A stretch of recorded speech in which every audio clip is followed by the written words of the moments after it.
Most people came to see a show. So you tell me, are you evil? Can we post? Is there a hashtag?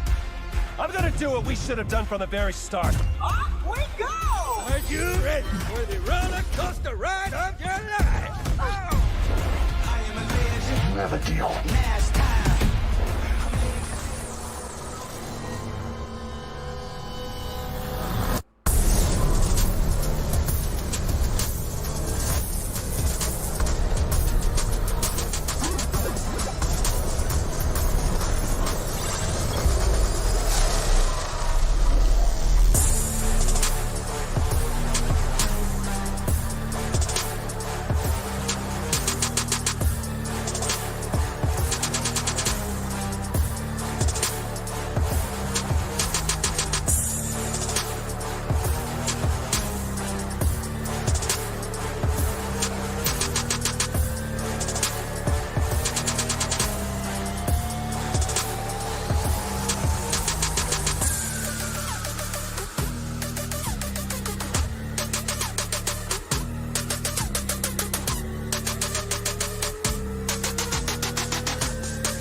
And welcome, Plugger Pod, Joe Pal Puttyman here, and welcome to E3, aka also Summer Game Fest. Actually, also known, but also Summer Game Fest, guys. Welcome to the stream, guys.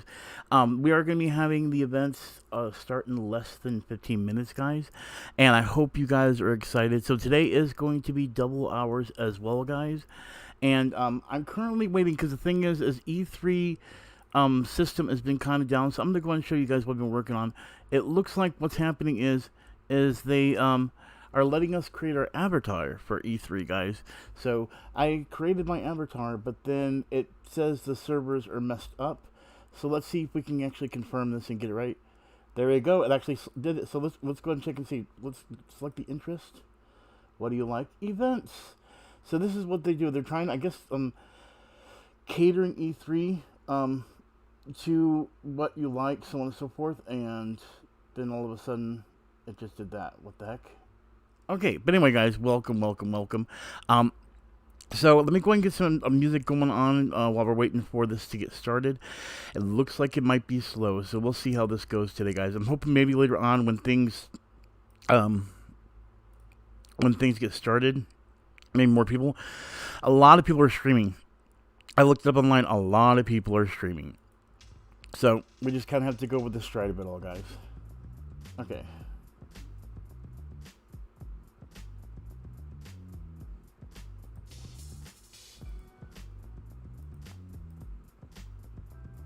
Just go ahead and save that. Okay.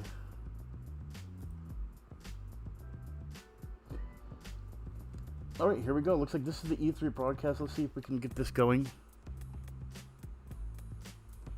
Alright, I'm going to move this over here. Give me 1 second, guys.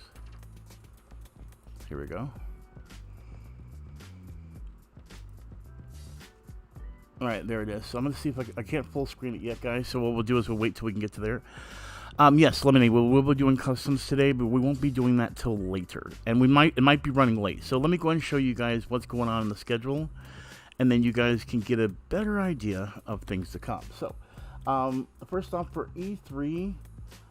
that's going to be the first thing we're going to be going through. So we have the broadcast pre-show, and that's what starts at 1 o'clock here, all right? Then after that, we have the Ubisoft Forward pre-show, and then the Ubisoft Forward. That's also going to coexist with what's going on in Summer Game Fest. As you see here, Ubisoft Forward is going to be playing for both of them at the same time. Then we have the Gearbox E3 show after the Ubisoft, and that's gonna also, it might overlap with Devolver, so it depends on what's going on with Gearbox. So we have the Gearbox and then the Devolver Digital, and then it'll end at 5:45 with the Games Beat session. So Fortnite might be pushed back for like an hour, like at 7 o'clock. So we'll see what happens, guys. Because what's gonna happen? We also have the events tomorrow, so I'm gonna try to get here for the pre-show of that tomorrow as well. And that's also the same thing for Summer Game Fest. So there's a lot that they're going to be going through. And if you saw the intro, you saw some of the companies that are going to be involved in this. So I would just say be ready for that. I think it's going to be pretty exciting. So, but they just have me make an avatar. So I'll show you guys that real quick. If you look at the television, the right hand, oh, why is it doing that? Hold on a second, guys. I need to fix the television thing.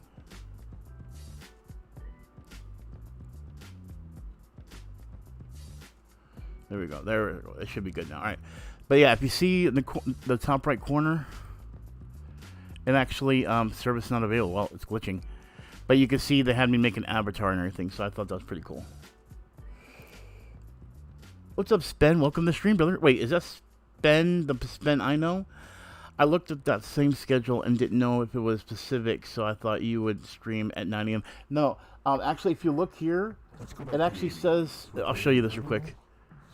So, if you look here, it actually says all times Pacific right here. So, I knew that for me, it would not start till 1 p.m. And that's why I looked at that. Summer Game Fest is a little bit nicer about it. They actually put the Eastern and the Pacific, and of course, I'm 3 p.m. Eastern. So, they're a little more nicer about it than E3 is. So, but that's okay. I already knew to put everything together and do the math and everything else. So.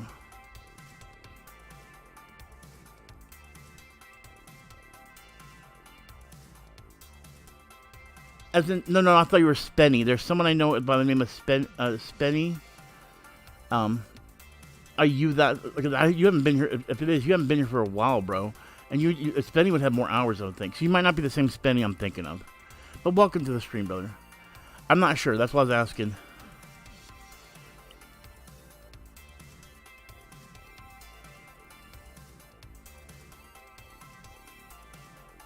And then I also want to advise you guys that during the week of this week, I'm going to be doing a lot of busy work. I have to go out and do a few things during the day. But I will say that Monday and Tuesday, I will still get back for E3 if I can.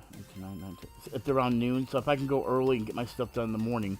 Which means that my streams for Fortnite might end around 8:30 right after the item shop, guys, just for the next couple days. But it's good because I can get stuff done, come back, and then live stream the events and then Fortnite, and that would be only on Monday, Tuesday too, guys. So I won't feel like you guys are missing out on weekend days. So.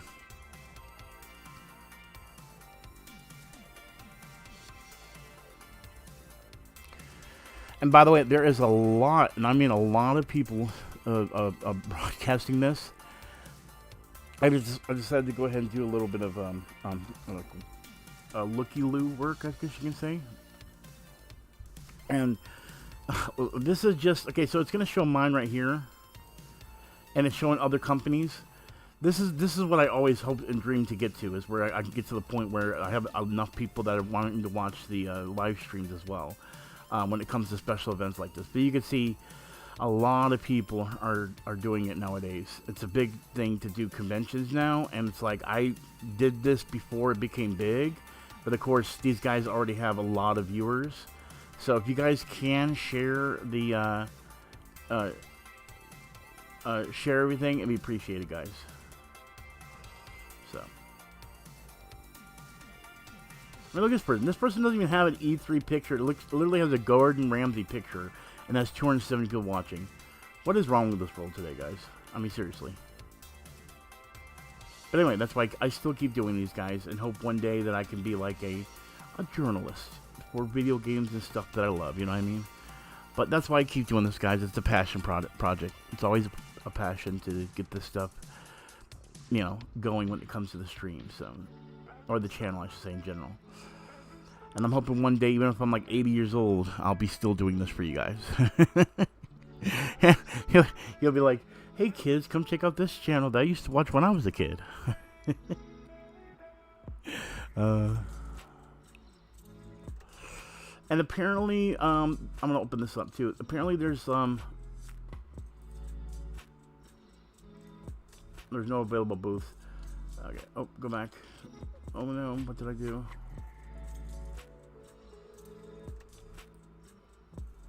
Wait, okay, cool. Alright, why did I do that? Why did I do that?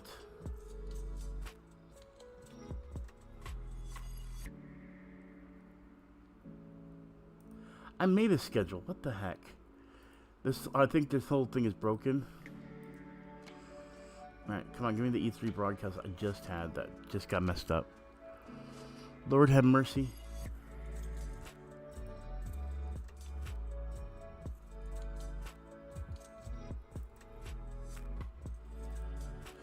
They've been having glitches.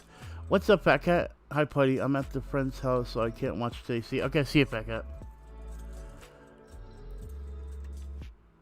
Yeah, I kind of figured a lot of people don't want to be here to watch this. I guess if everything is available for you to watch anytime you want to, you don't want to do it on a live stream. But hey, I mean, you know. Okay, why is it? Thank you. Dashboard. Let's go dashboard. Oh, why do you have to be so messed up?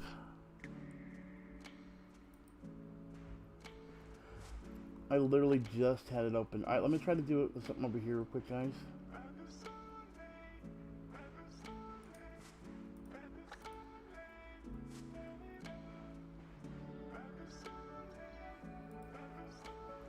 Oh.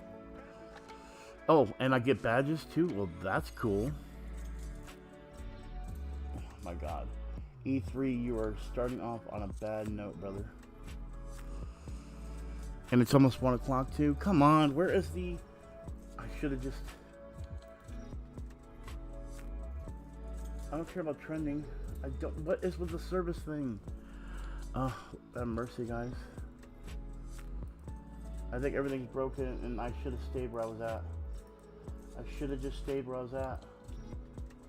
I shouldn't have got click happy.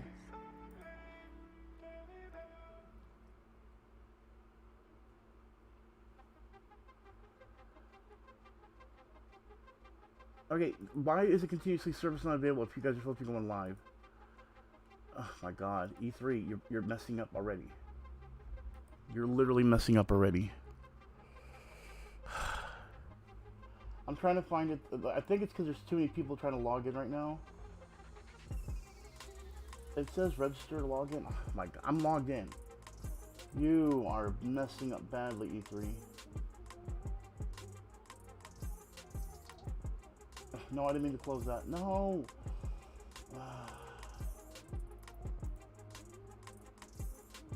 Alright. Alright, I'm bringing up Portal again, guys. Give me 1 second. I know. I just did that, but I did it by accident, Bryson. But it's not working. I just opened up the portal, and all I'm getting is a loading thing right here. This scares me. I think it's because everyone is trying to log in.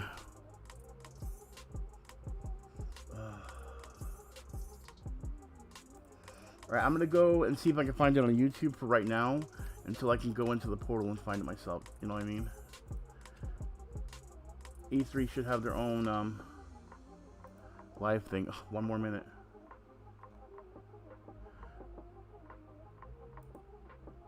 Oh my god. Alright, let's look at under channels. Channel. Everything is messing up right now. Everything. No, that's not the right E3. 14,000 subscribers. That is not it. That is not it, Junior. I think it is. I think it is just like I set up. You have to do it through the thing, and it's not letting me. Oh my god. Okay, I understand. We already had that problem earlier. I think it's because everyone is logging in right now, and I just screwed up by... I wonder if I can go to my history and see my, No, I can't. Frick. I should have opened it up on YouTube so I have it in my history. No! Why is this messing up now? Why?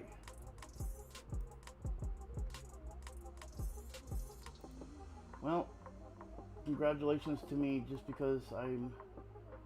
Alright, let me see.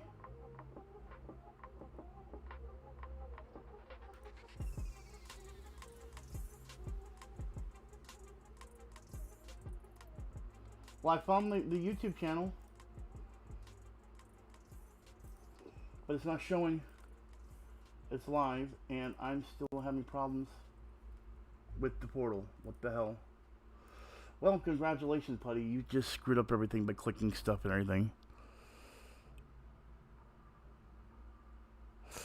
What's up, Beast? We're having problems, bro. You got to give me one moment, okay? It's not letting me go to the come on. I think it's because there's so many people trying to log in right now. I shouldn't have backed out. I shouldn't have fucking backed out. I'm a fucking idiot.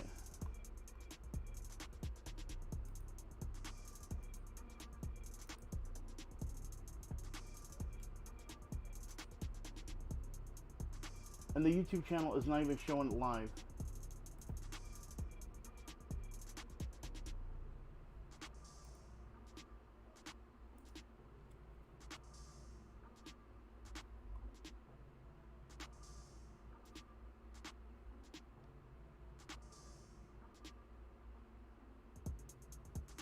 Alright, I don't know who this is. I hope this is not the company.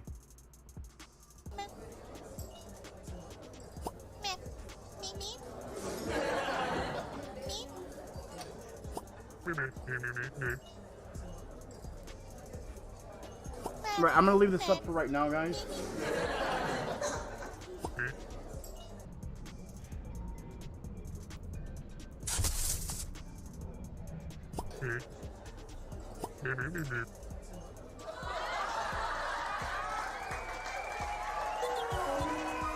What is this?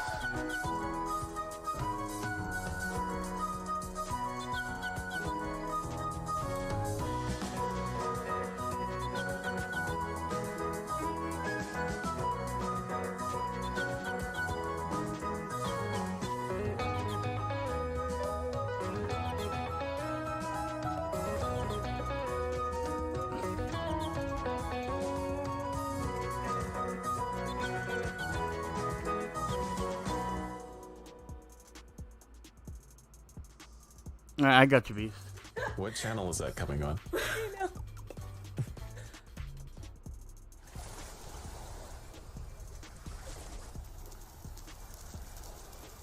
Regulate is a mysterious adventure game where you explore a strange... Okay, I want to make sure this is the right thing, guys. Give me 1 second. No. That was not the correct thing, guys. This is the correct thing right here. But I don't want to watch it here. I want to watch it on my own. Oh, God. E3.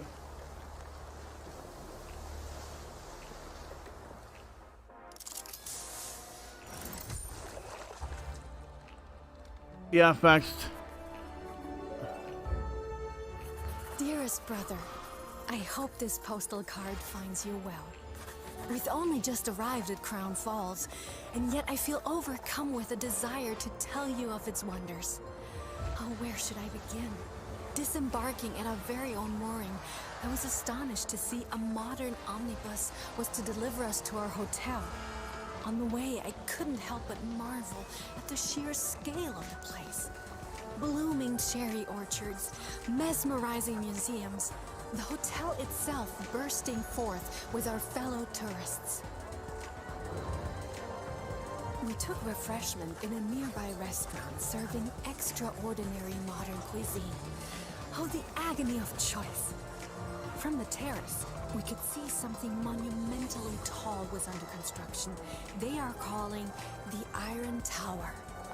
There are hushed whispers that the Queen herself may even make an appearance for the grand opening. Let me check one thing real quick, guys.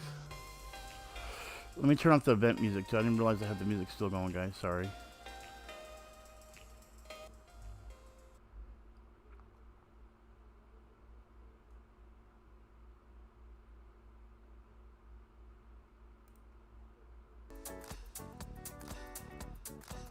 Alright, this was saying 25 minutes. Like, what the heck? Okay, hold on. So maybe it's not so bad, guys. Give me 1 second.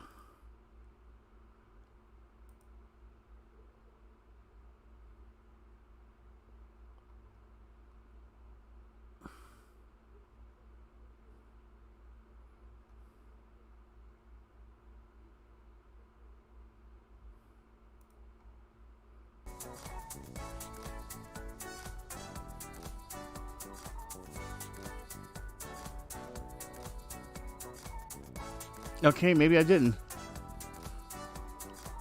Alright, I'm gonna open this one right now. This might be the one I was looking at.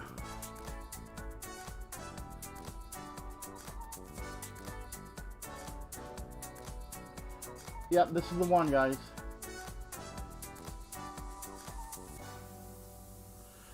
This is literally it right here. Okay, perfect. So apparently they didn't start. They just had the pre-stuff and everything. So I did find the right one. This is it right here, guys. Even though... Oh, there's my login. Alright, let me log in again, guys. I'll try to get my own service not available. Yeah, I think a lot of people were trying to log in. So I'm glad that the website, the channel, or the YouTube channel's got that.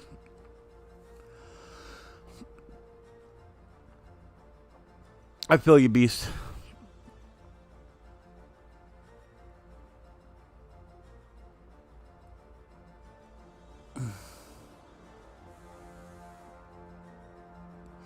What do you mean the tier 3 member channel link? What do you mean by that, Voids? And what's up, Voids? How you doing today, brother?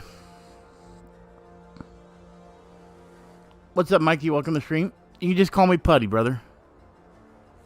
And who's Ross? Someone that's a member is named Ross. I'm not sure who you are, but welcome.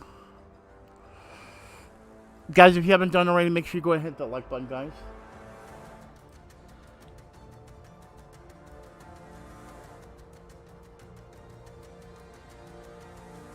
Alright, I am still trying to log into E3 though, but I've got everything else up in case we have any problems. So, it looks like they're still having technical difficulties. Luckily I found their channel, so. But I want to get into the portal, because apparently the portal gives benefits to people that are logged in or signed up for this, so. Like games, things of that nature, and I was hoping we could play some of the games while we're waiting. But it looks like it's not letting me.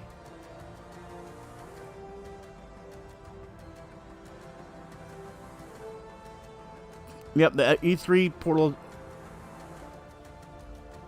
Wait. Oh, your tier 3. Oh, yeah, because it's still on, Void. Because you haven't been here for a while, Void, so I've had to see it pop up. You know what I mean?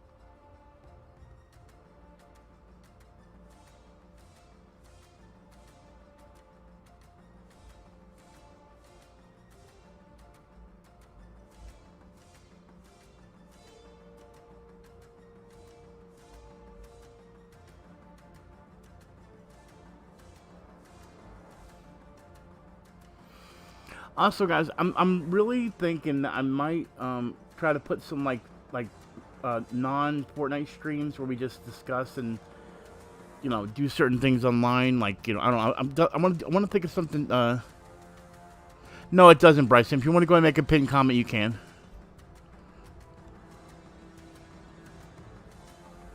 Can you barely hear me or barely hear the audio from the music?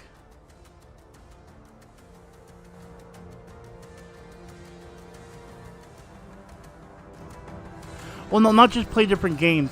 You know, sometimes people will stream and watch videos and do things of that nature. That kind of thing.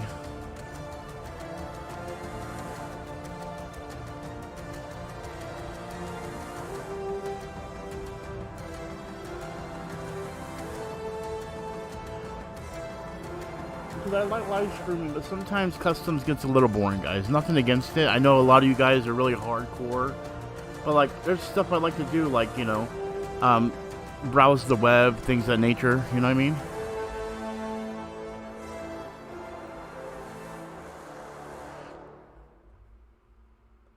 By the way, boys, I can't even find the one for you.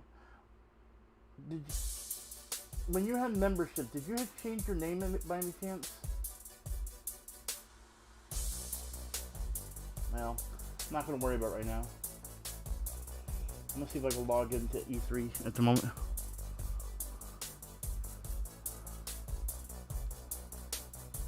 Yeah, well, I don't understand. I couldn't find it, Woods.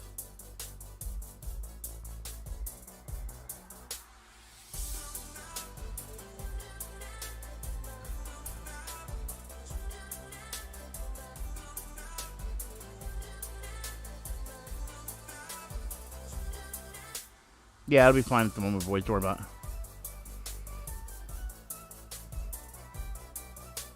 Well, thank you so much, Bryson. Oh, you retracted it. Okay, never mind.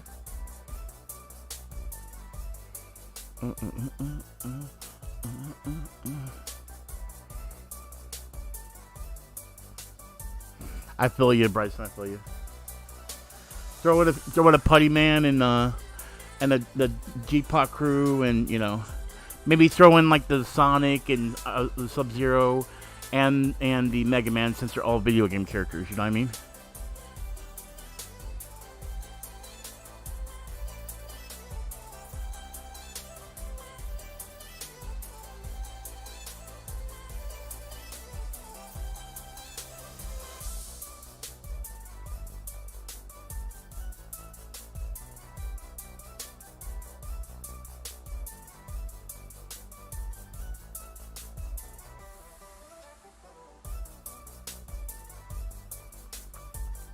By the way, guys, if you're not aware, the podcast I did with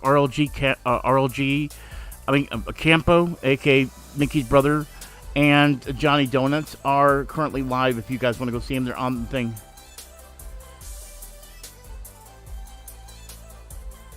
Oh, it makes me sad to know that there's people out there that don't know what E3 is. Okay. E3 means Electronic Entertainment Expo. It's been around since the late 80s and the early 90s. It's been around since the early 90s. And it has been the convention of all conventions for video games. So whenever, and it hasn't been that big lately since the internet's existed, you know, because, you know, heck, I'm going to show you guys something real quick.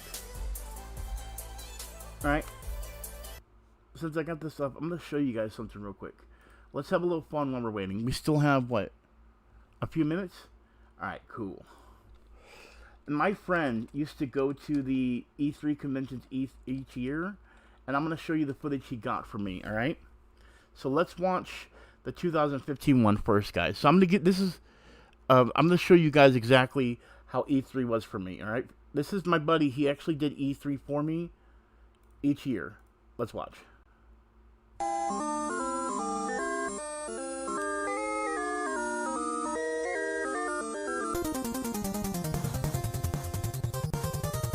This is 2015, guys. A buddy of mine, Miles, used to go to E3 every year and would send me footage of him at E3.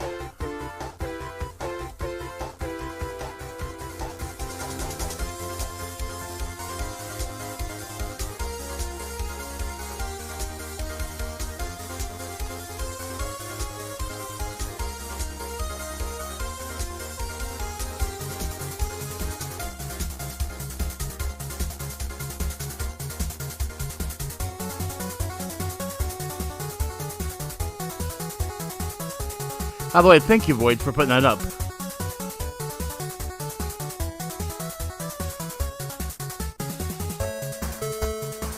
I kind of figured, Void.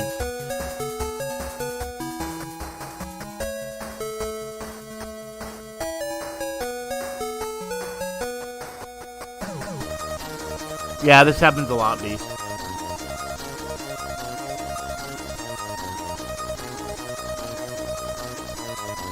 See, this is back when Cuphead was being advertised, guys.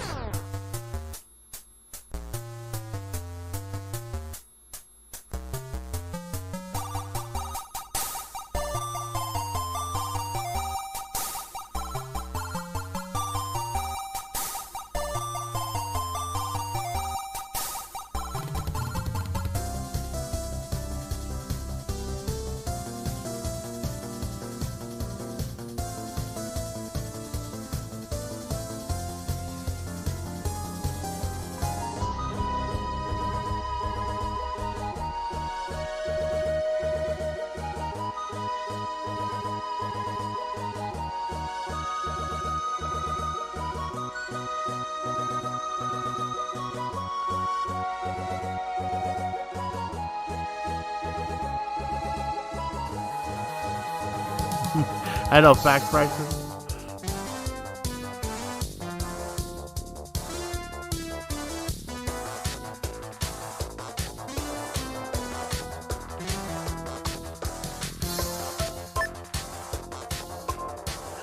And keep in mind, this is back when COVID, you know what I mean?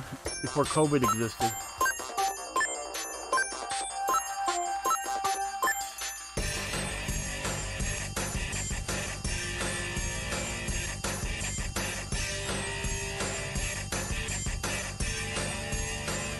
Alright, let's go to the other one. I'm going to show you guys Miles. He actually does an introduction in this one. It's pretty cool.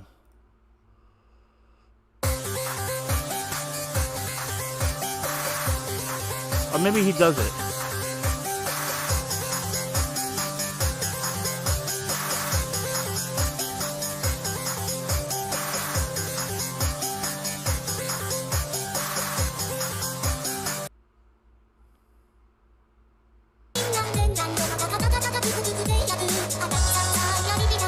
Which is the one he actually does an introduction? Oh, here it is.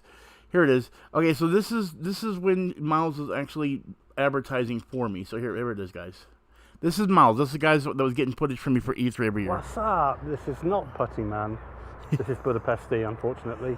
Puttyman couldn't be here today. He's at home getting stoned or something. So they needed somebody who doesn't do the demon weed to bring you this live broadcast from E3. Actually, E3 doesn't start until tomorrow, but this is the LA Convention Center with its big Call of Duty poster up there, Injustice, Dishonored, Lego Star Wars, and Watch Dogs 2 right at the end. And then there's the Staples Center, which is its own advert for NBA 2K17. Round the corner is Westfall, which is where Sony will unveil whatever advert that they're going to have, but they don't do that until tomorrow. Probably be PlayStation VR, I would imagine. Got my E3 badge, just been to the Xbox press conference, and I'm heading over to the Sony one now, and I will endeavour to keep all you Game of Potheads informed on what's going on at E3 this year. So stay with this channel. Remember, we're all about the high score. So you guys want to hear a little interesting tidbit too? That's the slogan that you guys always hear me say, we're all about the high score. He's the one that invented it for me. He actually said it one day in one of my things for Facebook, and I said, can I have that? And he's like, it's all yours, brother. So he is the one person that created the slogan, we're all about the high score, guys. And then, you know, it was just something that he did for me for 2 years, and then we kind of dropped because he stopped going to E3, so he stopped getting me coverage. But 2015, 2016, he got me coverage. He even got the 2016. He even did like a day zero kind of thing for me, so he could introduce himself on the channel because I wanted him to. See, he actually made the original logo too. See, here's the Gearbox his logo. No, he didn't make it. He used it. Sorry, I forgot. I actually made that, but he used it because he was big into Little Big Planet. So, all right, we still got 10 minutes. But yeah, I just want to show you guys that I've been doing this for a long time. And it may not be, because you look at the views, guys. This is like 4 or 5 years, no views. I always tell people, they get so worried, I'm not getting views. Look, this is the same thing. You know what I mean? So, yeah, I just wanted to show you guys that and show that I actually had friends that used to go out of their way to do stuff like that. But he was the one that would take the footage and add the music to it. So I'll turn this down a little bit here. But he would actually do all the footage of the actual like events people, you know, all the games and everything else. And like, for example, if you notice this thumbnail, he actually made it. He distinctly put Sonic on there because he knew once I saw that Sonic amiibo, I'd freak out. And I did. I freaked out, and I now have it, of course. I have 2 copies of the Sonic amiibo. So, yeah, I just had to, you know, show you guys that this isn't just me, you know, hot doodling around. I've been doing E3 for a while now. What's up, Voids? What? You got a question?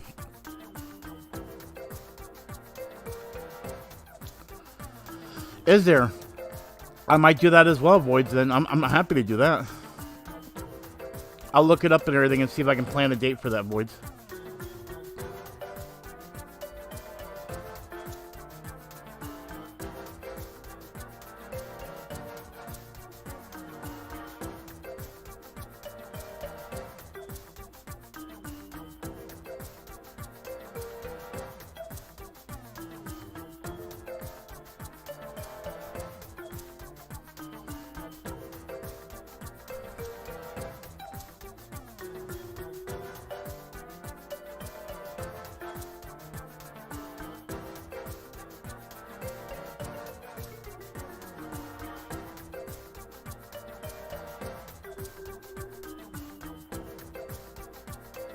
It's probably the 12 p.m. time for me. I'm not sure. I think New York is Eastern. That is true, boys. I also like Legos too. I have a whole box of them.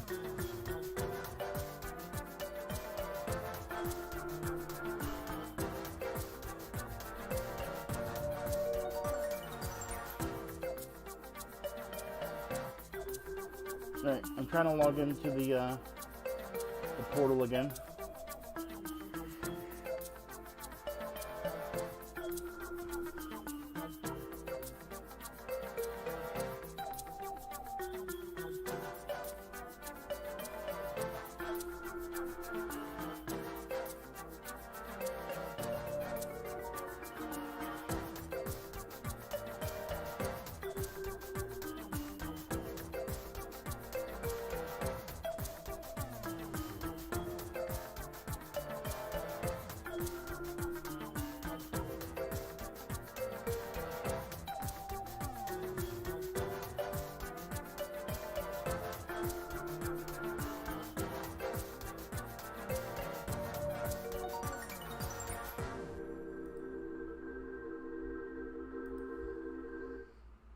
What's up, Rocco?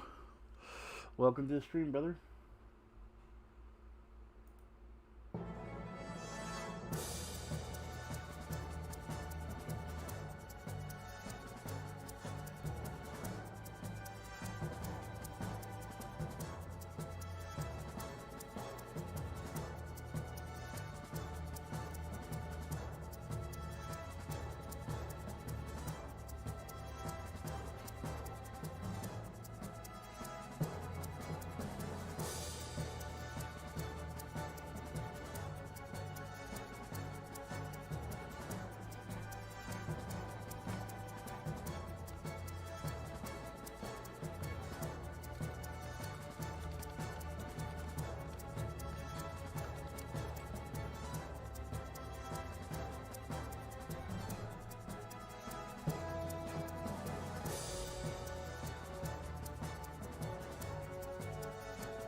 Less than 5 minutes, guys. In 1 second.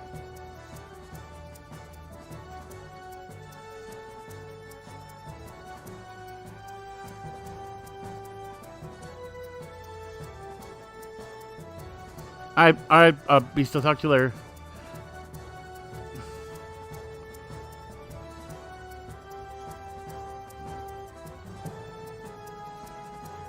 Awesome. Yeah, I'll be there. I'll be there for that. Wait, as long as nothing else is going on, I'm down for that 100%. Thank you for sending that to me as a reminder too.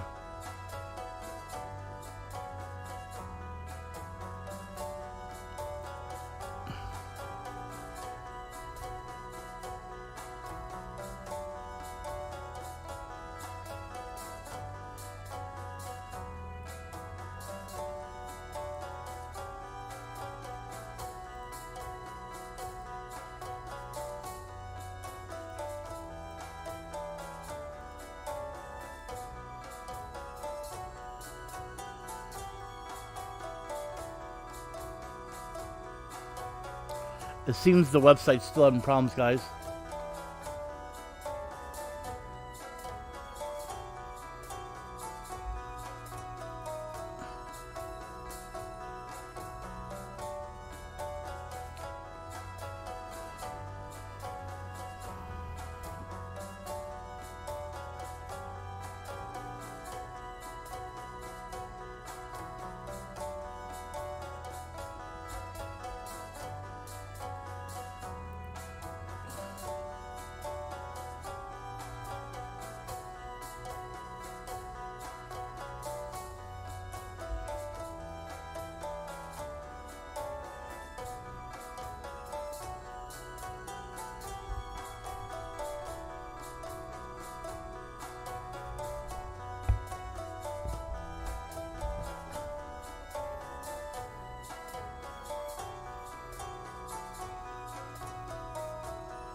Yeah, no.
What's up, Llama? How you doing? Are you ready to get news on the video games coming out? This is E3. 30 seconds till the show starts. You know it's smart. Till the show starts. And you know it's smart. The hype is real, facts, Llama.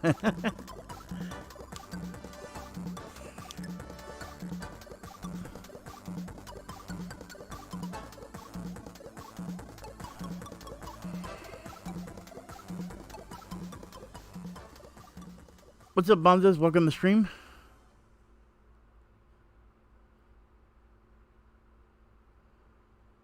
Thank you, boys. Uh-oh. Okay, okay. Well, this is Game of Pie, so we're good. Oh, look, this is the intro at the beginning of my stream, by the way, guys.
What's up, everybody? Welcome to E3 Live from an undisclosed location in Los Angeles, California. E3 is back after a one-year hiatus. I am Greg Miller, one of your 3 hosts this week, and I, of course, am joined by one of my other hosts, Jackie Jing. Hello, Jackie. Hi. Oh my gosh, it's happening. Can you believe we're here? Yeah, we don't. Give me a hug, you. No, exactly. Get out of here, masks. No one needs you anymore, except for when I leave the set. When we leave the stage, we have to wear the masks. Actually. I love the Batman mask. Thank you very much. Well, we all found a new fashion sense in 2020, didn't we? Yes, indeed. Of course, as I explained earlier, E3 is back, but things are a little different than usual. There, of course, is no in-person convention this year. Our presentations will be virtual, but trust me, all of the news and excitement is very real. So while we may be here in Los Angeles reacting, all of you get the opportunity to see every announcement from the comfort of your own home. Yeah, that is right, Greg. We are coming to you from here in LA and sending the show out all over the world, from coast to coast in the US, to Latin America, to the Middle East, to the EU, to Japan, to China, and more. We're spanning over a dozen different countries, several continents, and if the Wi-Fi connection is working okay, maybe a space station or 2 orbiting Earth. All this with the helping hand of some of the most trusted media companies around the globe. Very exciting. Oh my gosh, it's the best, right? And as it continues to go, that was one of the things that I think was so exciting to me when they approached me on hosting, right? Yeah. Was the idea that this truly is a global event. They want to get everybody involved, everybody touch the ball, localizations, different people, different outlets covering it, and really making it, E3 for all. This giant E3 that we can all celebrate together, even though we're still apart. Yeah, what's so exciting is the accessibility, and I just feel like everyone is so hyped.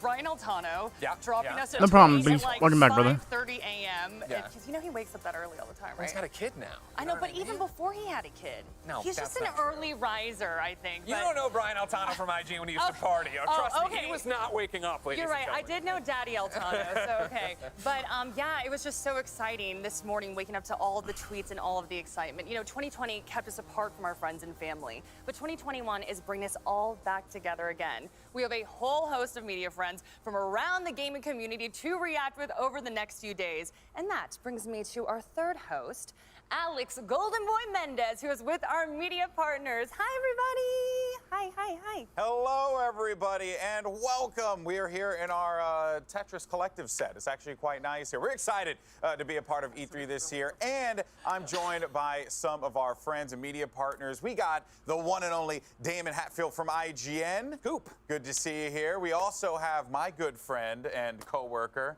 right here, Avali May, G4 TV, baby. We also have Dan Casey, the legend himself from the Nerdist. That's so nice of you.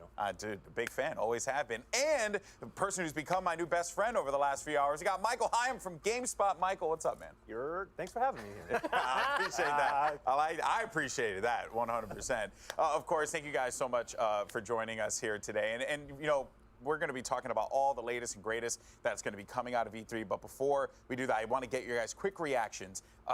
Dan, we'll start with you. What are you looking forward to here at E3? There's so much to get excited about. I'm really stoked for the PC gaming show because there's a lot of great stuff that comes out of that every year, a lot of indies, but in particular Dying Light 2. I can finally live my dream of perishing in a parkour accident without actually perishing in a parkour accident from the safety of my own home. It's going to be so much fun. We've seen a lot from that game. There's a lot of surprises to come. Yeah, I think all of us would rather not perish from a parkour accident.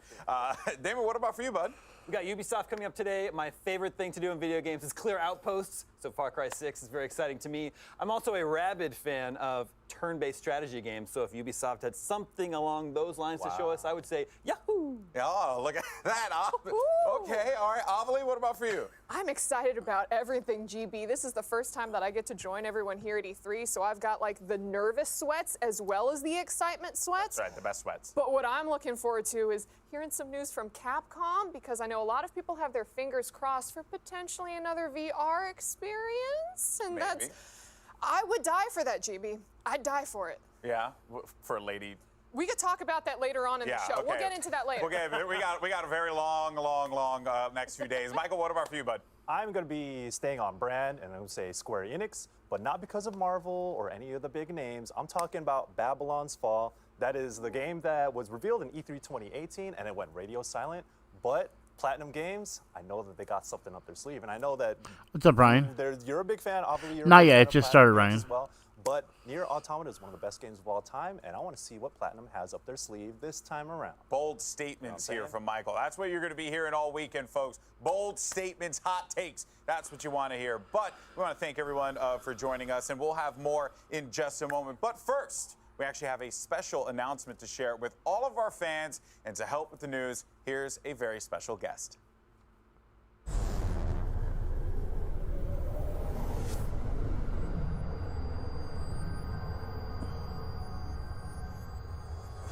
Hey everyone, I'm Mayor Eric Garcetti. And to all the video game fans and supporters, developers and publishers out there today, welcome to E3. Los Angeles loves E3, and not just because we've hosted this conference over 20 times. We love E3 because this town is a gaming town, home to some of the biggest gaming companies and a multitude of independent studios. LA is home to a growing concentration of game developers and publishers, esports teams and players, talent agencies and investors, cutting-edge technology and innovation. And that's just the start of what makes LA a hub for the video game industry and what makes our city such a good fit for E3. You have an incredible few days ahead of you, so enjoy, and we'll look forward to seeing you in person here in the City of Angels in 2022. We're back, ladies and gentlemen. Next year, E3 in person, back in LA. Nothing could possibly go wrong. I was like going Super Saiyan. I don't know Yeah, why. exactly, I was like, right? Well, let's it's all happening, right? All the yeah. restrictions are coming off. I mean, the fact that like we're able to be here, you and I together, but Alex, I mean, then to have GameSpot, Nerdist, IGN, G4 all under one roof, right? Like that was a dream last year when we were all at our houses watching streams. Totally. Actually, during rehearsal, you and I were like, can we? Yeah, like, it's the thing about it. Yeah, you know there's what I mean? no Yeah, glass exactly. What do between you us do? anymore, What do you but do yeah. anymore? But we're here. It's happening. We're all in person, and we're excited to be in person with you next year, ladies and gentlemen. What an amazing start to this year's E3. There are so many more announcements on their way over the course of this year's Expo. So stick with us, everyone. There's much more when we return.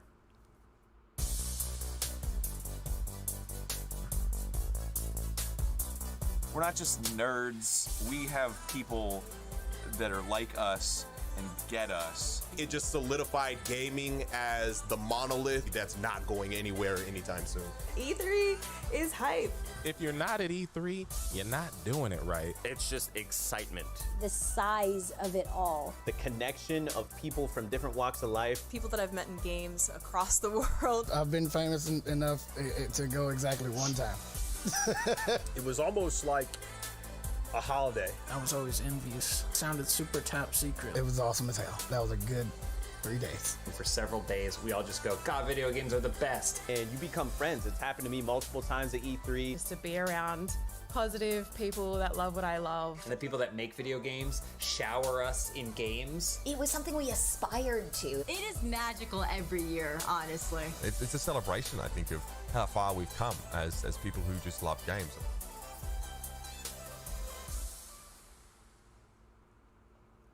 Hi, everyone. Welcome to E3 2021. I'm Stan Pierre-Louis, the President and CEO of the Entertainment Software Association. The ESA serves as the voice and advocate for the U.S. video game industry.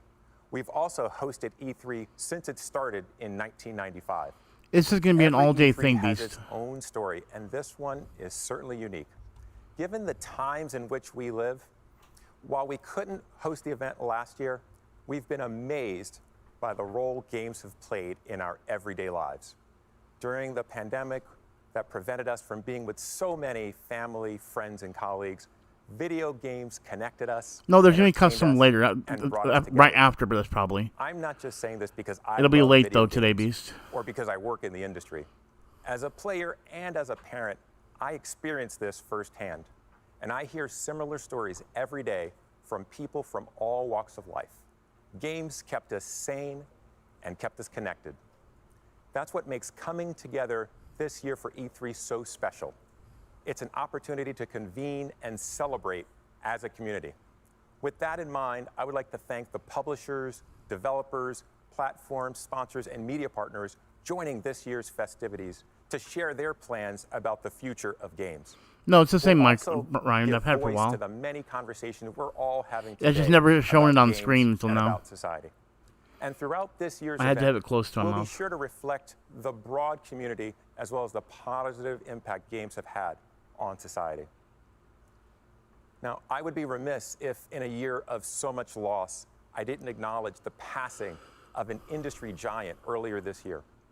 Robert Altman founded ZeniMax, acquired Bethesda Softworks, and went on to build brands and franchises that are among the most popular. Under his leadership, his team created games that continue to delight fans around the world. I got to know Robert in his role as chair of ESA's board of directors. What I learned was that he absolutely loved the creativity and dedication of his team. Hold on 1 second, guys. Give me 1 second. He relished the opportunity to gather as an industry, including at E3, and he adored his family. It's great to know that his legacy and the games they produced live on. Now, over the next few days, we'll celebrate games. Oh, hold on 1 second, guys. Give me 1 people second. who create them and those who play them. We'll bring you big reveals from companies large and small. We'll also have some great surprises along the way, so stay tuned. Thanks for all the love you've shown games this past year. Now sit back, relax, and enjoy the next few days of pure fun and excitement.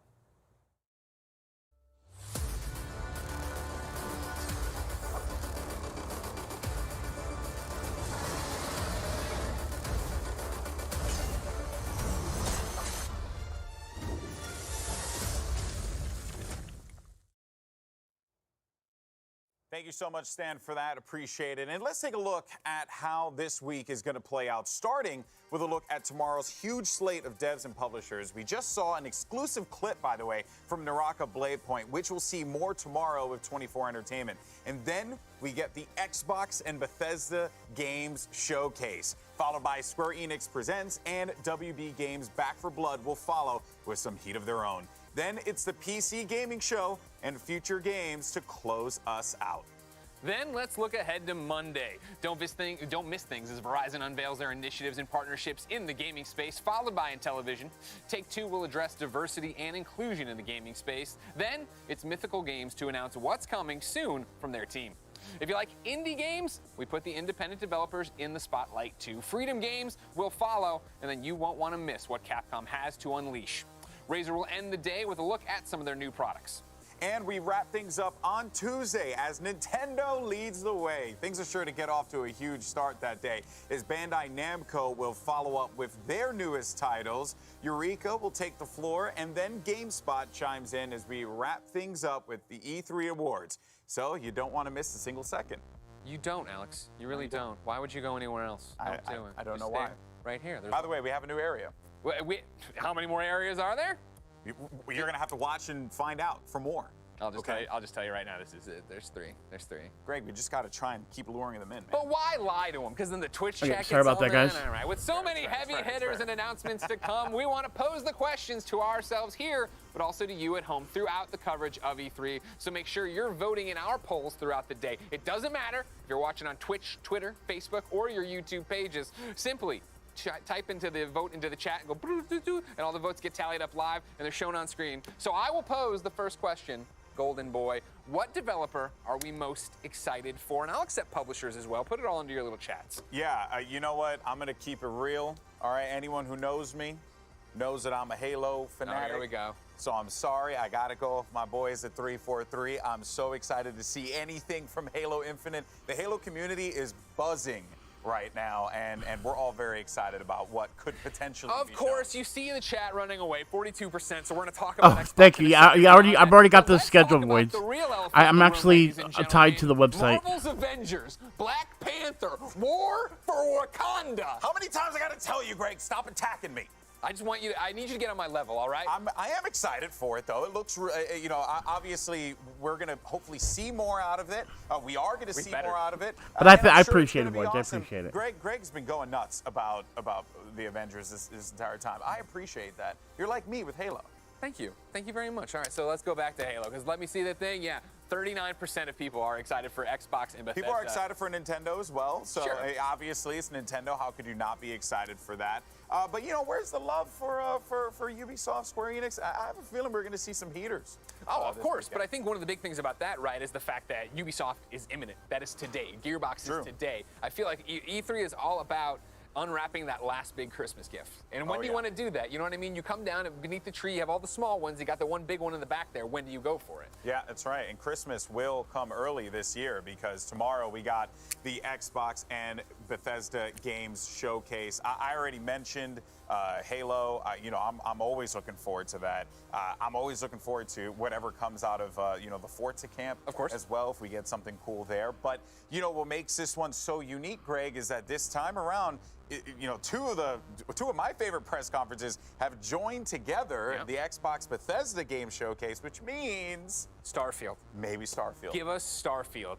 We have to. It's the game that has so much hype, and we know nothing about it. The time is now. Phil Spencer, Todd Howard, come out, embrace, and then just unleash it on us. If they actually, like, ideally, I would like for them to come out in like jetpacks. You know, sure. Descending onto Perfect the stage. world, yeah. Phil, I know you're watching, so just you descend into the stage with Todd, and then you guys announce Starfield then and there. I think everyone will be rather moist, and it'll be fantastic. Do you ever think about it though? Look, this is the trailer. This is what we know about Starfield, and people are like, going to be the greatest game of the generation. They will go to bat for it. They will fight for it. They will do everything they need for it. There are people right now fighting for Starfield's honor on Reddit somewhere. Oh, 100%. Yeah. But I'm excited for it, man. You know, anything from Bethesda, though, truthfully, it's a treat. A great studio, an incredible history, as we heard Stan talking about earlier. And really, there's just there's a lot of hype. There's a lot of passion that I think is going to be coming out of that camp. And that's the reason why everyone is so excited for it. I mean, you're talking about taking the Xbox fan base, which is already so powerful and so riled up, and the Bethesda fan base, and making them one family. Like, yeah, you totally expect something from that. And all I want outside of all that is smaller gaming news. Where's 12 minutes? Give me a release date for 12 minutes. Yeah, all right? Fair enough. Jackie, we're pretty hyped for Microsoft on Sunday. Why don't you and the squad let us know what you think about some of the other big names looking to make a splash at E3?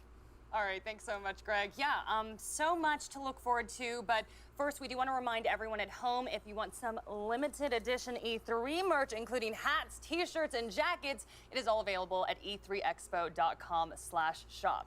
Have y'all seen the bomber jacket? They look awesome. Oh my gosh. It looks good. We're stealing some. Oh, yeah. Yeah, I'm gonna cop one. Okay, we're gonna do that for sure. But okay, my E3 crew, so excited to be with all of you, by the way. But Greg and Golden Boy talked about Xbox and Starfield, all that jazz a bit. But I want to hear what y'all are hyped about. So let's just go down the docket here. We're going to start with Square Enix, okay? They recently announced that they'll be dropping a world premiere from IDOS Montreal, an update on Babylon's Fall. I see Michael nodding along Facts, here. boys. Details on the Black Panther expansion, and a first look at Life is Strange Remastered. Probably see some true colors, too. My question is, any ideas on the IDOS Montreal title? Deus Ex? Ideas, yes. Deus Ex? Probably not Deus Ex. Although How dare you? Deus I wanted to bring out my little sunglasses that you click and go whoop, but okay, I guess not. But continue, yeah. Well, there's rumors. Nothing is confirmed yet. But I think there are some Guardians that are keeping that very secret until the big reveal later on. I'm going to steal this from someone said this during rehearsals, though. But now might be a good time where you might want to have a cyberpunk style game. So I'm like hoping for Deus Ex. Yes, I'm here for it. Like Deus Ex is one of the most impactful franchises in my life. Yes. The original one that came out in 2000, like it's old now, but man, I still got so many memories. And like Human Revolution and Mankind Divided were like almost hitting those notes. But I feel like now would be a good time to like bring that back. And I know immersive sims like might not sell well, whatever, but those are my styles of games. And yo, bring back Deus Ex, please. I know, please. We'll see who's right, Damon or Michael and me. I'd be happy to have it. I'm probably gonna be wrong. Well, I know. We'll see. It could be a stretch there. I feel like they took the good guesses. Meanwhile, I just want to like wildly speculate. Okay, let's hear it. Kingdom Hearts 7, where all of a sudden everyone turns into Mickey for some reason. But those seem like they're actually might happen. Yours so doesn't I like seem those. off base at all. What do you No, I'm pretty sure Kingdom Hearts, a game where Donald actually heals you. Like I'd be down for that. Let's not talk about something that's physically impossible. Dan, any ideas for you? I think I'm very curious. As much as I would love to commit minor crimes to make Deus Ex a reality, I'm used to being. I'm used to waiting for Deus Ex. It'll come in due time, so I'm sure it's going to be something totally surprising. But yeah, I don't know. I'm just stoked for more Life is Strange as well. So I can't get my hopes too high when I have so many awesome things coming my way. And I think with the Life is Strange, the remaster, they're actually packaging like the first one and then the prequel together. So if you missed one of them, you could get all of them again. Okay, yeah. Life is Strange, I'm so absolutely hyped for. Animation is just off the wall, and then just so heartfelt and just like hits me in the feels so much. But all right, Damon, I'm gonna put you in the hot seat here because Greg Miller was telling me he used to kick your butt. Or actually, you guys would have been a really good team in Left 4 Dead. Yeah, that's not. Is that not how it went cooperating in down? Left 4 Dead. Well, no, you could play each other too. The versus mode. Yeah, well, but we never played that. Okay. We didn't play Oh, okay, so it was co-op. All right. Because well, you I kept was getting your butt. assuming. That's true. That's true. Okay, I was assuming that you were ready for Back 4 Blood and you were gonna take Greg down. But okay, I guess y'all were doing co-op, so my bad. No. We're cooperative gamers. I'm super excited for Back 4 Blood. Yeah. God, it feels like a lifetime ago that we were playing Left 4 Dead with a bunch of other IGNers. So yeah, it's nice to have basically Left 4 Dead 3 come Back 4 Blood coming. Okay, awesome. I mean, zombies, like, we can always use more zombies. Girl, I was gonna get to you and Lady D. Okay, let's talk about are we going Capcom. in? Let's Are we do it. going? Okay. As a tall lady, I'm obviously a big fan of the vampire tall lady. So obviously, Resident Evil 25th anniversary. I'm assuming some big drops here. Just no more creepy baby. Is everybody with me on that? Oh, for sure. Thank you. I never want to see that again, Capcom. Thank you. But okay, yes. But you know what we need to see? More Lady D? We had like Resident Evil 7 with the whole VR experience where, it was basically poop your pants simulator because everything was coming at you and you were terrified. Absolutely terrified. Yes. But dear God, what I would give if we got Resident Evil 8 VR edition, because then not only will I run straight into Lady D begging her to slash me with those nails, I am going to be playing. I'm like, cool, she's coming towards me. And then I'm heading straight for the floor. I'm heading straight for the floor, looking upwards and going, step on me. And that's all I need out of the VR experience, Jackie. That's all I need. First off, I would say relax, but also I feel you on that one. I think we are all in that camp. Well, I think we are all in that camp. If I'm gonna keep it real though, like Resident Evil 7, the VR component was such a big deal. If you actually played through that whole game in VR, it was wild. It was like one of the best VR experiences, legitimately. And Resident Evil Village is a great game already. So if you can put that in VR, that would be wild, especially if you want to bring it to PC VR as well, and maybe line it up for the PS VR 2, whenever that's gonna come. Have that as like a big hitter. That would be a big deal. And also, hey, shouts to all my Susio boys out there if you want to go. Just be careful if you buy a haptic suit as well, because my pal Kyle Hill did the Whoa, math. hey, and chill. You will explode. You will explode if you get stepped upon. It's literally science. Relax. I'm willing to take that chance. All right. Godspeed. Worth it. Dan, Onimusha, are we going to see any of that? I hope so. Malik and I were chatting my yesterday, God. and he's like, you got to ask Dan that. Oh my God. I would mortgage everything I have for more Onimusha. So you're telling me we're going to see Dino Crisis? Why must you do this to me? I feel like I'm being relentlessly taunted here with all these titles. I hope they come. I hope they happen. If they do, it'll be a great day, but I'm sure they have some awesome stuff lined up, because even if it's Resident Evil 8 VR, even if we get some rumors of a popular fighting game, maybe a sequel to that, who knows? It's going to be an exciting presentation. Okay, and then we got to talk about Gearbox, everybody. Tiny Tina's Wonderlands. I can't even talk because I'm so excited about it. She is one of my favorite video game characters of all time. She's just this little wild thing, right? And it's gonna be a fantasy epic. I'm super amped about it. So how are we feeling? Am I the only one who's like that excited? No, it looks Okay. Roll for initiative. Just get in there. Yes. And Tiny Tina doesn't even look so tiny anymore that we No. saw. She's just her regular skipping size through, and Tina. I'm like, know. so I'm very excited. I know. I'm so excited. I mean, honestly, there are so many great items to discuss. If we want to go round robin really quickly, like, what are you most excited for? Damon. Perfect Dark. I knew that. We got a little tease Why last did I year. I'm a even huge ask? fan of Perfect Dark. I can't believe it's back. Show me what this game looks like. Michael. I already said in the beginning, Babylon's Fall. Show me what that is. Can you do that one more time? Oh my goodness, I can't believe you did that. All the Jackie, get me on the floor. That's all I need. That and Heisenberg throwing like little metal nuts and bolts at me. Just Heisenberg, oh my goodness. I thought we were on the Lady D team, but okay, Dan. Give me that sweet, sweet Starfield. I want to see what they have in store. Oh, I'm so curious. Starfield.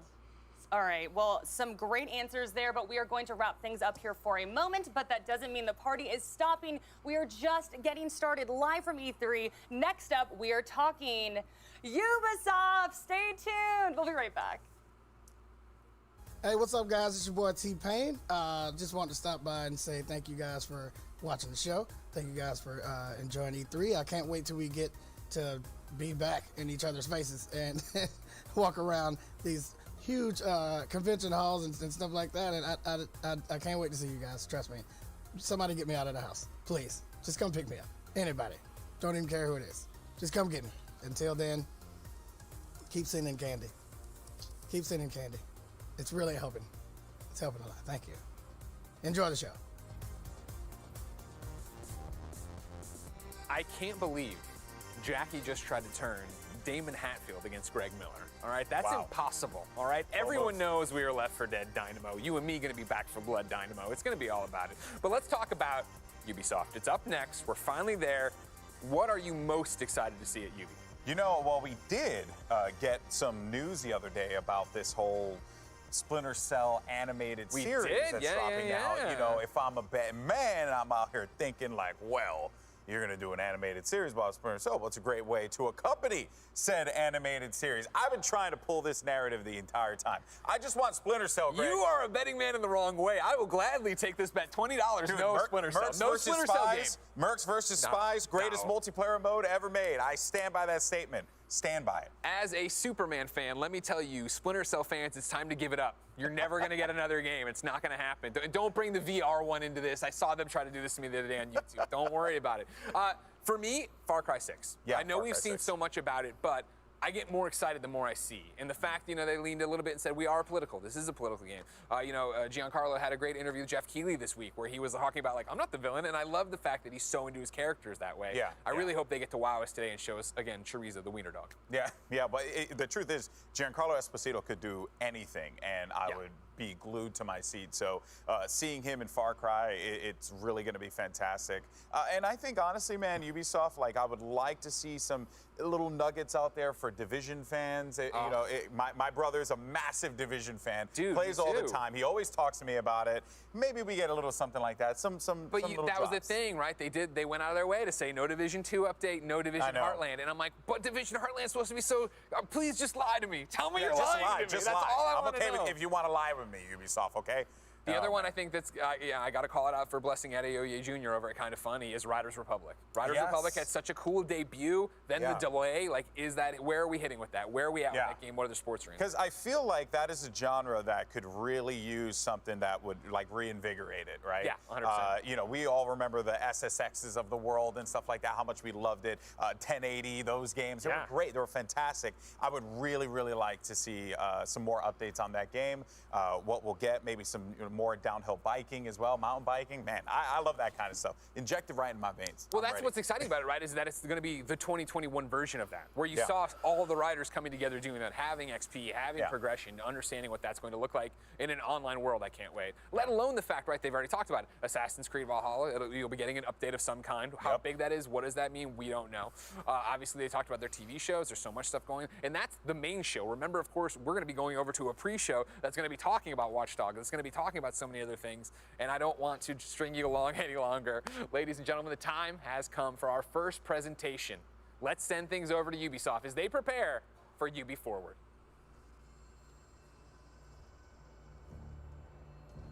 When humanity's pride would lead us to our downfall. When the heavens themselves would forsake us. The Kyoshin alone would look up to see what was hidden, to hear what was silenced.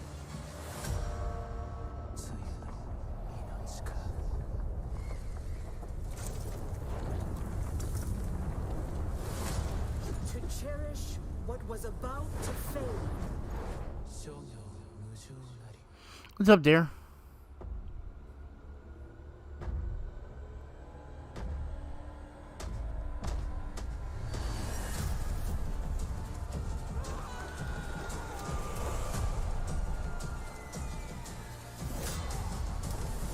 I know, that might not be coming on today because I don't think Sony's involved with E3 this year.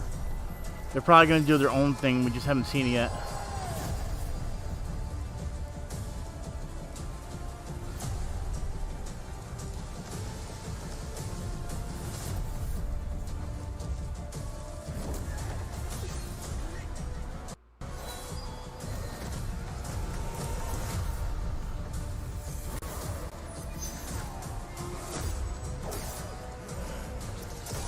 Is that me making it slow? No, it's them. Old selves shimmering along the haze, embracing a new power.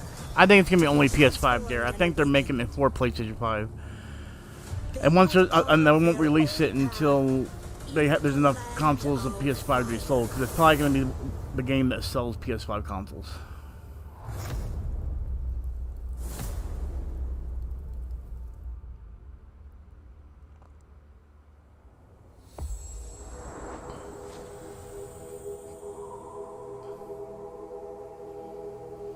So is this still an hour until Ubisoft? Like this is, I thought this was supposed to start at the time I'm showing now. Like this is confusing.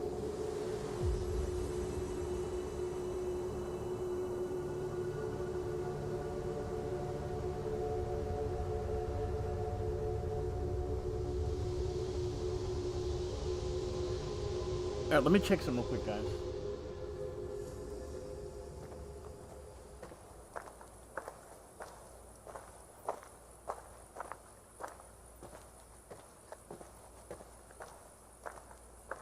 No, this is the pre-show. Alright, let me go check on Summer Game Fest. Yeah.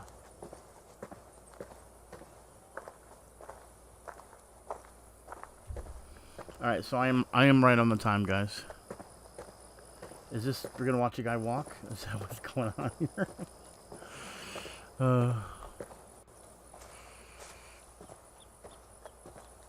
We're just gonna watch a guy walk. This is what we're doing here.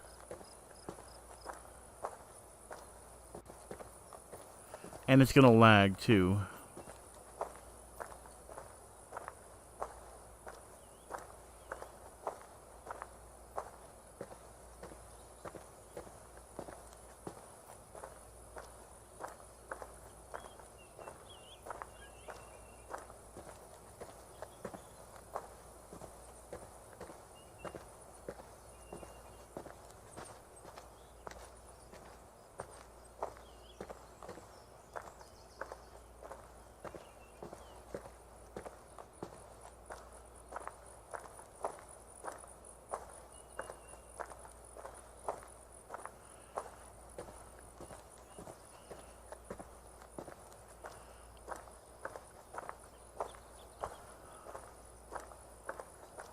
I don't know what a browsy is. There.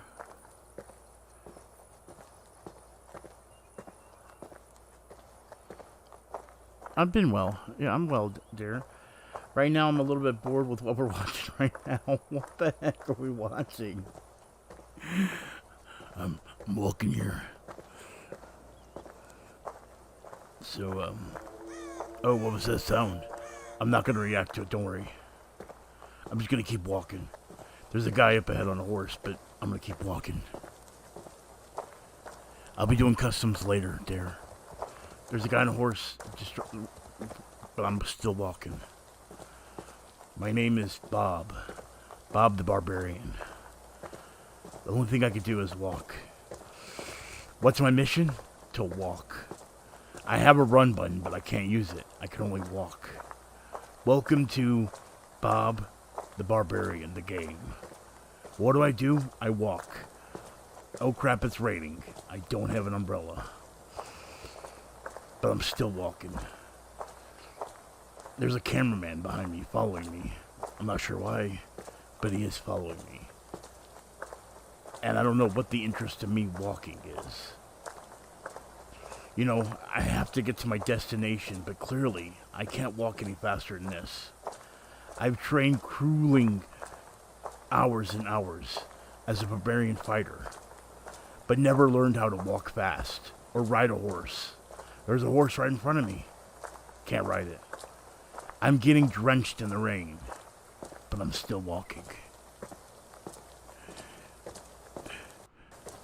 After the E3 and Game Fest conference there, after all this stuff is done today, you ruined the atmosphere there. I was trying to walk here, but then you had to ask me a question.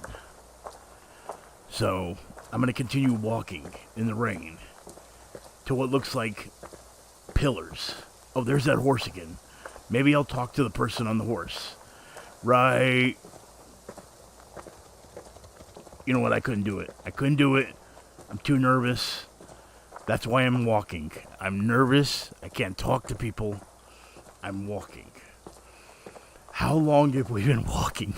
What the hell? Why are we just walking? This is literally what's happened for the last 5 minutes, ladies and gentlemen. Of us walking. This is the game, by the way, guys. Bob the Barbarian. Coming soon to PlayStation 5 and Xbox Series X. Not PS4.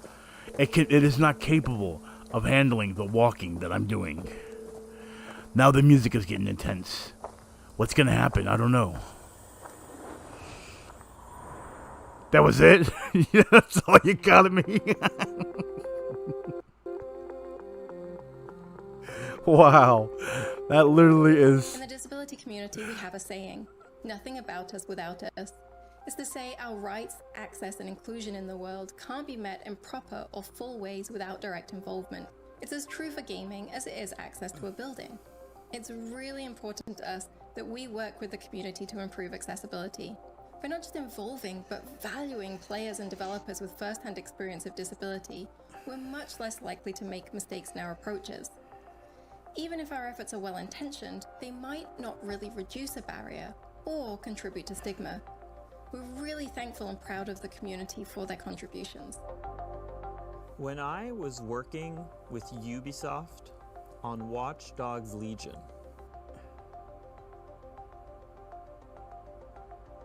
we got to sit down at a table going through ideas on how a feature could be used, like the directional captioning, or what kind of information could be on the screen at the same time.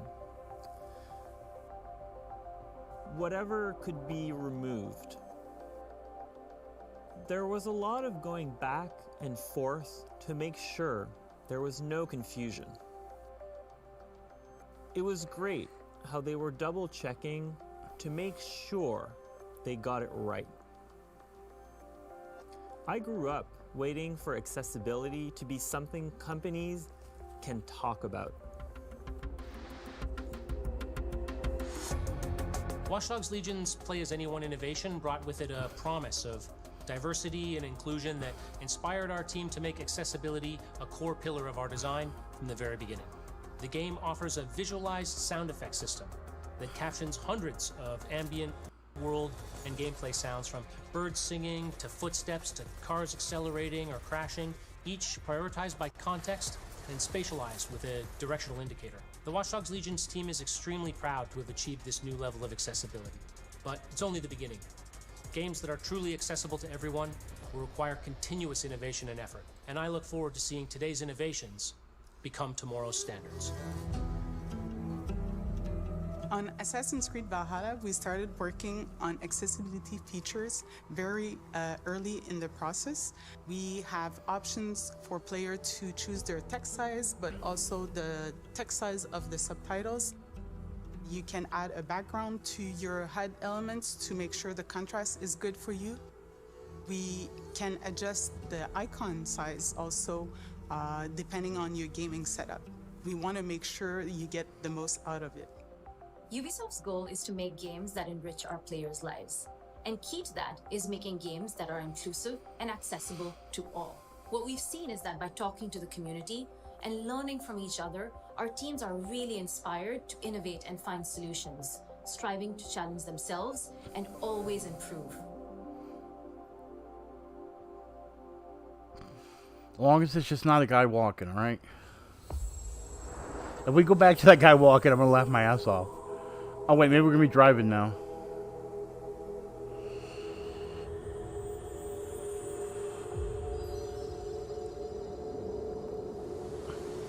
What's up, Spams? Welcome to the stream, brother.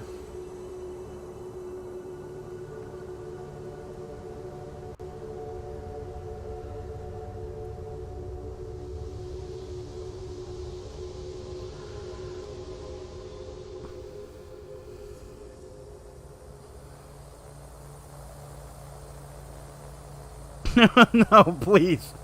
No. Let's not do this again. Why?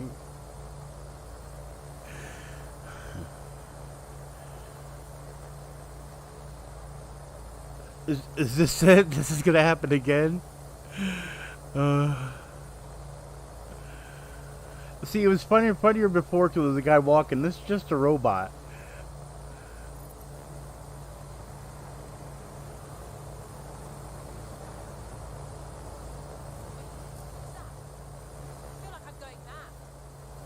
You feel like you're going mad? I feel like we're all going mad.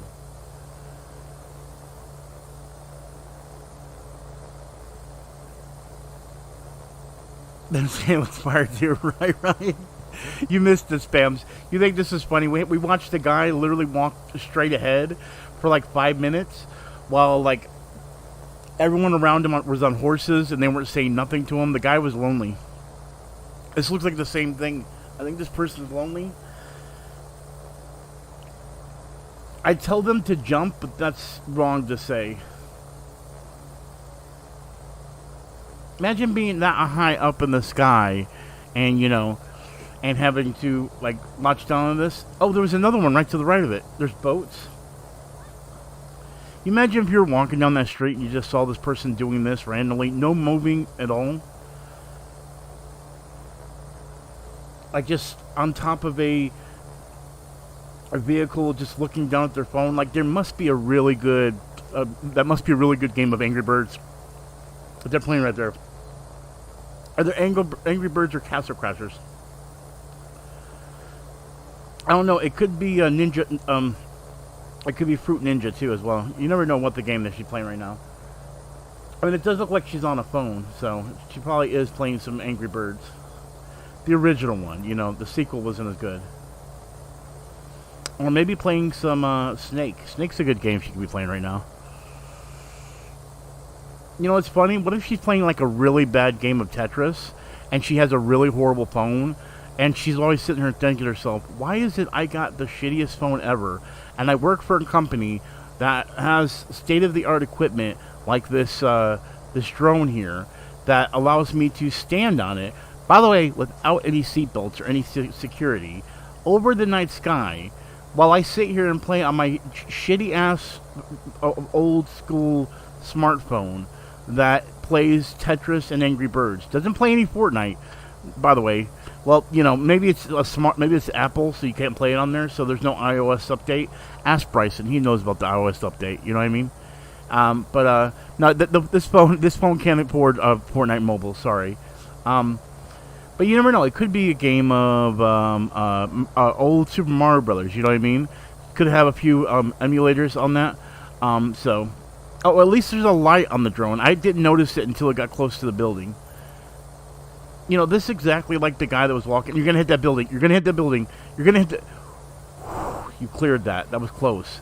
Luckily, that maneuvering... Have you seen this drone's maneuvering? It's amazing. Watch this. Watch it. Watch what it's going to do next. Amazing. Amazing. Wow. Do you see how it turned there on a dime? Okay, apparently the music we're hearing means that it's almost over with, so we're not going insane. Because that dinging happened last time, yeah. So apparently that music means that we're not going insane, so just making sure. I actually own this game on PS4, Trackmania. There's an actual competition for Trackmania? Okay. In Trackmania, you get to make your own tracks, too. It's so fun. But I could never get anybody to play with me.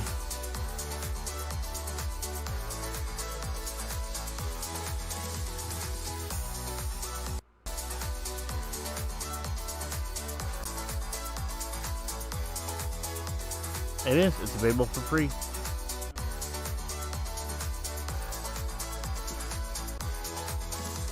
Oh, nice. I like the whole water thing. I might have to go and download the game again and play it.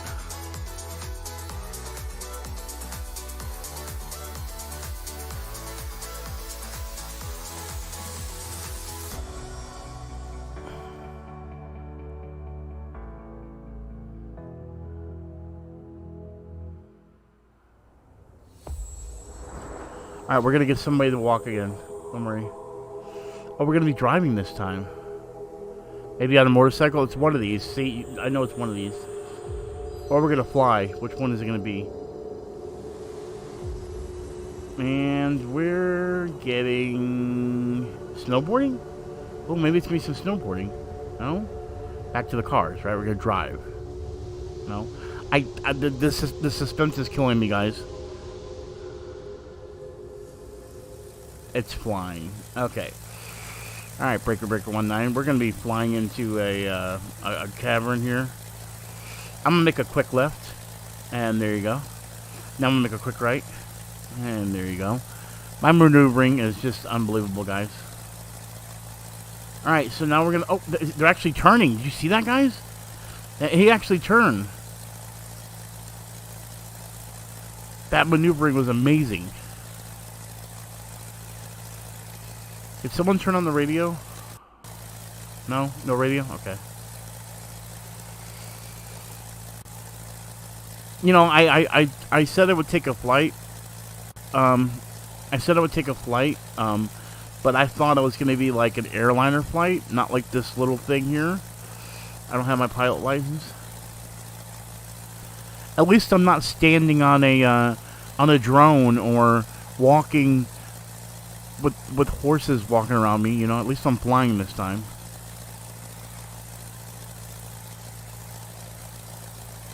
Oh, if you look to your left, you can see my house from here. Don't bother to turn your head. It doesn't matter. Just imagine it's there. And I'm turning a little more left again. No, I changed my mind. I don't want to do that. Oh, I used to go on that cruise liner right there. They have some great shuffleboarding. You should try it out.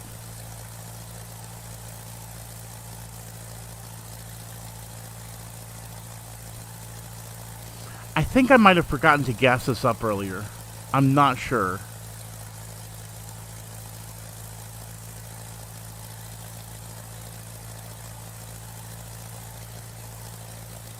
Oh, if you look to the right, that big building, that's Sony Entertainment. We don't talk about them, though, since they're not at E3 this year. You know what I mean?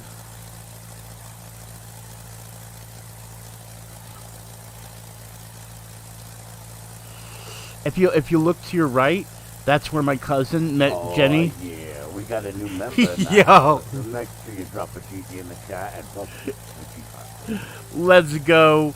Guys, drop a GG in the chat. Show Yeet some love. Entertainment at its best, guys. Show him some love, guys. Yeet, I'll go ahead and give you a stream kink for the stream, brother. Guys, drop a GG in the chat, guys. I knew I would get members and donations just based on this entertainment alone. When I saw this plane, I was like, that right there is going to be entertainment right there. And I was right. Look at this. Yeet became member because of this plane. I know it. I know for sure Yeet became a member because of this plane. Tell me I'm wrong.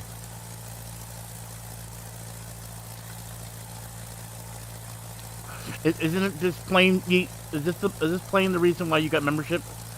You can be honest with me, Yeet. It's not me. It's the plane, isn't it? All right. So now what we're gonna do is we're gonna crash right here. Oh, I'm wrong. I'm wrong. You're right. Exactly, guys. You're right.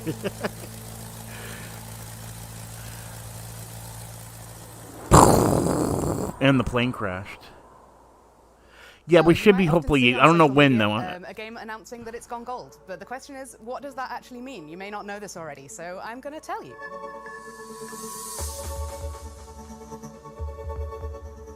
So when we say that a game has gone gold, it means that the game has been approved for manufacture. So that can be Sony, Microsoft, Google, Amazon, Nintendo, whichever platforms we're targeting for that specific game. The game is fully playable, it's stable, it's got a decent level of performance, and everything's basically working. And also that we've passed all of the compliance requirements from those first parties, and they have basically said, yep, off you go to manufacture. And then we start making the discs from there. Then we fly a plane for an hour. Gold comes from when this was all done on physical discs. It's digital now, but when this was physical discs, the ones that were sent to the manufacturer companies with that version of the game on that has been given the thumbs up, they were gold colored, and so we still use that term today. So when we go gold, it doesn't mean that all the work is done for the team. We usually go to manufacture about 6 to 8 weeks before launch, so there's some time there that we can use to properly polish the game and fix things like stability and little niggly issues that might impact the gameplay when we go live. So one of my best memories from shipping a game is when we were working on the Division 2, and we decided quite last minute there that we wanted to make some improvements to the onboarding and tutorials right at the beginning of the game. So what that involved was me running around the office, just speaking to people, trying to see what was possible, what was safe to do, what changes we could make that were really going to improve everything. And it was great to be able to work that tiny bit of magic right at the end that was going to improve the experience for everyone. So when a game goes gold, that's quite a big milestone for the team. It means that something that they've been working on for quite a few years is almost ready to go. So remember to give them a shout out when you hear a game's gone gold. It means that we're all really excited to see you get your hands on the final product.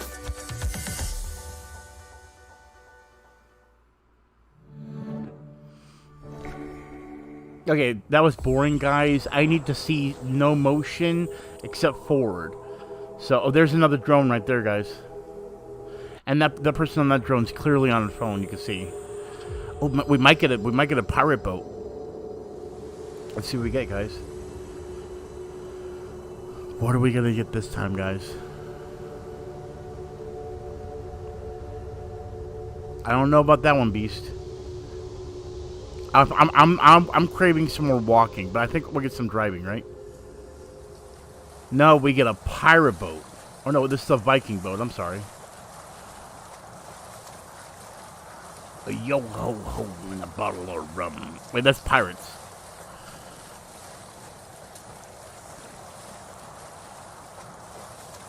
Am I the only one that has to use the restroom? It turned right. Did you see that? It turned right. This is unbelievable. It's the best game ever.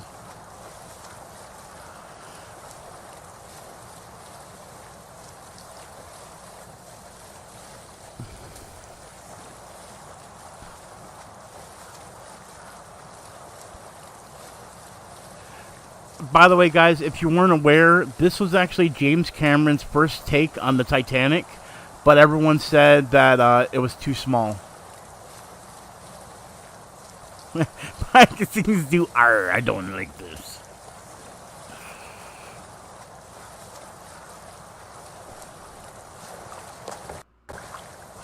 Ooh, did someone just shoot a gun? Because you know guns existed during the Vikings.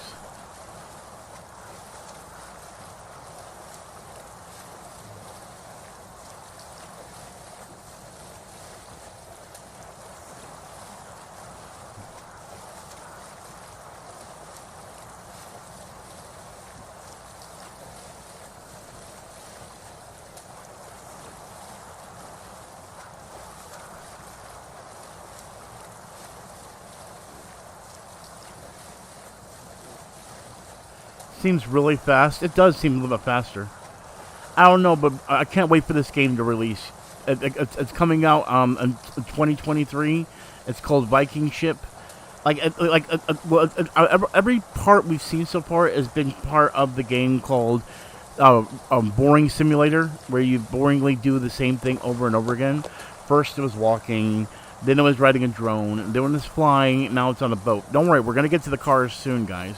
But they're not going to be really fast cars. It's going to be really slow cars. No offense, I like you better than Brutal, but Brutal is sus, bro. Wait, what? What do you mean, Beast?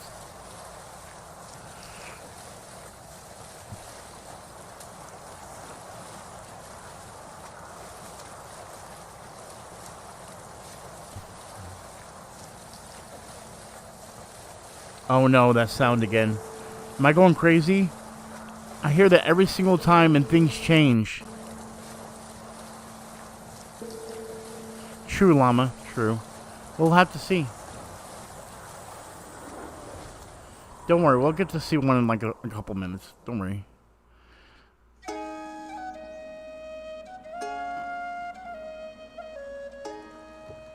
when I started this project. The homework I got from, from the Ubisoft team was go home and play. My name is Einar Salvik, a musician and composer from Norway. My name is Julie Fowlis, and I'm a musician and a singer from Scotland. Oh yeah, they do that all the time. Scottish Gaelic. On that one, the music Beef. that I perform is deeply rooted, the music of the Highlands and Islands in particular. I understood quickly that myself and people in the music team of Ubisoft, we had a lot of the same ideas and vision of what my part in it could be. When I decided I wanted to have Julie on board and she's accepted, I could already hear the music in a way. I've known Julie for a long time, been a fan, and yeah, always hoped at some point come an opportunity to do something together. I do connect to her way of approaching the older song traditions. It feels great to have her part of this. It was certainly an amazing opportunity to work with Einar. I love his work, I love his music, and his approach to making music. To work with Einar on these songs was just something to me that felt quite natural and really enjoyable, actually. I have implemented instruments such as the Billie Eilish has really let herself go, honestly. Would be the most common Kidding. string instrument at the time. I of course used the bronze horns that we also have. Looks in like a shower head. Scandinavia and was present in Ireland at this Who time who took my for shower longer parts? before this I as was well. looking for my shower. You One turned it into a instrument that I horde. introduced that I didn't use in the main game is the crwth. It's a form of lyre. Was present in both Ireland and Wales and Scotland. So of the two songs that we worked on, one of them was in Old Irish, Flan for Eden. That is actually an excerpt of a poem dating from the early 800s. That was the intention of the song, creating a praise poem for a flan. The Liafal there are many strange myths about it. It is sort of the coronation stone that had a power of choosing the king. When a truthful king would touch it, the ground would resound beneath it. It is sort of the heartstone of Ireland. It was really a great experience working on these two songs. They were very, very different stylistically and linguistically also. We wanted the Gaelic language, Old Irish Gaelic. You which can't is a say that out mysterious loud. language. This is a language that we have evidence of through writing, but we don't know how it sounded. We don't actually know for sure how it sounded, so it's a little bit of educated guessing. The legend is that the stone will bring woe, but the song claims if Ireland came to peril, the stone would rain a storm of wonders. Ciara is a very important character in this story. Ciara means a dark-haired one, and it was challenging for me too. I had to adopt the voice of this amazing character who's a very, very strong character. But it was really incredible recording the voice parts and being directed in real time from Canada. I put a lot of heart into my work. It's important that it reflects the game, but also reflects the culture. The music and the language, they really shape our identity as Gaels. It was hugely satisfying to work on the music, and actually for me it was a great way to channel some creativity during the pandemic.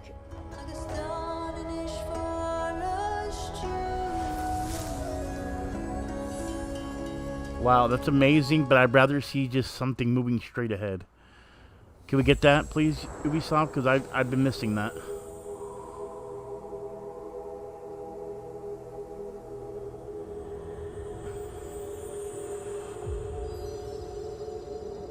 I think the snowboarder might be a little more entertaining when that happens. I got you, Spans. We'll probably do that during Fortnite, though, brother.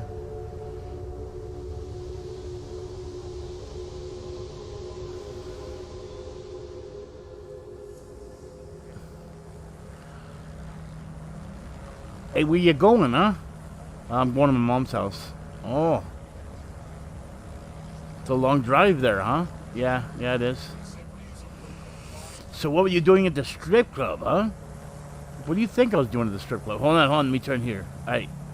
Yeah, what were you doing at the strip club? What do you think I was doing at the strip club? Did you really ask me the question? Hold on, I gotta stop here. This isn't my stop. I know, it's a stop sign. Oh. Did you not see the light? Well, I wasn't paying attention. Just let me drive. I know what I'm doing. So, you live around here? Well, yeah, of course. Not from out of town. No. Oh. So wait, you go from the strip club to your mom's house? Yes. Why? Don't make this weird. Oh, I'm making it real weird. Hold on, let me turn here. Almost, hit that guy. What guy? You didn't see him? No, I didn't see him. Oh, did you see that car? That was futuristic. I know. Oh, looks like they're dealing with some criminals. Yeah. Oh, almost past that light. All right. So, strip club, huh? Did you, spend a lot of money? What do you think? I'm taking that as a yes. Strip club to your mom's house. Isn't that a little weird? Well, the stripper said she'd meet me there at your mom's house? Yes. Why? Oh my God. Oh my God, so much for that donation. Everyone drop a GG in the chat and show that donator some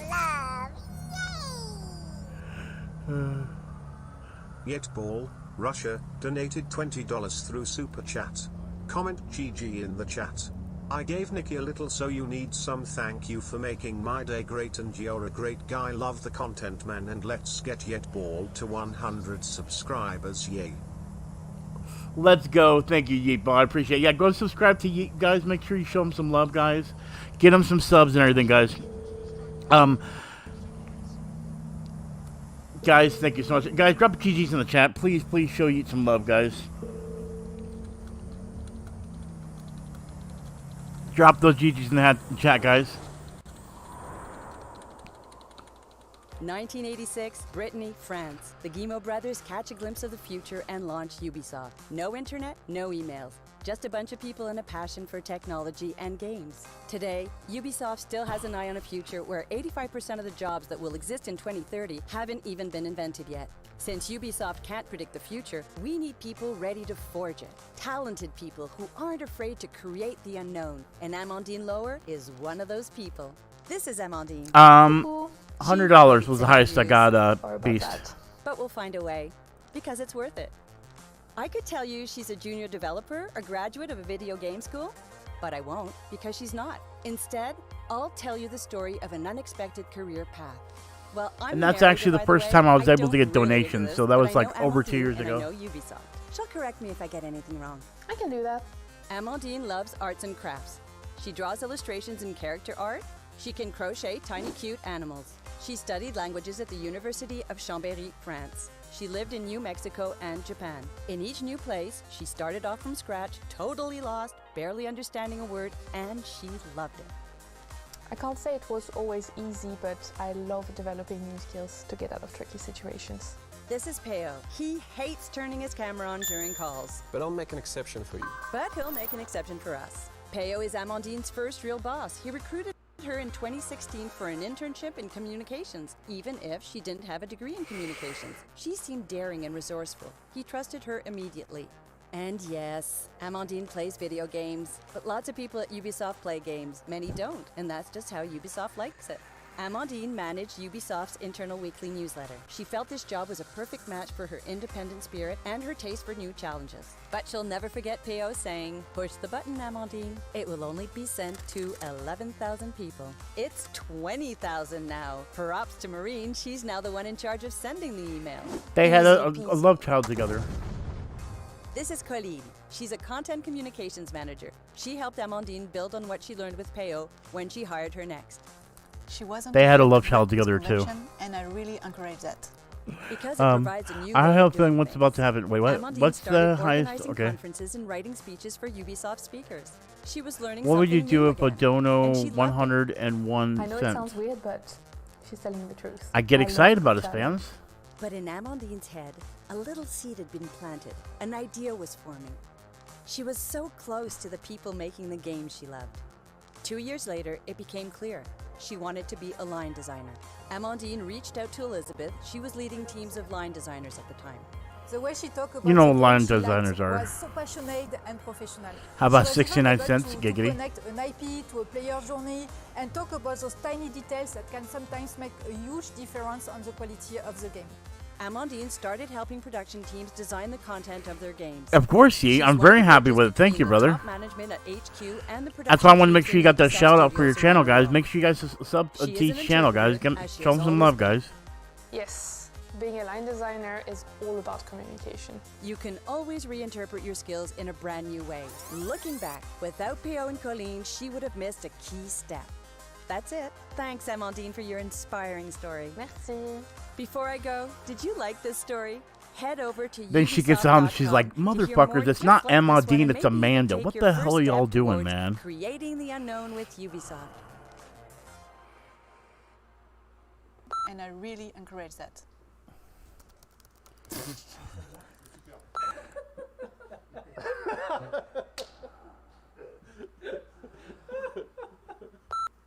Easy peasy.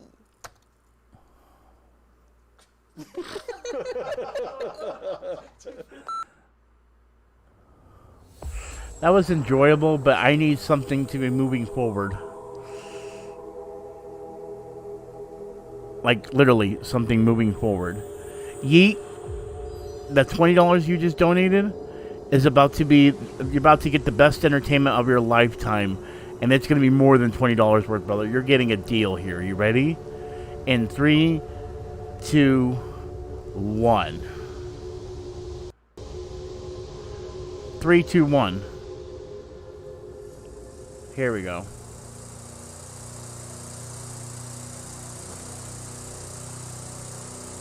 Hey, that there. That's the crew too, you know?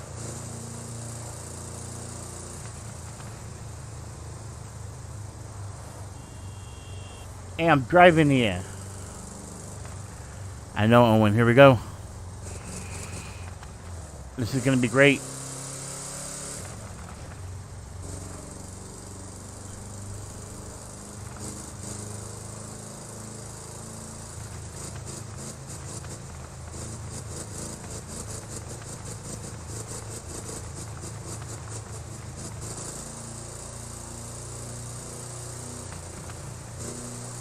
This guy sits alone in the car talking to himself. No, I'm not controlling Beast. I'm actually the one hiding in the back seat, but you can't see me because I'm laying down. And then when he stops, or when the screen goes black, I've killed the man that's driving. Watch. Hey, Ba. You hear me? Who's in the back seat? Don't turn around. If you turn around, I will shoot you in the back of the head. You're kidding me. Keep driving. Don't even stop or anything. All right, man. All right. All right, so here's what's going to happen. You're going to go around this curve, and then what you're going to do is keep going straight. Are you serious? Yeah, keep going straight. All right, man. Don't turn around. Told you not to turn around. I'm not. My bad. I won't turn around. All right. All right, now make a right turn. Make a right turn. Oh, you almost missed that turn. You almost died there. You hear that sound? That means it's your death. You ready for your death? Whoa, JT, thank you for the membership, brother. Sorry, I was doing the whole thing with the thing. Oh, yeah. We got a new member in the house. And make sure you drop a GG in the chat and welcome to the G-Pod. By the way, Yee, I just realized that you actually got the Tier 2 membership, brother. No.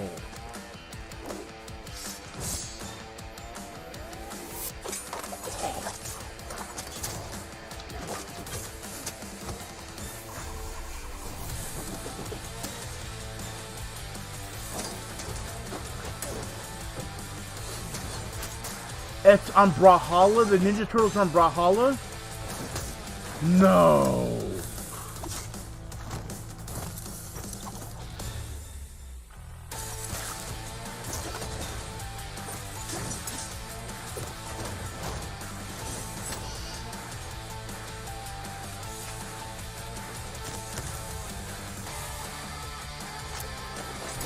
Oh, that's cool.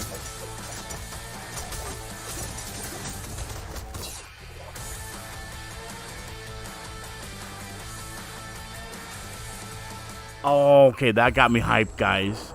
That got me hyped. All right, let me fix the Stream King for Yeet. And JT, thank you so much for the donation, brother. I am so sorry I got distracted there for a second. They actually showed something I was excited about.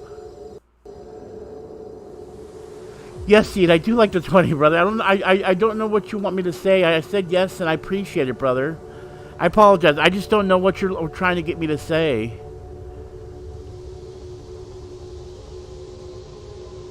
Sorry, if that sounded negative, I wasn't trying to sound negative. I just don't know what you're trying to get me to say.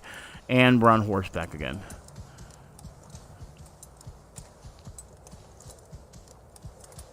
I'm very appreciative of you. I am. Thank you. I just can't scream and get louder anymore because I've got people that live in the same house with me, so I can't scream whenever I get a donation or anything like that. So I apologize for that.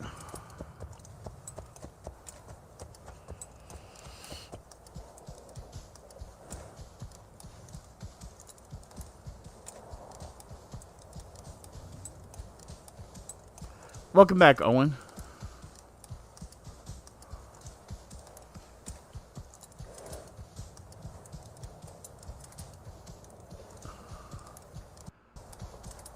No, I get it, JT. Thank you so much for the membership, brother. I appreciate it.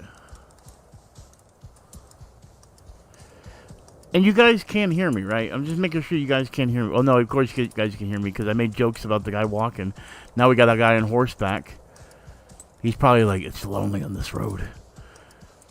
The things I've done with this horse, I just can't say out loud. Ain't that right, Wilbur? Help me.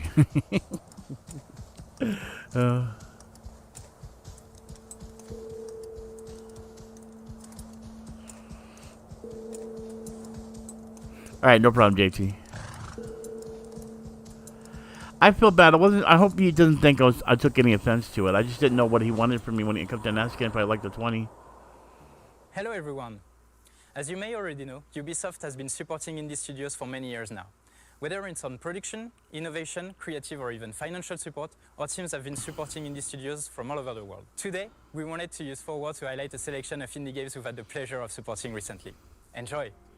Hi, I'm Sandro, the co-founder of Tucana Interactive, a young independent game development studio based in Berlin, Germany, currently working on Dorfromantik. Dorfromantik is a relaxing strategy and puzzle game where you create an ever-growing idyllic landscape by placing tiles. You can immerse yourself in a beautiful, peaceful and quiet world if you need a break from everyday life. But Dorfromantik also offers a challenge for those who are looking for one. Because to beat the high score, yo, Bryson, ahead, but also place your tiles very strategically. Guys, drop a GG in the chat. I do, Bryson. I do. I appreciate it, brother. Thank you. Guys, please show Bryson some love. Where we participate in mentoring sessions and are able to receive marketing support, such as the Indie Game Arena booth at Gamescom. Dorfromantik is already available right now in early access and will go into full release later this year. In addition, we also already have plans for mobile and the Nintendo Switch, so there's a lot still to be discovered. Bryson donated $19.99 through Super Chat. Comment GG in the chat.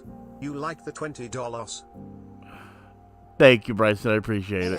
So I'm in Taylor. I'm one of the co-creators of Bravery Network Online, a game by Gloam, which is our studio. Bravery Network Online is a turn-based strategy game. You've got a team of 5 fighters. You're playing against an opponent's team of 5 fighters. And they are, a little bit gay. But if you're not gay, that's okay too.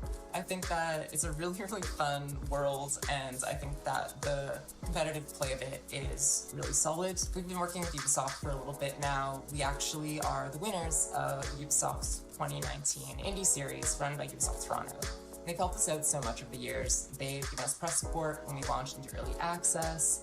They connected us with different folks internally who could help us out, and even to folks outside their company. We have a pretty vibrant Discord community, and a lot of folks who've just been enjoying the game, and we're really appreciative of that.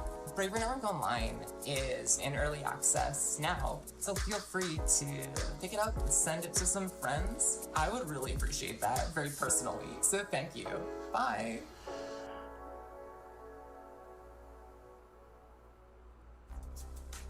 Hello everyone, I'm David Prinswell, Game Director breakthrough on You Suck at Parking. You Suck at Parking is the world's most extreme parking game and probably the only racing game where the goal is to actually stop your car.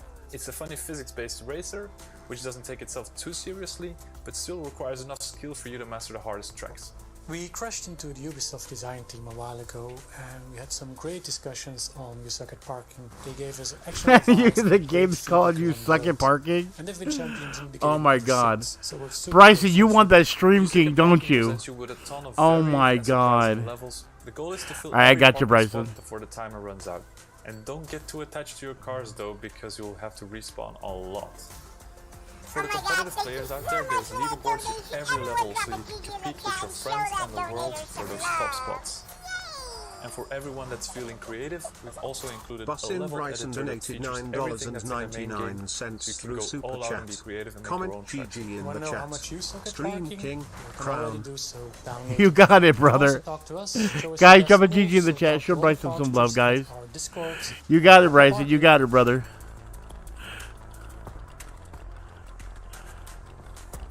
Nothing Network. We're not smoking anything at the moment right now.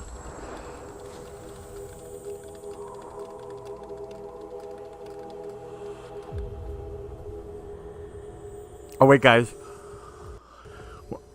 Oh, we get more walking. I know where I'm going.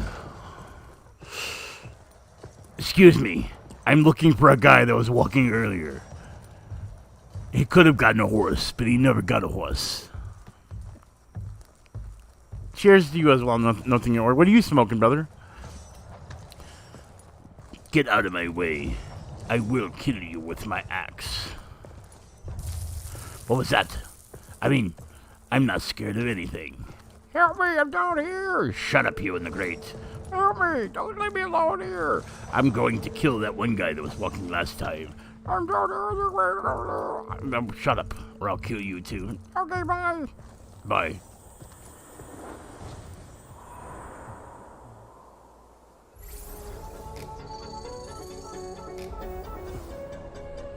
Yes, someone's walking away. I know, Bryson, for sure. Hi everyone. It's called I'm Jealousy. Olivier What do you mean, Jealousy? Not producer Nothing here Network? at Ubisoft Ivory Tower. The Crew 2, launched in 2018, reaches its 3rd anniversary. It's been a very intense year with multiple content deployment. Every 4 months, a new season, and every 2 months, a new episode. We delivered all the content announced 1 year ago.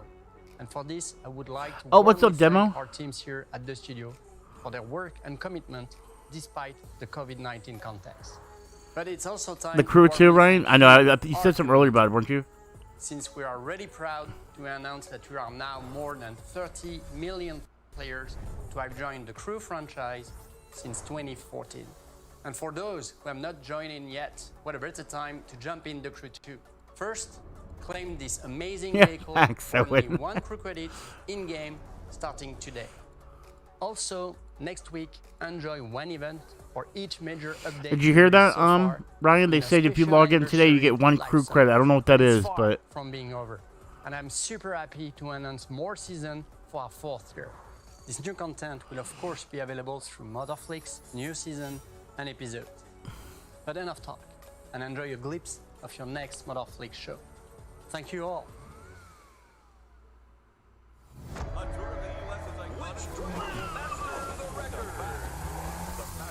Racing against the clock.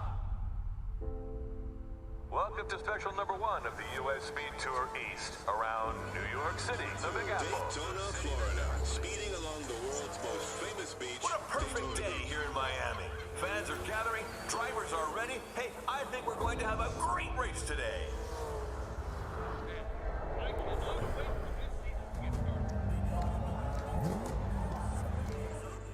Each new season brings fantastic feeling. The fever, the hope, the excitement. Here we go. The teams are getting ready. And I guarantee you that they are ready to make the show. Who will be the fastest to go? The U.S.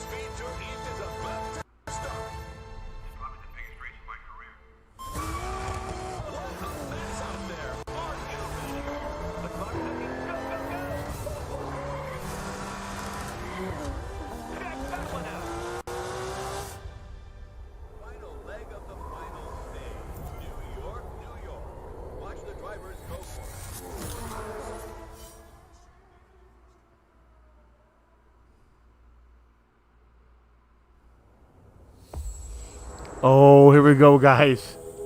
Ooh, here we go. What's it gonna be? Oh, I'm super hyped. Oh my god. What's it gonna be? Oh my god, it's track. It's the track maker game. This is not the crew, guys. By the way, this is not the crew. This is the track maker, or what's it called? It's actually a fun game, though. I will say that. You get to build your own tracks and everything. Wow, that's gonna be quick. You hear the noise already, guys?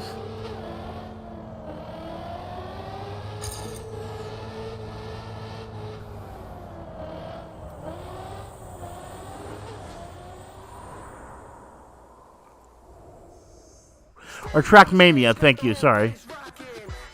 Why did I say track maker? Will that make you can make tracks on it?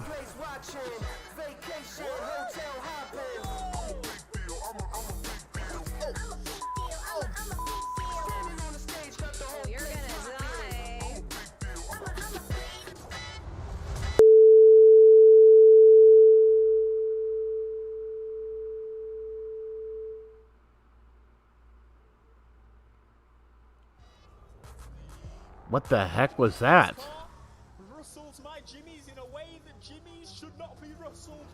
Did something just happen?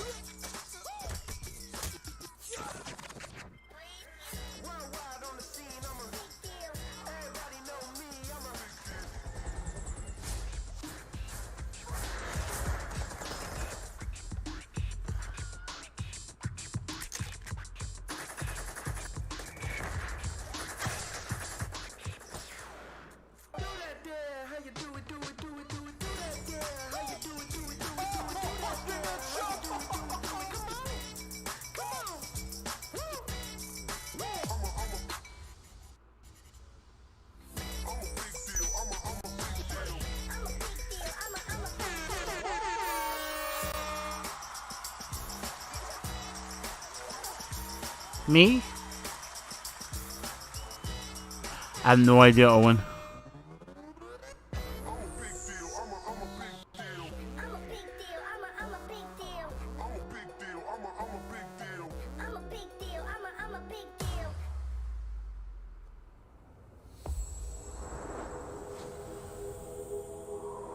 One more, guys. I was hoping we get one more. I think it's gonna be the snowboarder next. Here we go. Oh. What? That's not right. It's Far Cry.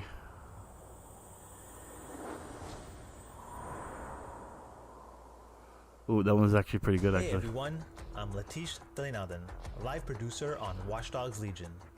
Back in October 2020, you recruited a resistance, built DedSec, and saved our near-future London.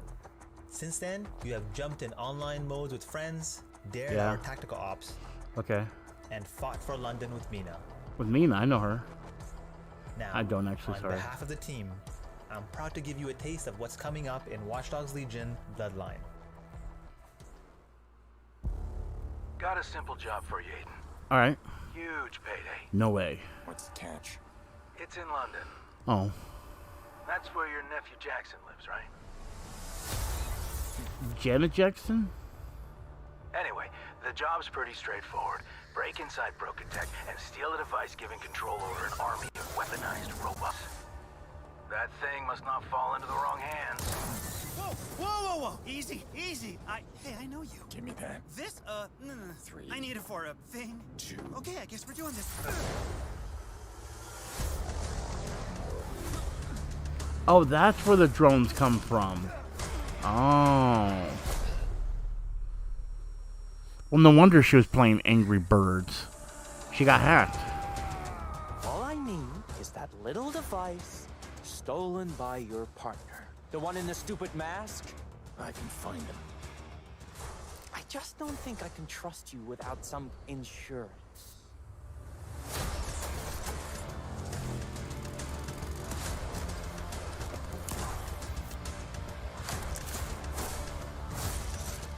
tired of criminals and con men running the world.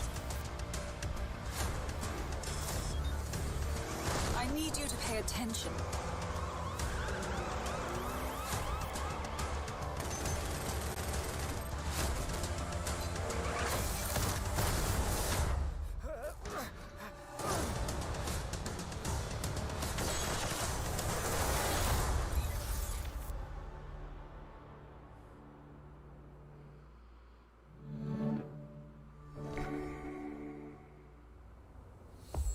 Oh, brother, I thought my birthday was a week ago today, but I was in,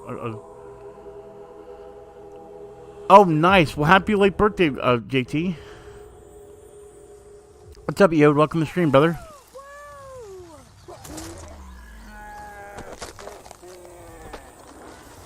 That just happened, right? Did someone just... Did everyone else just see, like, an alligator? How do I tame the deer? How do I tame the deer? Oh, not like that!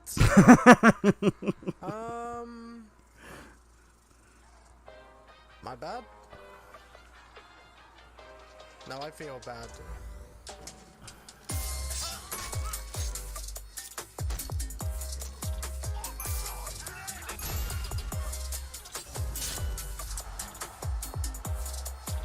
Roller Champions? I don't even know what this is.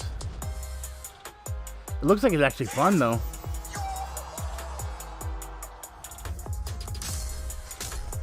Brawlhalla, yeah, Ninja Turtles DLC looks like it's really gonna be cool.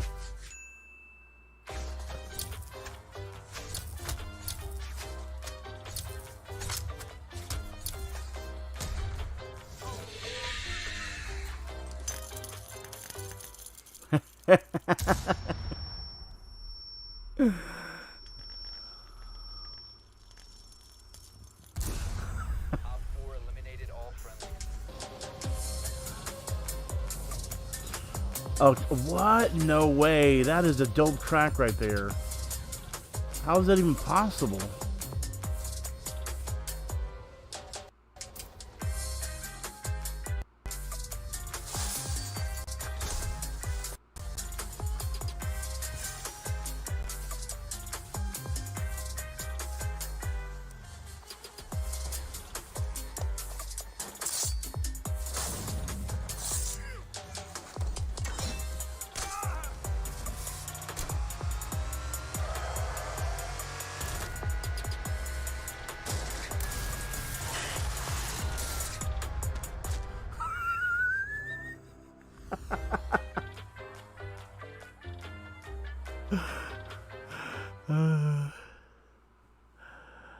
Oh my god.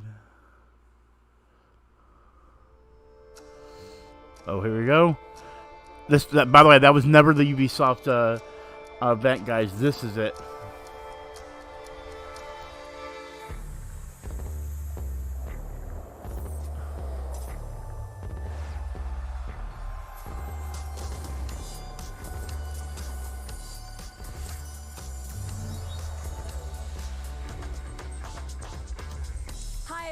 Welcome to Ubisoft Forward. I'm Neelam. And I'm Yusuf. We're so thrilled to be back hosting Ubisoft Forward. Over the next hour, we'll be your guides to all the latest news and exciting announcements coming from Ubisoft. We've got so much in store for you today, including deeper looks at Far Cry 6, Riders Republic, and Rainbow Six, plus a few other surprises you'll find out about soon enough. Neelam, I'm excited. We're filming this together. We got this gorgeous set. E3 is back. But I know why y'all are here. You want to see games, so let's get right into it. The Rainbow Six operators are facing off against an evolving and deadly threat. You'll no doubt have noticed that the alien parasite has spread to new areas. It's time to suit up and step into the containment zone. Here's a deeper look at Rainbow Six Extraction.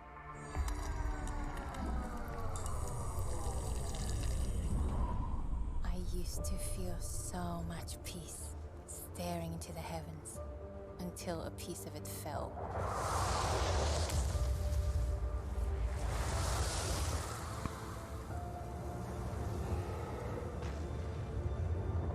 And the nightmare began.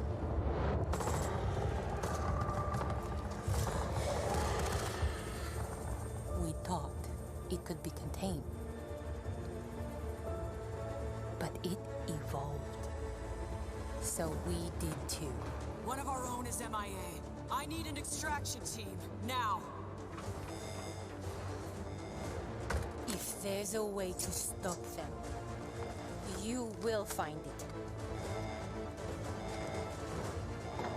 But I know you will find me first. Okay, the plan. Nomad, secure our exit. I'll take out the nests. And I'll find Ivana. I have your signal. Let's go. We are already out of the nests. Incoming! Clear the area!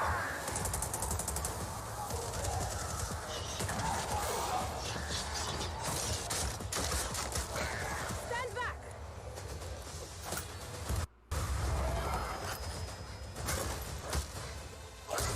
Down.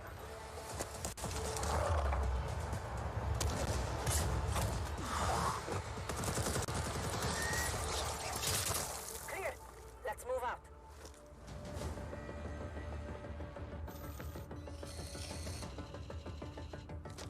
Clock's ticking. I found her. Ivana, hold on.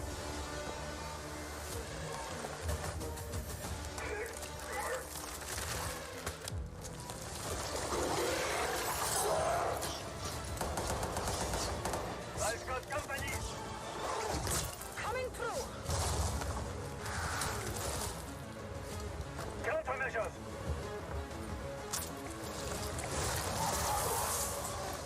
Check. Make for the exit. An apex! Get down!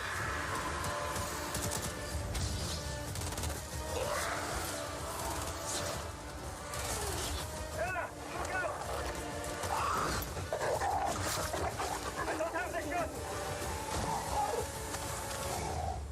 Not so fast. Target the breacher!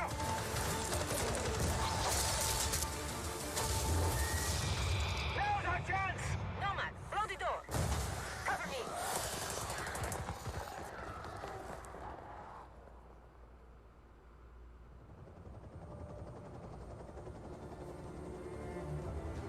No, you're good, JT. Hey, you all throwing me a party? Yeah. Too bad you missed all the fireworks. Team, it's Ash. We're not done yet. VIP down and...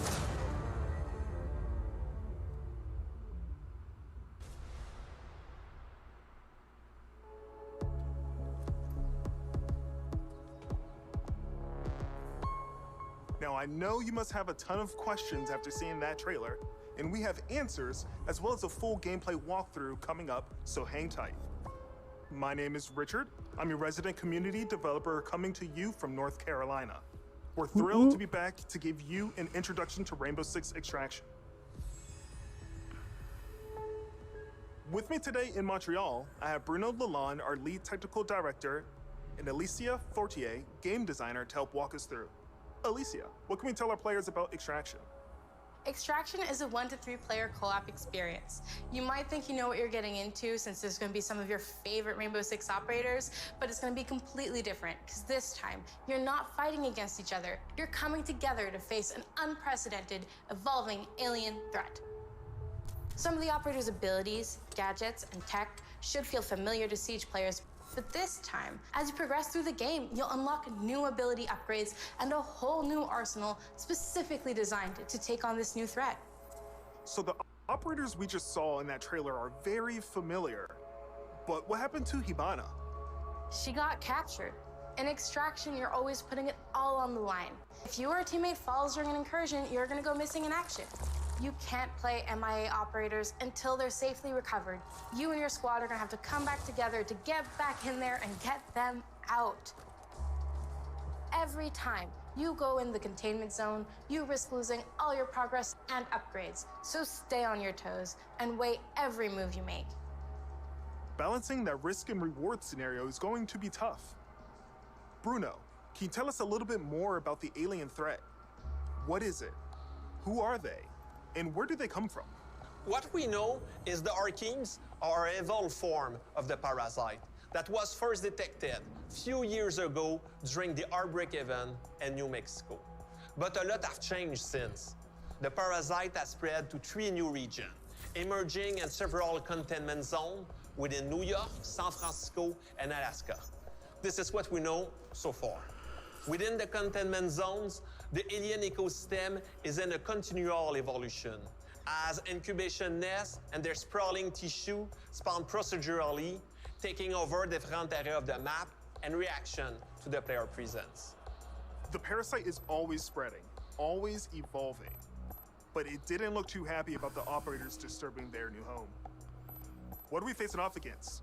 Well, the black goo-like sprawl is probably the first thing you will take on. It spreads to the map once your presence is detected, slowing progress and helping the Arkeens. Some of the other threats you may have seen Okay, in what the was that trailer beep? are the long-range spiker, the explosive breacher, the shape-shifting tormentors, and the apex. There's a lot more species of Arkeens and mutations that have been observed. More to come on that very soon. Thank you both so much for joining me. I'm really excited to dig into more of the details. We still have crossplay to talk about. Yes, that's right. Extraction will bring everyone together regardless of the platform. And for our Rainbow Six Siege community, we have exclusive unlocks for you in both games. Okay, you've been waiting long enough. Let's take an exclusive first look at some gameplay footage. Here is Rainbow Six Extraction.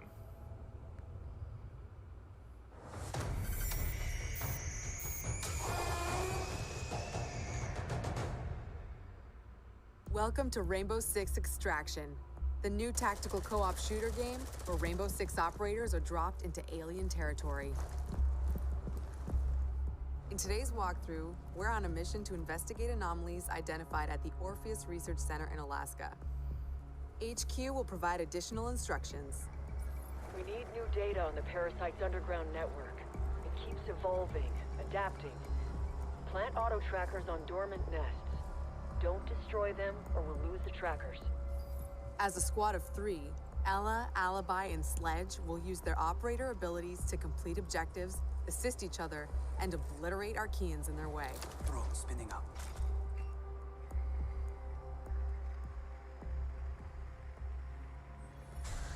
That's a grunt. Easy for a nest to incubate and bring to life, not so easy to eliminate in large numbers. Converge on location. Nice and quiet. The enemy reacts to intrusions in their ecosystem, including operators. Eliminate my target. So stealth tactics are the way to go. Visual on nest.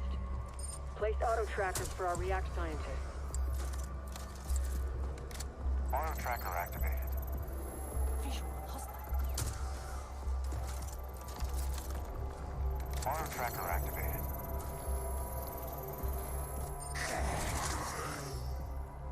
The parasite generates sprawl, a substance that connects their whole ecosystem. Alert an Arkean, and a nearby nest wakes up too. Arkeans move faster in sprawl, but operators get slowed down. Take my guy out. The squad can use their react light to see bioluminescent properties in Arkeans and in the environment.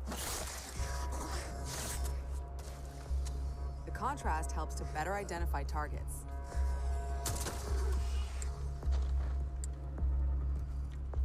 Nest mapping complete.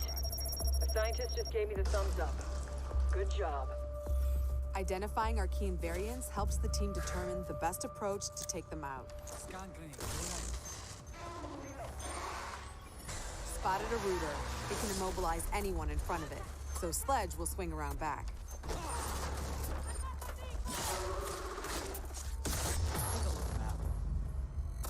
Get out of there before the swarm appears. Don't push your luck.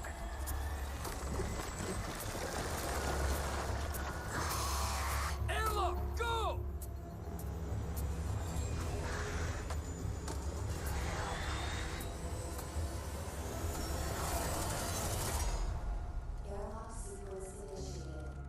That was close. Here, the team can regroup and resupply. Airlock doors will open onto the next subzone, which will be tougher than the first. need tissue samples from those Archies, and we need them gone. Use your react blade.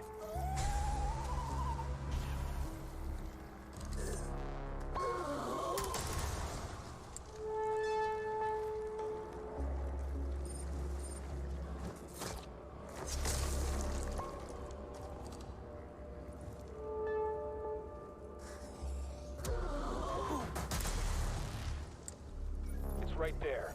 React blade, do your thing. That target is finished. One down. We're not done yet. That's your target. Don't put it to death just yet. Get that sample. We've located a spiker. It can fire armor-piercing projectiles. Alibi deploys a Prisma hologram. Deploying the bait.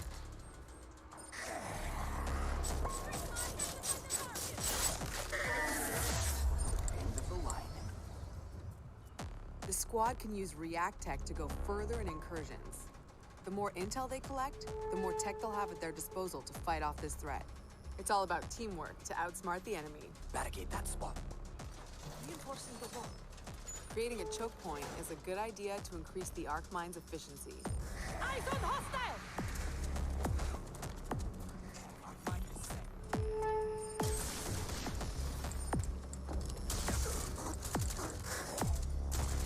That's the way. Keep hunting. That's the React threat sensor. Smasher incoming.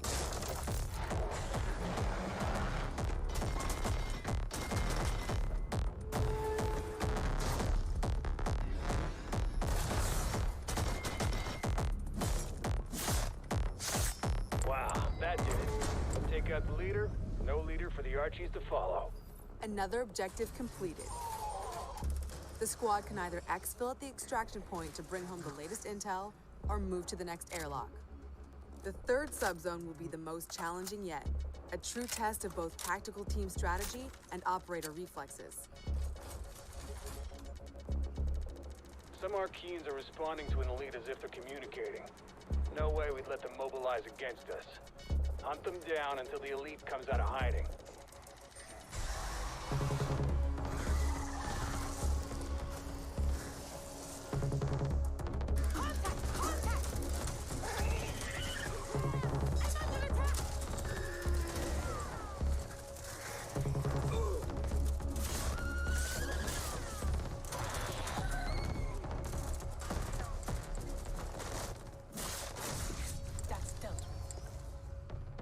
The elite will show up any second. Enemy located! Eliminate my target! I'm compromised! Eyes on hostile! Operator down!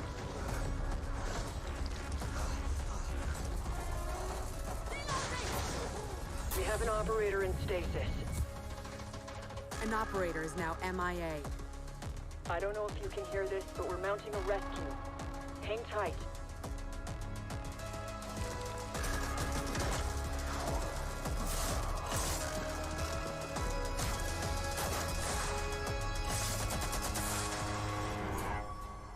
You heard it.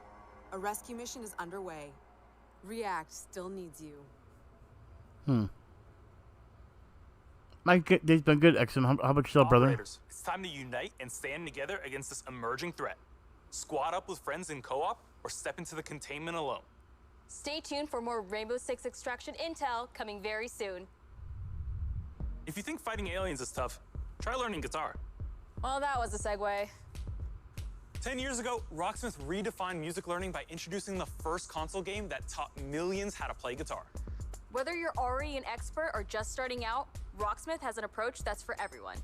A fun and interactive way to learn guitar, playing your favorite songs. And in the decade since its release, our community and its impact have only amplified. This year, let's turn it up to 11 and see what's next for Rocksmith.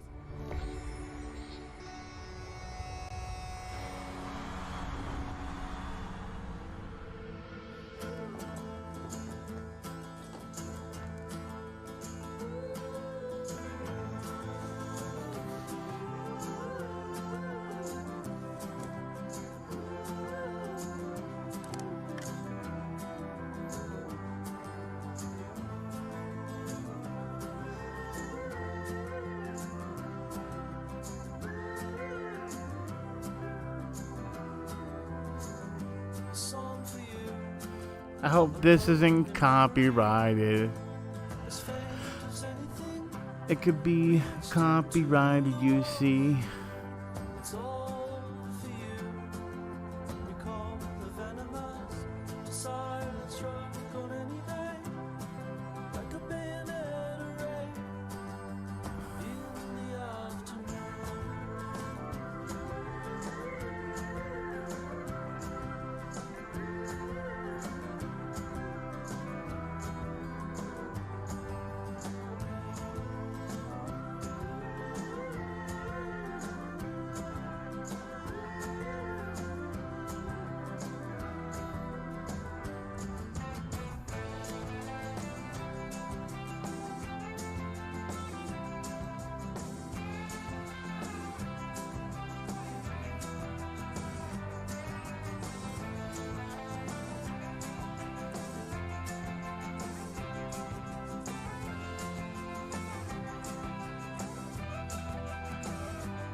I'm Arthur Von Nagel, producer at Ubisoft San Francisco, and Rocksmith has truly been a dream project for me.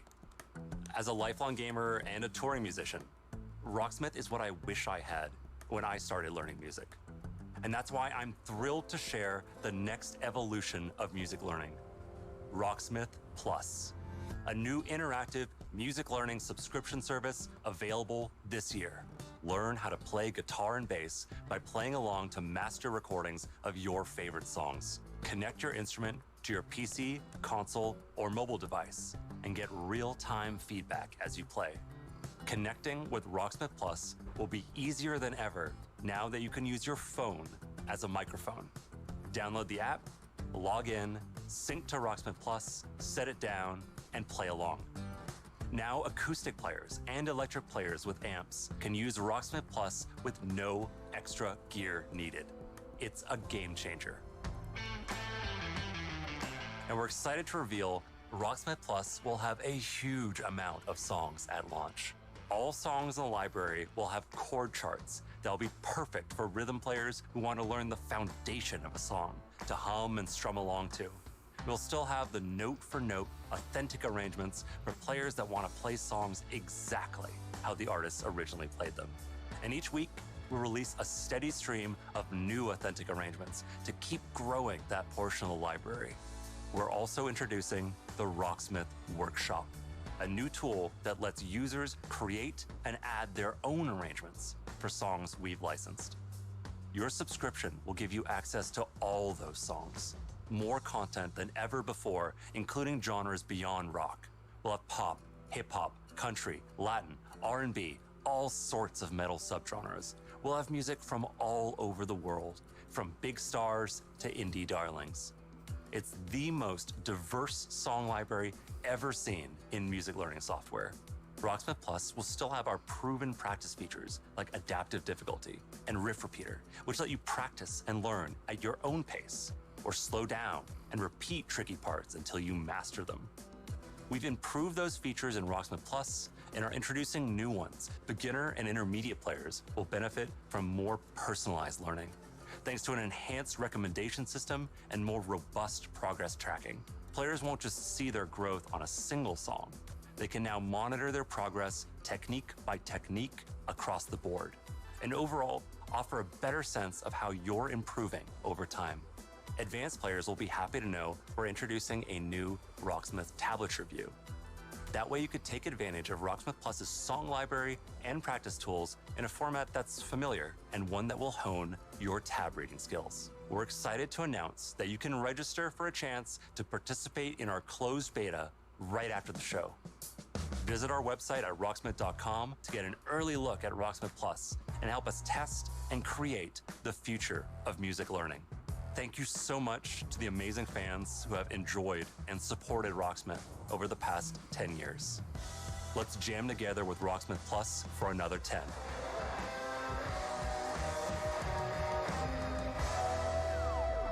Register now for a chance to play the Rocksmith Plus beta.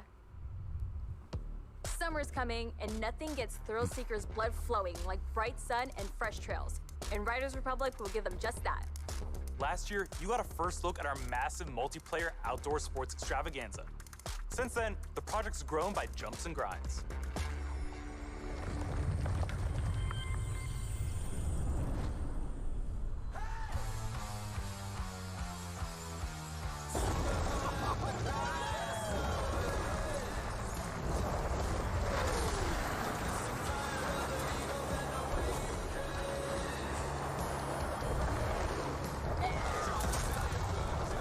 Greetings, thrill seekers. This is the Riders Ridge, the Republic's stomping ground. From here, you can meet like-minded riders. There was a beep again. Manage your career. Learn to nail those wild moves. Stay stylish. Share your creations with the Republic. Stay on top of the latest news. And take up some ferocious multiplayer action, like Free-for-All or Tricks Battle, our 6 versus 6 team competition.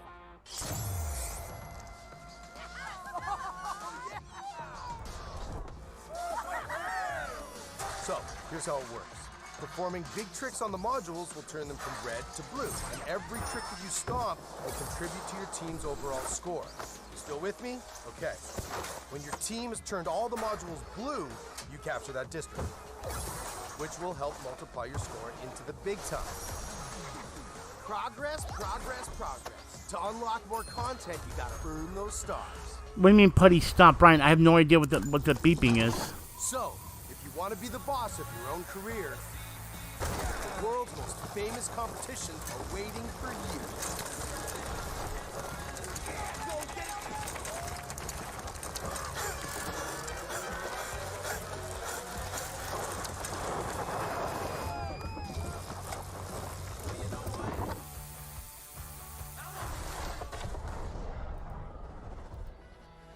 Now, some might say the best parts of the Republic can be found in the city playground.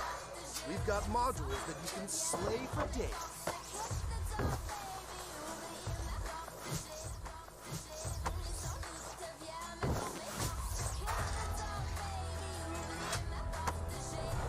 Maybe you're all about living on the edge. Either way, to progress, you gotta earn. Well, it's kind of stars. freaking me out, Ryan, because Rig is important if you too. guys are hearing it, I don't know if We've it's all in got our the stream, like the E3 stream, or if it's just me and my computer, and it's warning me of something bad that I can't see.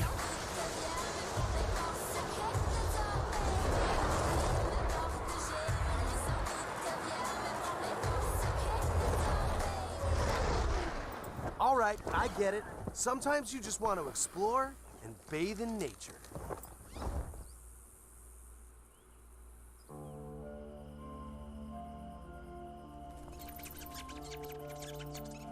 That's right.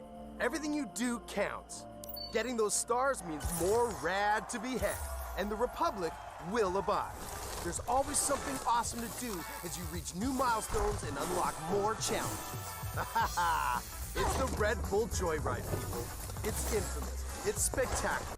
It's the biggest stop biking. And guess what? It's E3. Something's happening with E3. You see that? There is so much more. More stunts. More sports. More events. Just more, okay? And a natural outdoor playground for you and your friends to enjoy, any way that you want. When we say fun with everyone, we mean it. Look at all these riders. Does this speak to you? Then don't miss out on mass races. Woo!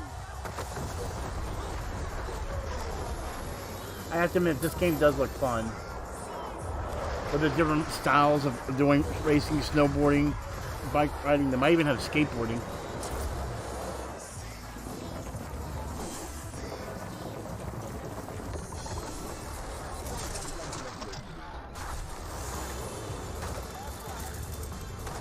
The Republic awaits you, Ryder. See you soon.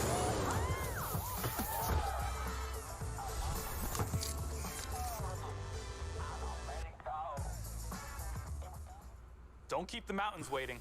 Riders Republic is coming September 2nd, and you can pre-order now and claim your right to rip. Okay, so you've seen some of our favorite Rainbow Six operators battling alien parasites, but how's their day job going? You know, ever since Crimson Heist, we're still trying to clear all those pesky Flores drones off the maps.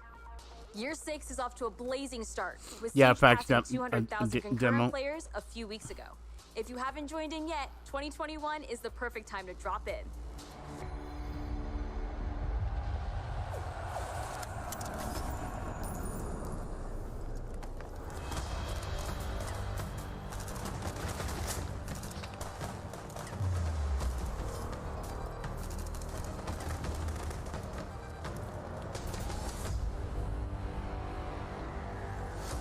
Six years into our journey with Siege, we are humbled and grateful for the enthusiastic community that has supported this growth. So today is all about sharing quality of life developments that will dramatically improve player experience. With the community growing every day, we've been hard at work finding ways to improve your ability to play with your friends and meet new players. On June 30th, we are unifying our PC and cloud-based platforms with crossplay and cross-progression. That means that any player on Amazon Luna, Stadia, or PC will be able to queue into games together while having a unified account progression. And for console players, in early 2022, crossplay will be available between PlayStation and Xbox platform, and the cross-progression will be available between all platforms. For these updates, we needed a bit more time in order to prepare and make sure they have a smooth launch. Bringing these player bases together benefits everyone. It will finally allow you to play with your friends across different platforms. It also means that your progression will now follow you, anytime and anywhere you play. We know crossplay is a feature a lot of you has been anticipating, and we are thrilled to see the enthusiasm its announcement has inspired. From your amazing fan art to the awesome cosplays, the Rainbow Six community is the lifeblood that keeps this game moving forward. We cannot thank you enough for your support. It is because of you that Siege keeps evolving and growing. To wrap up, here's a brand new animated trailer starring Thunderbird, the new Defender joining Team Rainbow. Check this out.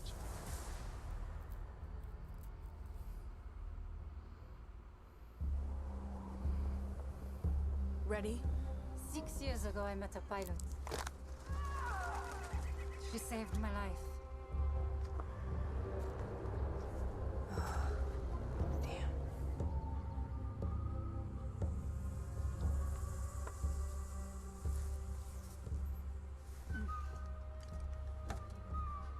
That symbol, what does it mean? This jacket was my father's. Dagu Wankan, Wichahpi. The Creator's star has many meanings. Love, wisdom, bravery. Suits you. Listen, I need to get this bird in the air. You try to get some rest. You're the boss. Sorry.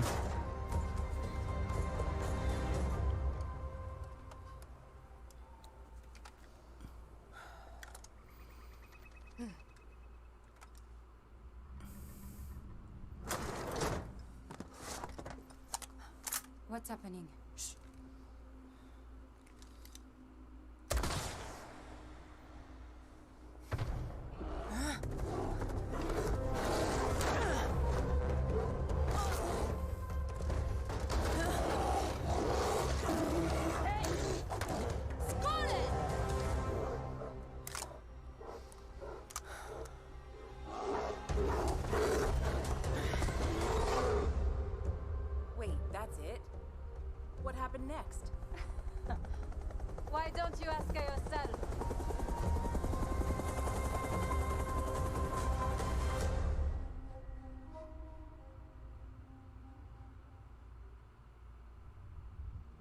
New projects aren't the only things to be excited about this year. Take a look at the incredible updates coming to our live games in 2021.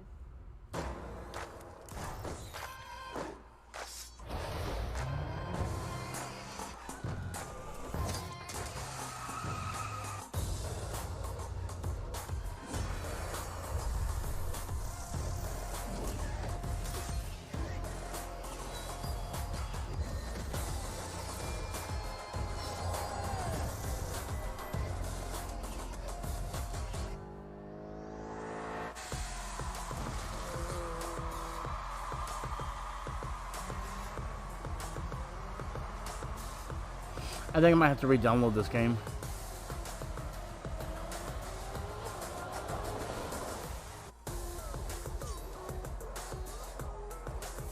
Can't believe the Ninja Turtles from Brawlhalla.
From the release of the Ghost experience to the latest teammate update, Ghost Recon Breakpoint keeps evolving thanks to your feedback.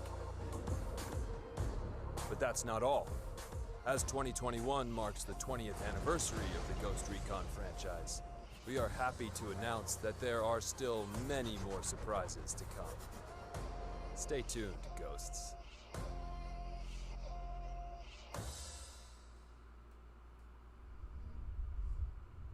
Just Dance has always been about connecting with friends and family. When you're in good company, there are no bad dancers. So move the coffee table, alert the local homeowners association, and let's get loud. Oh, this is gonna probably have copyright music all over it. I knew it. It's gonna have copyright music. I think I might mute this one, guys, so I apologize. Yeah, it definitely has copyright music.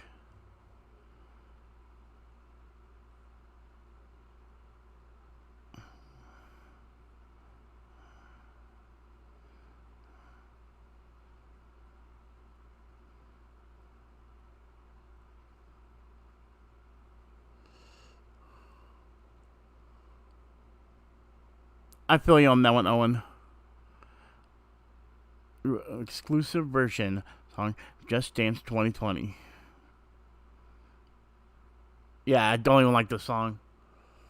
You love this song, right?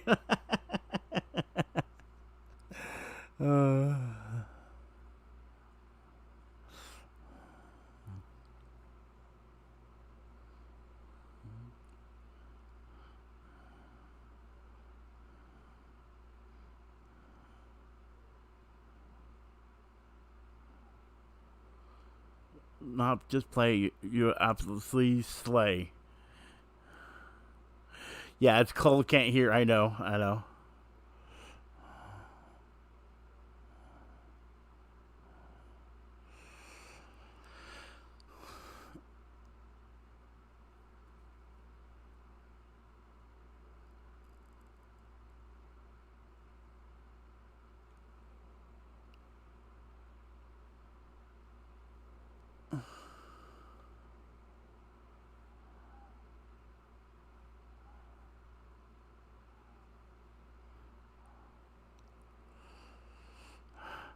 I don't have any interest in the song, by the way. Be happy you guys aren't not hearing it.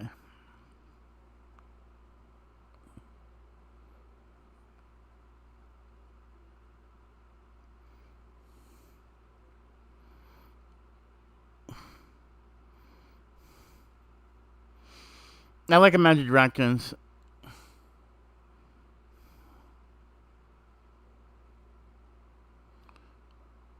Do we have to continue here? It's time to get our Viking on.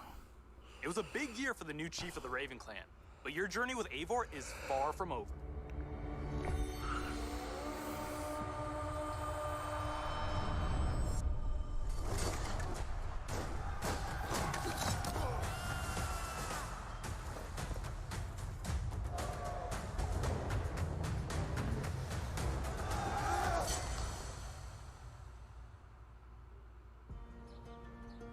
In November 2020, we released Assassin's Creed Valhalla. To our delight, it was the biggest launch for any Assassin's Creed game to date, and we have you to thank for that. Becoming Eivor, a Viking leader going on a quest to fight for a new home, is an adventure that resonated closely with many of you. I certainly had fun exploring England with Eivor and stumbling across unique world events that left me with memorable side stories. Thank you, Eivor. We're amazed to see how you dedicated yourselves to the Viking lifestyle. You've led more than 300 million raids in total, and built more than 100 million buildings in your settlements. Congrats. Eivor still has a long journey ahead, and we've been continuing to offer free updates for all players to enjoy post-launch. These updates include time-limited festivals, new quests, and even whole new game modes, such as the River Raids update and the Mastery Challenge. We add in community-requested tweaks and features too. For instance, we'll be adding one-handed swords in the coming weeks.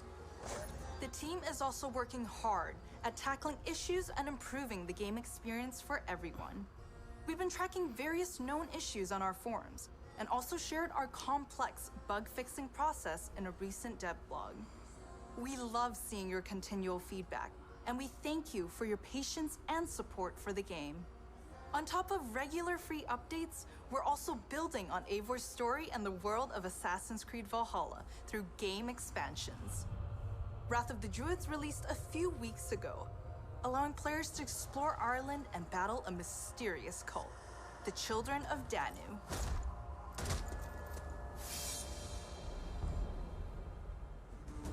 In our second upcoming expansion, you'll get to relive the Siege of Paris. This is the most ambitious battle in Viking history, taking place in war-torn Francia.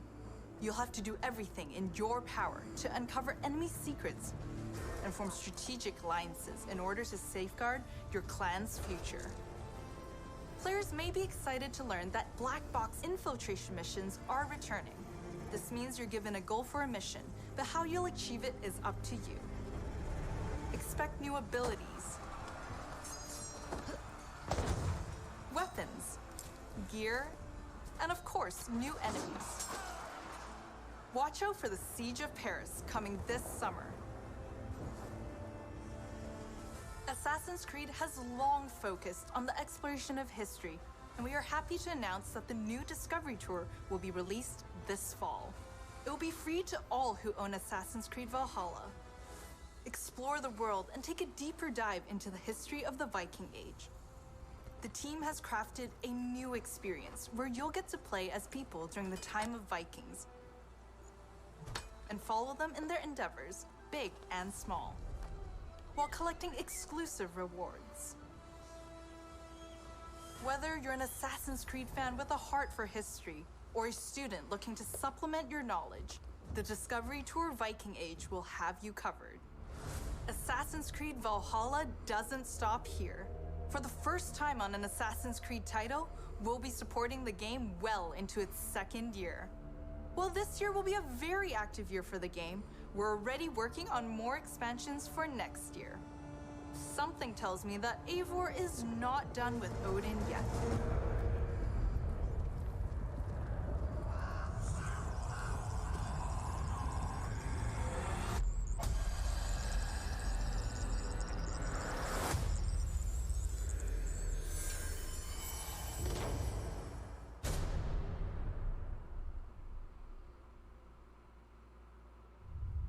So you've seen some great games from us, but we also have news about the movies and TV series we've been working on. Our Ubisoft film and television team has some exclusive content to share. Up first is Mythic Quest, the workplace comedy set in a game development studio that's streaming on Apple TV+. If you haven't watched the second season yet, here's a look at what you've been missing before the upcoming season finale. Why do you have goosebumps? This is an involuntary reaction to... Being inspired? I was emotionally manipulated. What's the difference? That's it. Except, make it about me and not the world. I feel really seen and heard. Ashley Birch is in this too? Or hear you. She played us to get what she wanted. She inspired us. She emotionally manipulated us. What's the difference? Up next is an exclusive look at a new trailer for our feature This length is movie, E3 still, Werewolves Bryson. Within. It's a whodunit with teeth that'll be coming to theaters June 25th and on demand July 2nd. Hello, everyone. I am Josh Rubin, the director of Werewolves Within. And I'm Sam Richardson, the star of Werewolves Within. Werewolves Within was based off a Ubisoft game, and we're so excited to bring you an exclusive look just for you. Check it out. Dr. Ellis? I told you, she's probably tanked. Guys, I'm gonna use the bathroom. I'll be right back, guys. Touch this door again, I'll shoot. Again. Dr. Ellis? Hey, damn lost, please. Look, we need answers. It didn't disappear. What did you say? It didn't just... Shh. What? It's not Emerson Flint. It's one of you. What the hell is that supposed to mean? Okay, well... What did her eyeball say? Look, we don't understand. Could you just please come out? I'm afraid I can't do that, Ranger Wheeler. You could be one of them. What is one of what?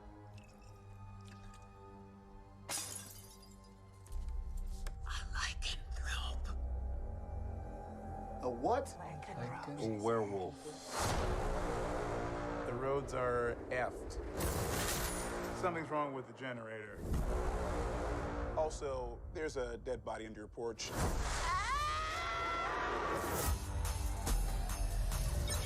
Yes! I'm gonna go get a croissant. Out of curiosity, who is packing? We having a good old-fashioned sleepover. With guns, though. With guns, yes. Everybody's going, how the heck?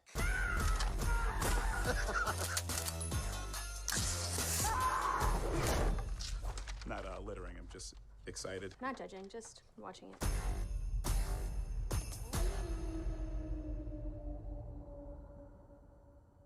Follow Mythic Quest on Apple TV+. And be sure to catch Werewolves Within this summer, in theaters or on your on-demand platforms. No hero story is complete without a great rival to match them. After all, even the most vile tyrant is a star of their own narrative. When it comes to memorable villains, no one does it better than Far Cry.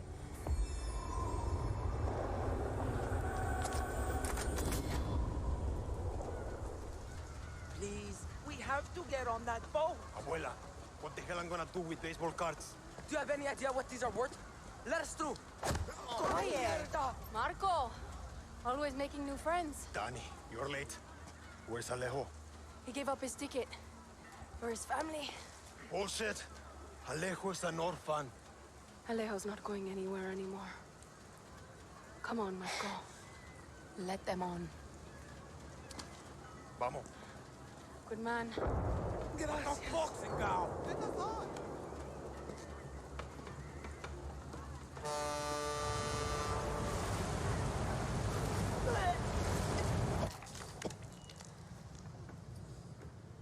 Gracias. Don't worry about it, chamaco. Here. That's all I've got. This isn't right, Danny. We should be fighting, not running to the Yankees. Alejo gave you a fucking gift, Lira. We survive. Same as the orphanage, same as the academy. What's that? Please, no, this is a fishing boat. You will, no.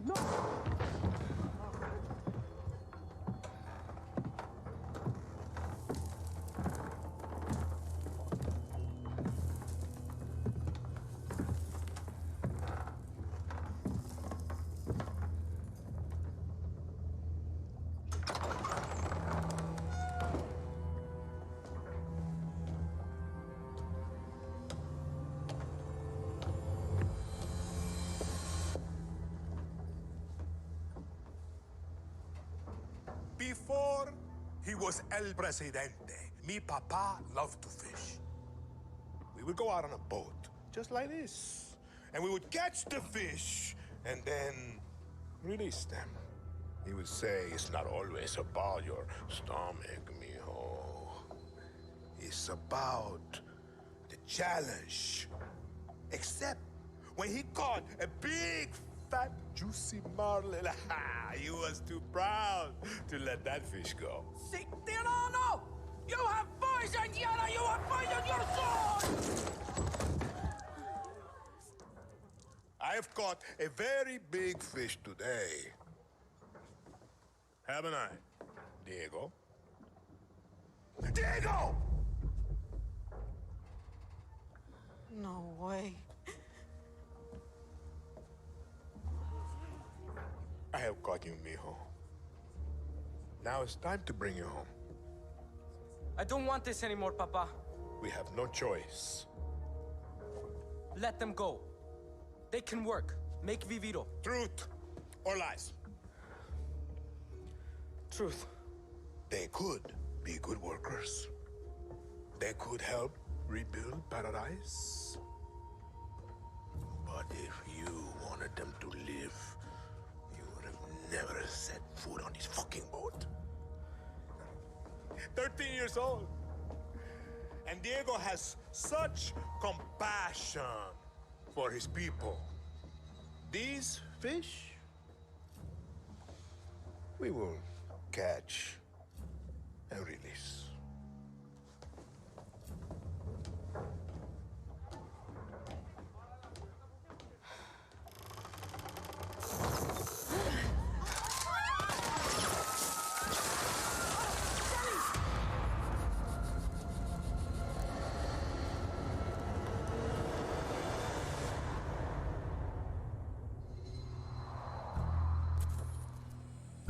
You've just seen another disturbing lesson from Anton Castillo, passed down to his son Diego as he grooms him to become the future ruler of Yara. The most important part of crafting a Far Cry villain isn't the fact that they're evil or shocking. It's that there's someone that could sit across from you at the dinner table and charm you into thinking that everything they believe, no matter how twisted or horrifying, could be absolutely true. That's the secret to Anton's power, and we couldn't be prouder to have him join the Far Cry family. Now, when creating Anton, we had quite a lot to live up to. Because when you think Far Cry, you think about its rich legacy of villains. Which makes today a very special day for Far Cry fans. Not only did we get to see into the mind of Anton Castillo, we finally get to unveil some of our post-launch plans. Our dream was to honor the Far Cry villain's tradition and introduce a brand new experience.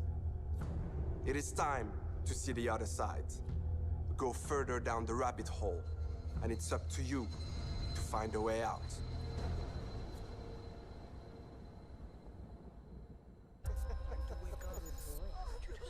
What is going on? Who's watching who? My, what a happy family. RJ, tell your mother and sister to... You are alive. That is all that matters. What the fuck? Peekaboo, motherfucker. Where the fuck am I? I too am a king who isn't afraid to slaughter to get what he wants.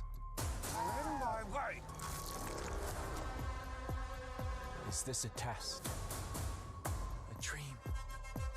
An opportunity? Then I will not waste it.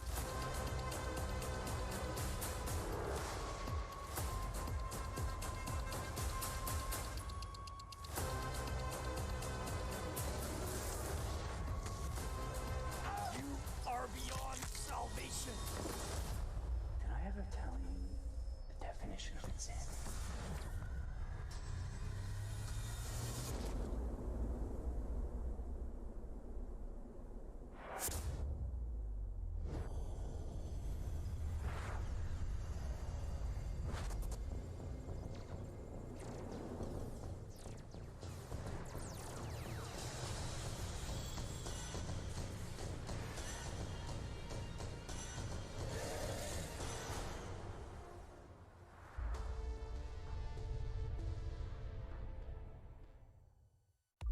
We're so excited for you all to check out this next game. Oof, Neelam, I can't wait to get my hands on this one.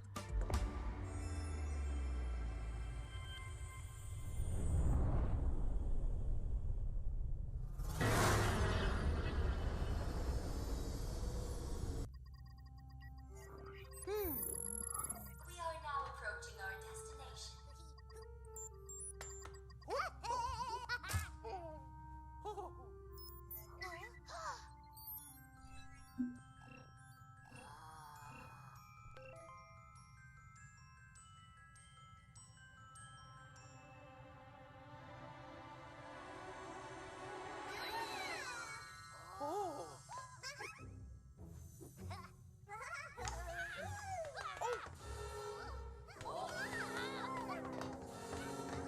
Vast energy anomaly detected.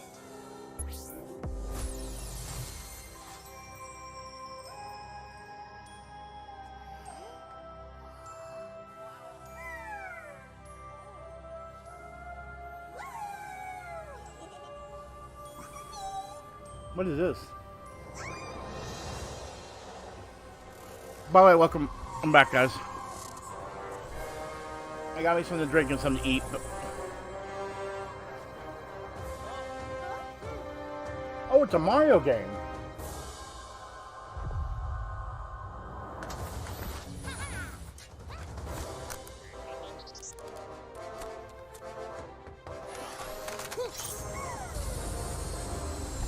Alright, we'll move the mic up a bit, guys.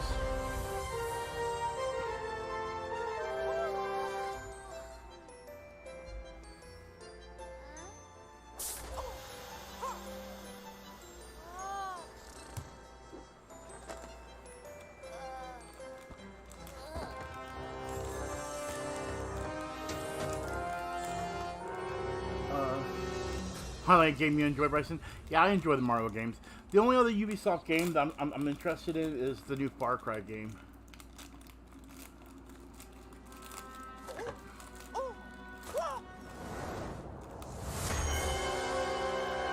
Sweet.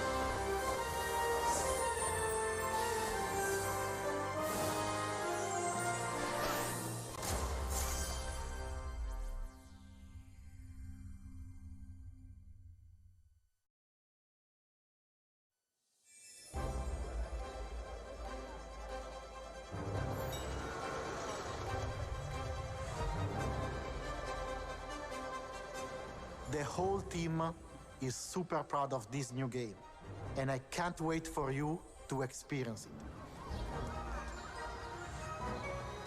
It's fair to say that we did something quite surprising with the concept of Mario plus Rabbids Kingdom battle. And for this project, we didn't want to stop there. Hi everyone, Mario and the Rabbids are back. And I'm so excited to be back as well today to unveil our new project, Mario plus Rabbids Sparks of Hope. We are diving back into this unique crossover with even bigger ambition, expanding our universe on a major scale. This time it's not just the Mushroom Kingdom, there is an entire galaxy to save. To do so, you will lead a brave yet reckless team of unique heroes, including some fresh faces like Rabbids Rosalina and other surprises. On their quest to repel evil across the galaxy, their spaceship will bring them from planet to planet. They will be facing a powerful villain, Cursor, an enemy unlike anything our heroes encountered before. But they won't be alone. By their side, they will have their new allies, the Sparks. These surprising creatures, born from the merge of Rabbids and Lumas, will lend their wild powers to our heroes. Their natures and origin are at the core of our story. But let's keep some surprises for later.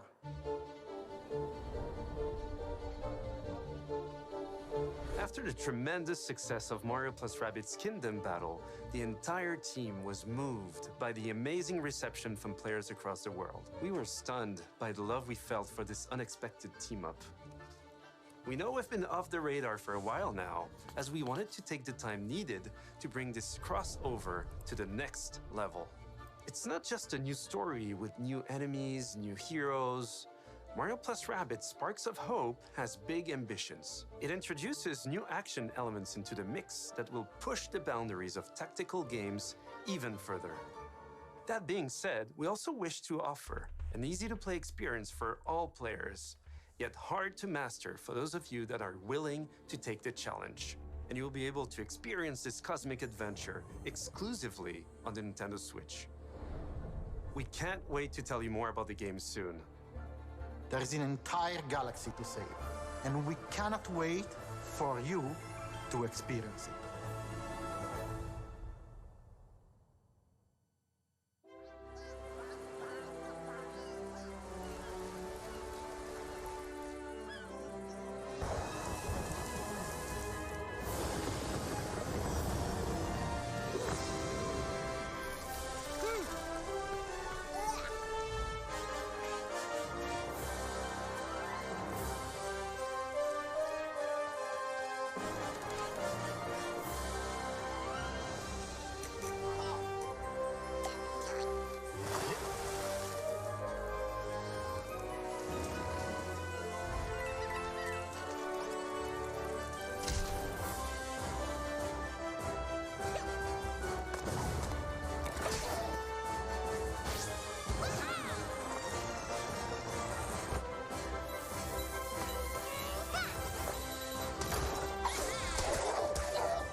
So we're not done yet. Let's check in with our CEO, Yves Guillemot.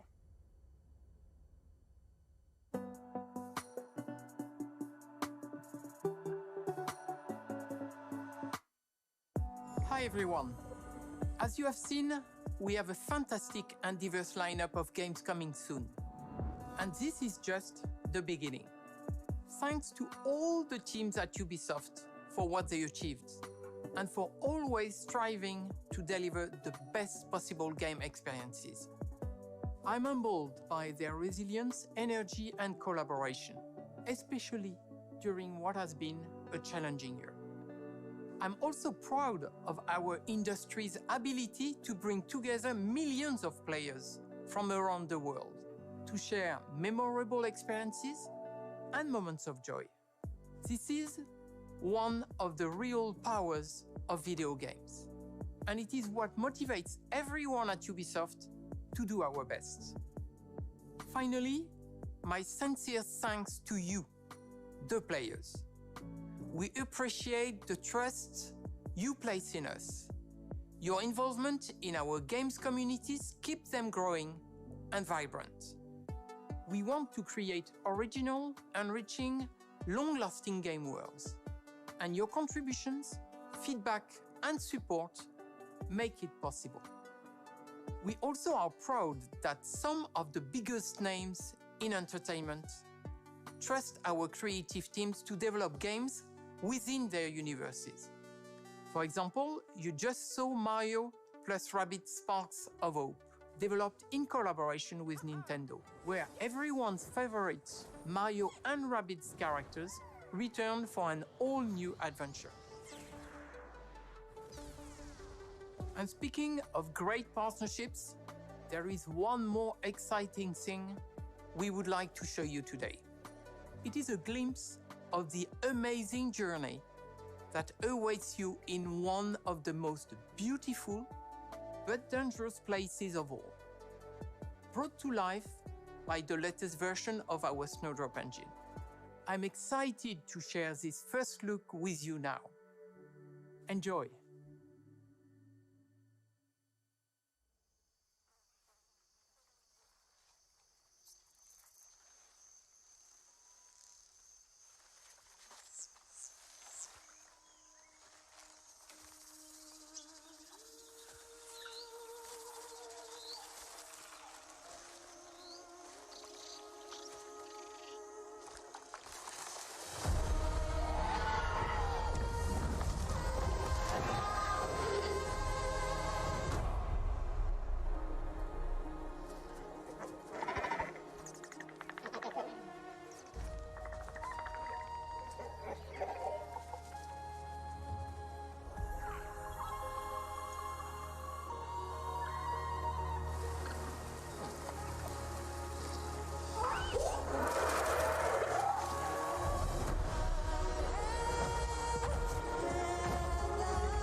Sorry guys, I just wanted to eat real quick. Looks like we're getting an Avatar game.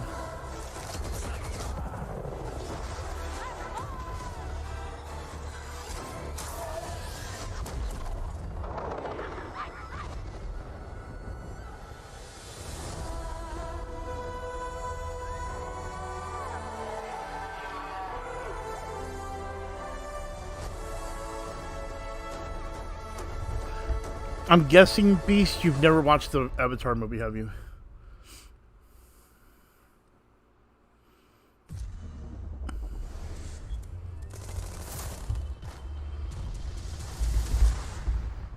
You understand now. You and I are gonna tear shit up! Begin the remake!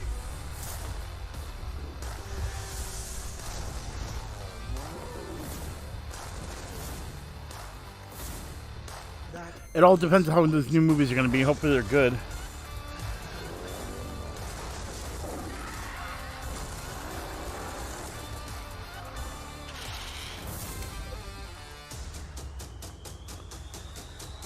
Wait, did I miss Far Cry?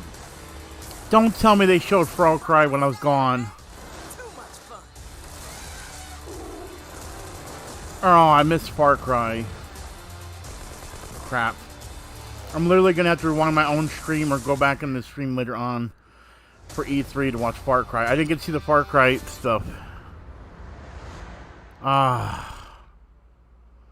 Man, I can't believe I missed the Far Cry. So that was one thing I wanted to see. Joined us to share what's new with Ubisoft. Today, we battled some Archeans in Rainbow Six Extraction, learned some new songs in Rocksmith, got an adrenaline rush from Riders Republic, lit up the dance floor in Just Dance 2022, visited new shores in Assassin's Creed Valhalla, witnessed a chilling confrontation in Far Cry 6. Crap, I missed that. And teamed up with our favorite man in overalls in Mario plus Rabbids. Don't go anywhere. There's still more to come in the post-show. Bye, y'all. Oh, there's a post-show happening? Okay, cool.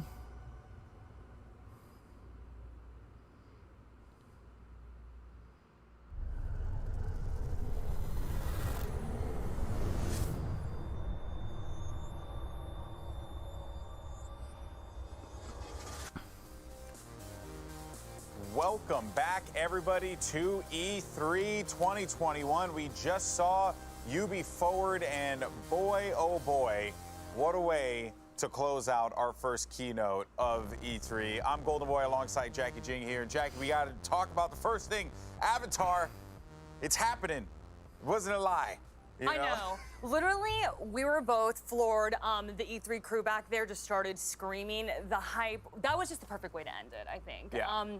It was just a taste of it, right? But the visuals, I mean, it completely got me to my core. We know that there's so many movies coming out. What is it, 2, 3, 4, and 5, I believe? Yeah, a lot. So A this lot. is just building up the hype for the movies. But, Okay, so guys, I just want it to looks be like the Navi, Gearbox and is I going want to to ride a be at pterodactyl 5 creature p.m. like a surfboard. So like an But hour that from just now. looked so dang cool to me. I'm glad. So, yeah. But I'm glad before that, we will be getting Devolver Digital. I don't know if I want to stick with it because I'd rather see Gearbox's conference. So I put out a tweet and I said, this game reminds me of Downhill Domination, which was a game that I absolutely loved back in the day. It was like a mountain biking. It was like one of those games that it came out around the time when all the other extreme sports games were coming out, and everyone was snagging up properties, and someone said, how about we have people ride bikes down a mountain? And from there, I got hooked. I was addicted. I love that game so much. And that is what Riders Republic felt like to me. I'm genuinely excited for it. So I've always loved sports games like this because I'm 6'2" and incredibly uncoordinated. I cannot snowboard to save my butt. In fact, I just land on my butt the whole time. So I'm definitely excited to try out snowboarding, but I also want to drive an ice cream truck. You went crazy for the ice cream truck. You were like, is that an ice cream truck? It was the ice cream bicycle. Oh, it was an ice cream bicycle, The little dolly. It was so good. I loved it. But by the way, guys, we had a poll go out here, and it seems like no surprise, especially given that it came at the end, but Avatar Frontiers of Pandora is the game that was everyone's favorite that was announced. 41%. I love how Far Cry was the lowest number. There. But there were some good ones. There were some good ones. So also shout out to the people who voted Riders Republic. I appreciate you. But there were some fun ones. Real quick, I do want to touch on Yeah, she said she's Rocksmith, 6'2". because that game has been going on for such a long time now. But I was explaining it before, and me and Avali, we were like chatting about it, and it's like, it's one of those things that it's not just a game, it's an experience about learning how to try something new, how to play guitar, whether you're a beginner, intermediate, advanced. You can gamify it, or you can just learn all together. It's a really cool idea, and I'm glad that Ubisoft continues to support it.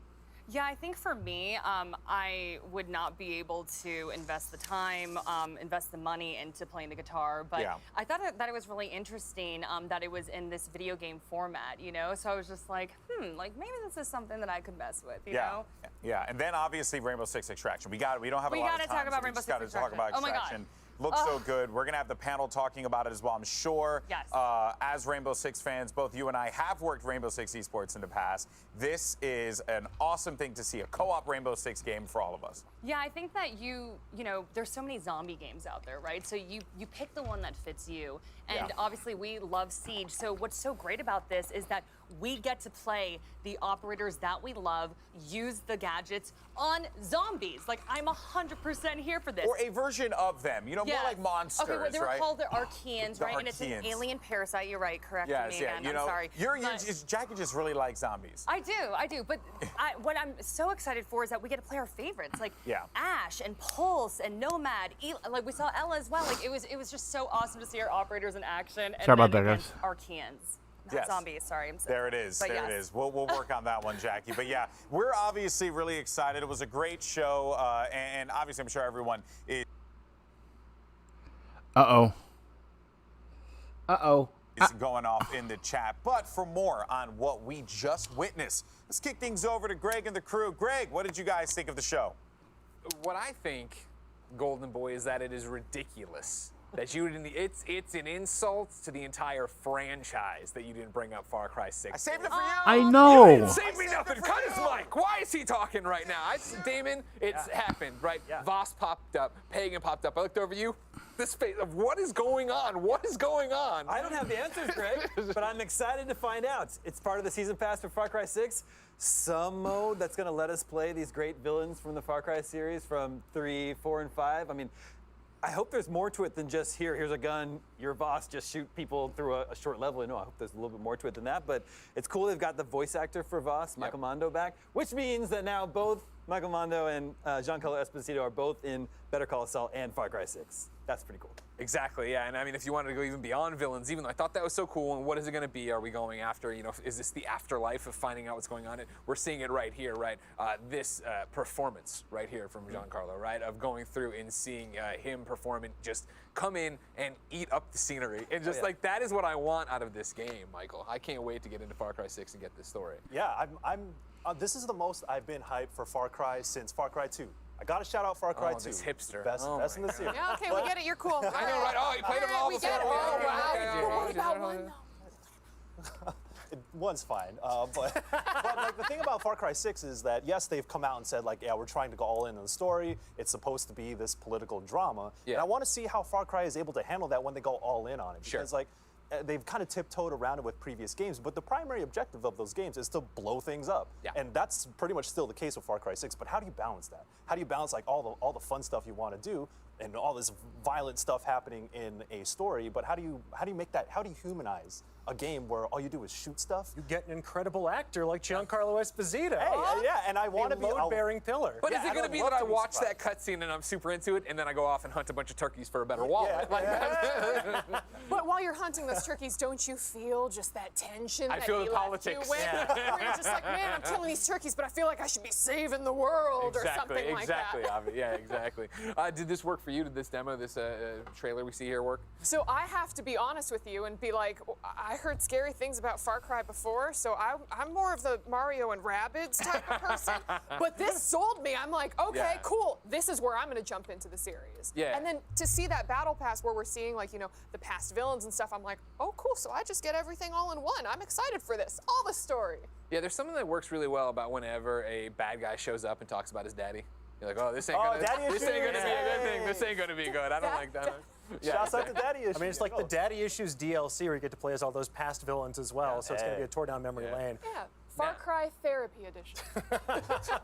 Now, Dan, of course, everyone here at E3, on camera, off camera, behind the scenes, working night and day to make sure we give the best presentation. They made sure to have a camera on you. Oh, no. And apparently when the Avatar game happened, you heard Jackie and Golden Boy talk about the fact that everybone went wild. It wasn't everybody, it was you. I think it was an understated reaction. Can we see this clip? Do we have this clip ready? Look at there, look at this, look at this. Now, we can't play it because there are so many curse words. Meanwhile, I'll be stunned. Look, sometimes you have to speak your truth. You have to let your heart sing. Open yourself to the world. And I am fully open to another wild adventure in Pandora because the movie came out in 2009. Sure. They have been promising movie after movie for God knows how long. E3 is They're making so 4 sequels. E3 itself, so, I don't know. guys, James Cameron believes in this so wholeheartedly. or just for today, I mean. I've been at the bottom of the literal ocean. All I care about is Avatar, and all you should care about is Avatar. Guys. So I'm going to place my trust in James Cameron and the fine folks at Ubisoft to deliver an adventure worthy of that level of spectacle. Sure. I'm just shocked that it's actually a thing because when it feels like an old Festival? wives' tale anytime you hear mention of an Avatar sequel. So I'm just happy that one of them is actually real and tangible. Yeah, that would be the takeaway from it, and I think that was what I walked away from it. As somebody who saw the movie, I think with Damon, years and years and years and years, another lifetime ago when we would go see Metreon movies all the time, right? Like, it's not a series that I've looked back at and been like, oh man, I can't wait for more sequels, but watching the gameplay of it here, right? Going through the open world, seeing them already start to mix that up and how beautiful it looks, I'm excited to see what they do with the franchise. It looks very pretty. Yeah. I am not being paid to be here today. It's going to be difficult for me to muster enthusiasm for the Avatar game. So beyond Far Cry, what got you? Mario plus Rabbids. Yeah. Love the first game. It looks like they changed the battle system this time around, though. Did you guys notice it's not grid-based anymore? Yeah. You can free roam around your circle of movement there. Also, it seems to be based on Mario Galaxy.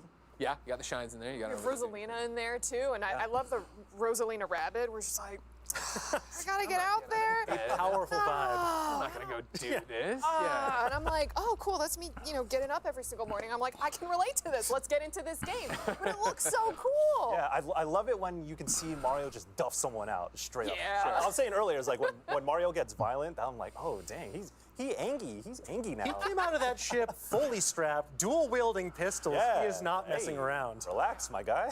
And I think, as we watch it right now, this is one of the things I think Ubisoft did well. We've talked about this coming in that, they have an hour-long presentation here. And again, it is off the back of a pandemic year and still being in a pandemic. So it wasn't, hey, here's 24 games. It was, hey, here are games and here are good looks at them, longer looks at them. Michael, did that work for you? Because obviously I know in the beginning you get into these situations of you're watching something like Rainbow Six Extraction. You're watching something like Riders Republic. And if that's not your kind of game, obviously you're like, okay, cool. But I thought they did a good job, especially with Rabbids, of here's a trailer, here's us talking about it, and here's the gameplay for it. I think that's important because it shows that they're very serious about this game that they're making. It's not just another game on a slate of a bunch of other ones. Yeah. So like going all in on Riders Republic. Shouts out to Blessing Adeoye Jr. I know you're hyped up for Riders Republic. Oh, actually, good point. I'm sorry. I was reacting to Riders Republic with Blessing on Kind of Funny. Oh, damn. And I brought up the fact that you told me that he needs to be better about doing his utensils. Whoa, hey! He said you have to be better about getting the styrofoam out of the house. So Yo! just putting it out there. Beef 3. Yo, when I get back home, we're beefing. Okay, just making sure you knew. Just making sure. Settle it on the mountain. It's a lot of tension. Oh, I'm ashamed. Avi, I got Right, about 30 guys, seconds. I'm gonna do one but I thing want real the quick. pre-show. You saw a bunch of little games. What Oh were my the ones gosh, that I stood had out to you? write them down because they were so cute. So there was Bravery Network Online that looked really cute. It had like Scott Pilgrim-ish art style, and it's like a strategic turn-based game that looked cool. Cannot pronounce it. Dorfromantic, which is like Nailed it. world You crushed building, it. You calm. crushed it. Was super cute, but there were a lot of like these cute indie games and smaller games that were coming out. Brawlhalla had, I think, TMNT joining them. So all of these updates and stuff that are coming, I'm like, ooh, okay. Yep. Check this stuff out. Yeah, we even ran out of time to talk about Assassin's Creed Valhalla having more stuff and promising a second year of support, which is not something they usually do. But very, very cool. There's so much to talk about here at E3. But fans were, of course, disappointed last October when the news came out they were going to delay Far Cry 6. With the first look at gameplay a couple weeks ago, reigniting the fans' flames for this franchise, the developers joined forces with our partners over at Reddit for a Q&A style AMA.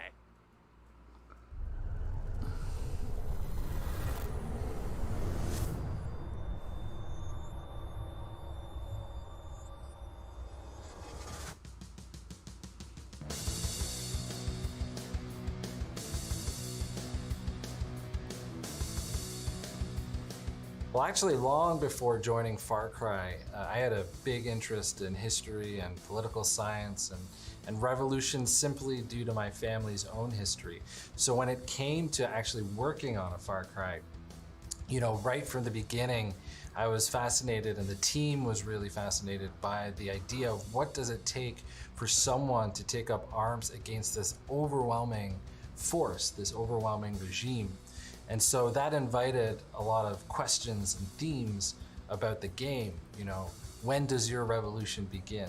How far are you willing to go for that revolution? Are you fighting that revolution for the right reasons?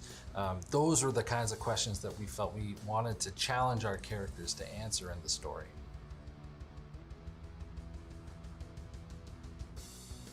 Finally, I get to answer the question, what is the ending of Far Cry 6? Well, it's really simple.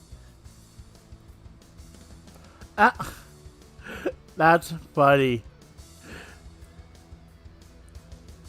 Water buffalo.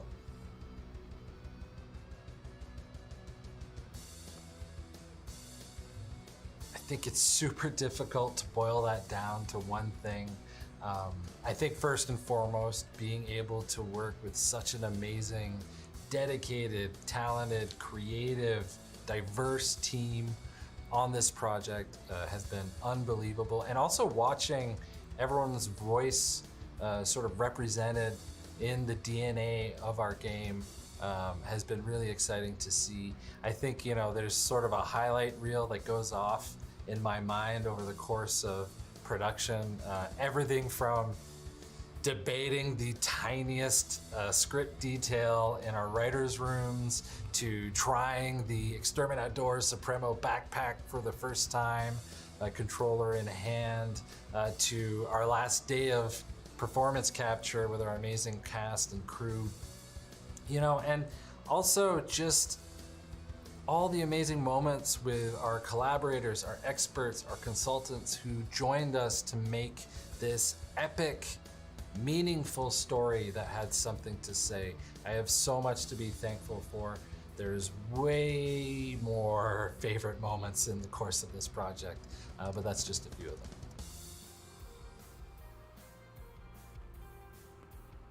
I will say epic, meaningful, and surprising. And I hope you appreciate that I am saying only 3 words right now, because that was excruciatingly difficult as a narrative director.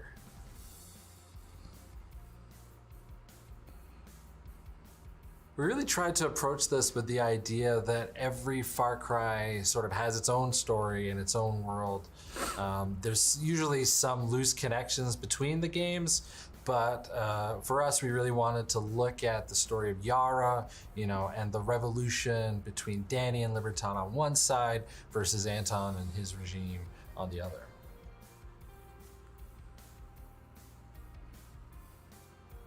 It actually really depends on how you play.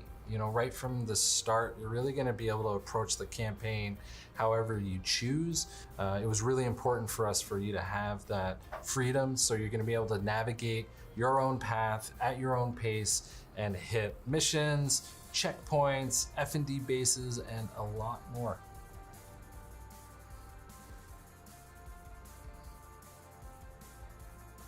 I think something that was new for us and something exciting for us to bring into the brand was this idea that you would have these moments with Anton and Diego where the player wasn't there, that we would have these throughout the game, and you'd get to see the revolution really from Anton and Diego's perspective. And it just gives you a bigger picture of how the story is playing out in Yara.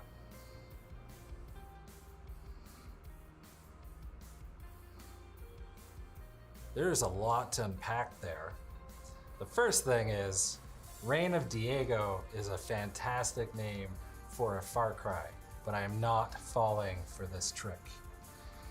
However, the previous question is super interesting, which is, how did we land on this notion of family in Far Cry 6? I think what was really interesting for us to explore was this notion that how can a dictator commit such horrible human rights abuses against their own country while simultaneously talk about how great a father they are? That was something we really wanted to mine. And also with the notion that, over 50 years, the Castillos have had some hand in Yara's politics and his future. And I think this notion of inheritance came up, and the idea that, Anton really believes that Yara is his and is for Diego to own, that the Castillos are the keys to quote unquote rebuild paradise. That was really fascinating for us. Thanks for joining me today and for allowing me this opportunity to answer some of your questions. Far Cry 6 launches on October 7th. I can't wait for you to dive into Yara. You, Ubisoft, and Reddit there for that AMA, but now it's my time. I'm turning the tables on you, all right? So everybody, the question is going to be, what do you want from Far Cry 6? What's the one thing you want from Far Cry 6? Didn't you see the ending? That's all I care about. Alright, so we're going to come back to this in just a bit, guys. We should be starting on the Summer Game Fest stream here.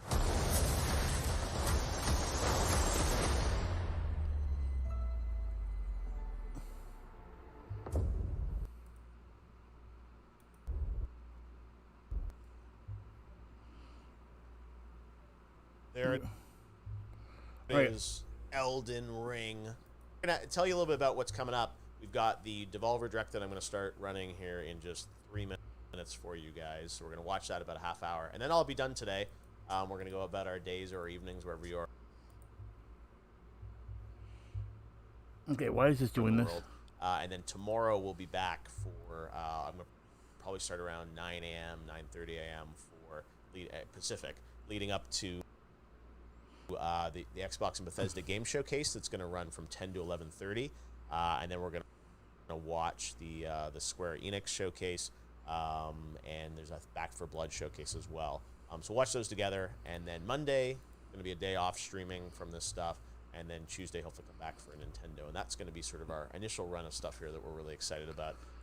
My big thing was the kickoff live show that we did on Thursday, and I hope you guys got a chance to see it. If you didn't, you can go watch the watch the VOD, as they say.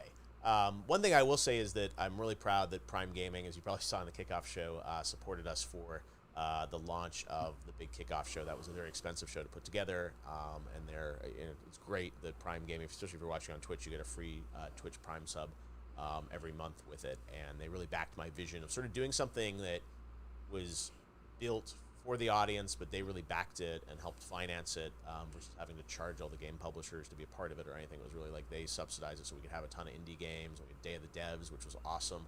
It was just a chance for indies to sort of be featured editorially, which I think is really, really important. So let me show you a quick little 30-second thing on Prime Gaming, and then we'll come back and watch Devolver.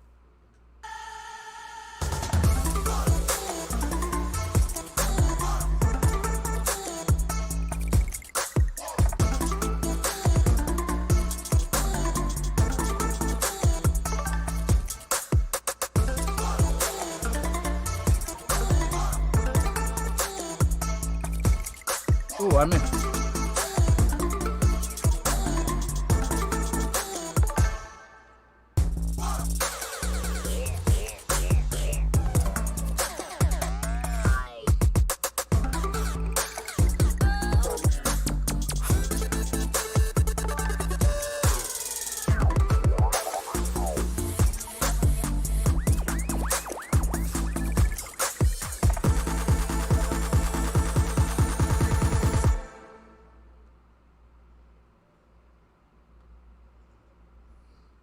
All right, we're back, and we are ready for Devolver Max Plus Showcase. So let's watch that now together, and I'll be back right after to react to it. But enjoy the Devolver show.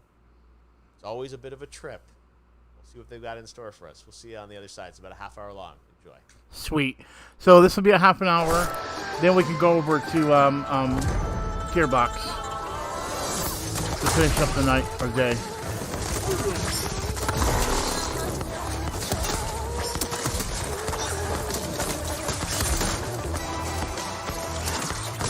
I kind of like the way this game's looking.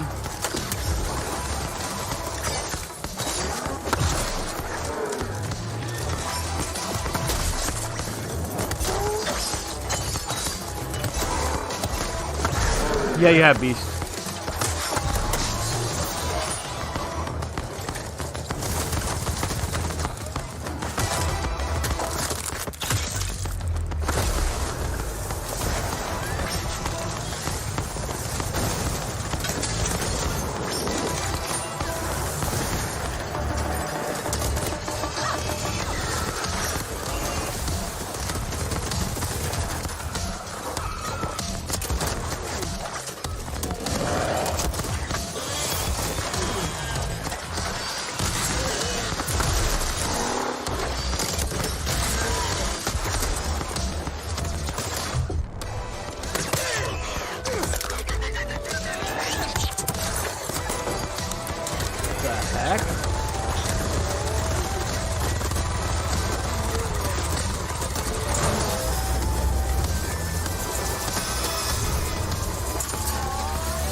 Okay.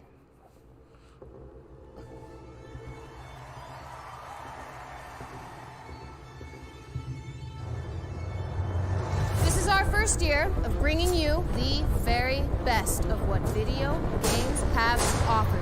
Lots of changes at Devolver since the last time we were here. Old, outdated, irrelevant. She's straight busted. I've got something better.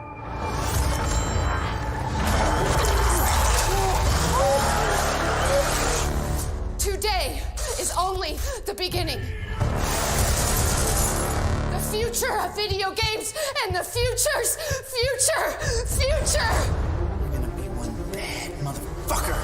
I don't give a flipping freak about stupid live video game events. Hello! I need you to help me stop the future's future. I'll bet on a million streams. Mine. Sure about that? This is the future, baby. What's next? The future.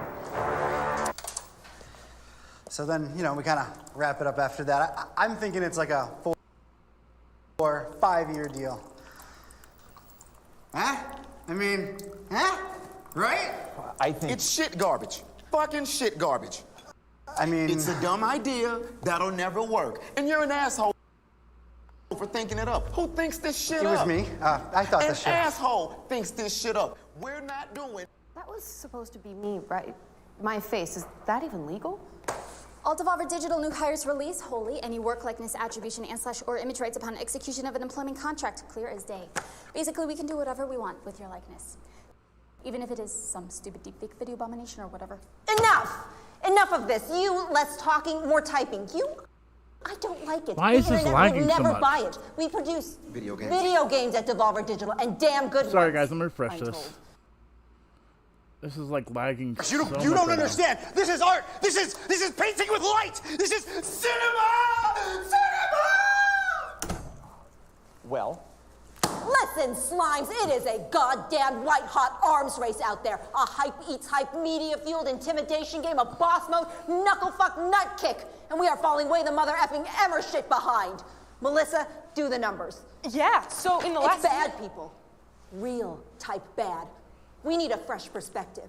Something wild, something stunning, something new but not too new, but new enough so that it seems new to those know-it-all, know-nothings in the know, you know? Actually, ma'am, I think... No. Record scratch. What? Who are you and why are you making noises at me? Nina. Ma'am. Nina Struthers. I'm an adjunct under-executive on the marketing team. I'm gunning for synergy officer one day. Why are you pouring the coffee? Because we need coffee. Grab it, Hackjaw. Nina, is it? Put the coffee down and talk at my face. Well, the thing of it is, a few of us were talking and... Monetization. As a service. See? What he said. That's got to be the most ridiculous... Let's fucking do it.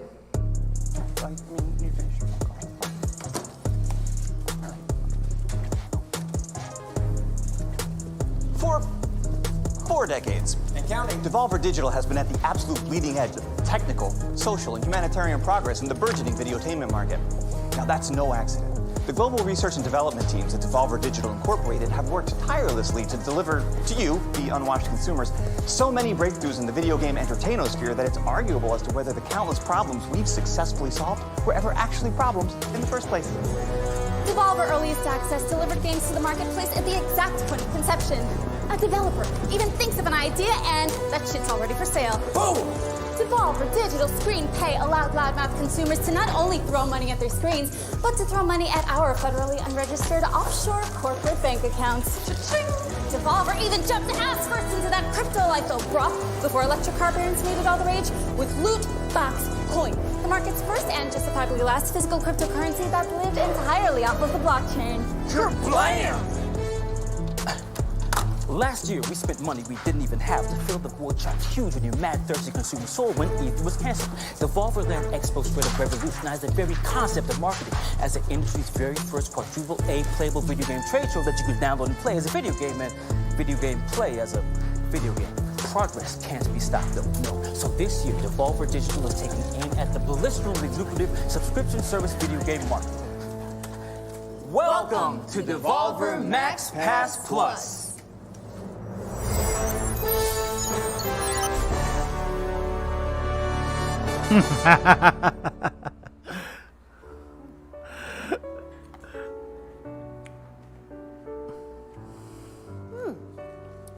Welcome to the future. Games as a service.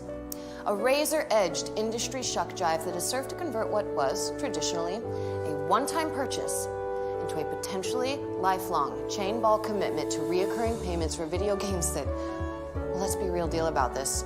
Most of you don't even enjoy anymore.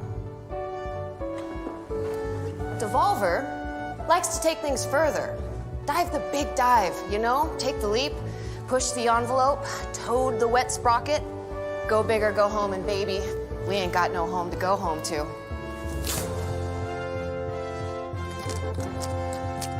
Devolver likes to take things to a place that isn't even funny.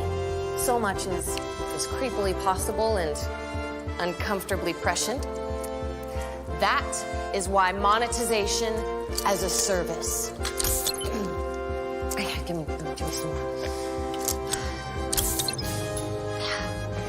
We see it as a groundbreaking new way to keep consumers locked into a semi-regular non-payment schedule with a novel, if not needlessly complex approach, wherein a top-tier service subscriber, that is you, look at you, is granted access to dozens, if not hundreds of dozens, of premium purchases at the low, low monthly price of no cost to you for the subscription itself.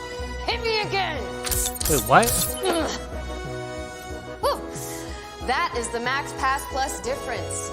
You simply apply, and your credit competency, work history, genealogical strafe vector, total lunar payload weight, environmentally induced super selection state, and very first magic deck are evaluated on a 29-point density matrix, and boosh, you're absolutely Rose Street.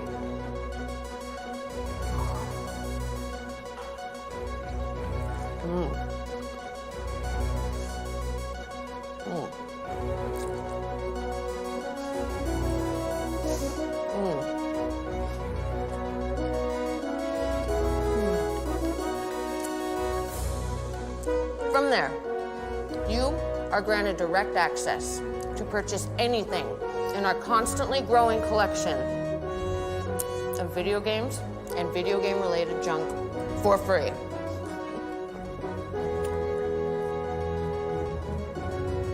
Well, not the purchases. They're not free. That would be insane.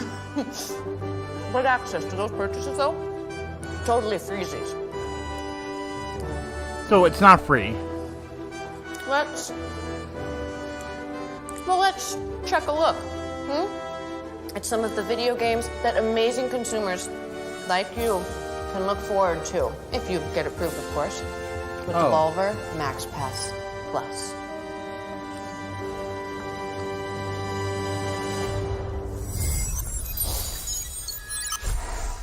Premium purchase. Okay. That just happened, guys?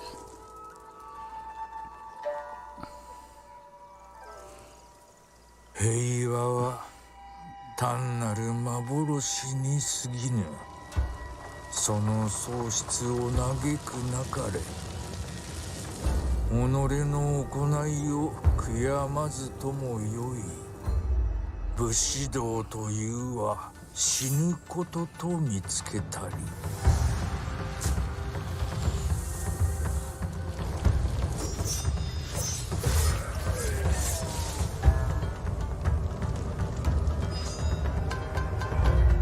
その道を守るべし。己の命が尽き果てたその先まで。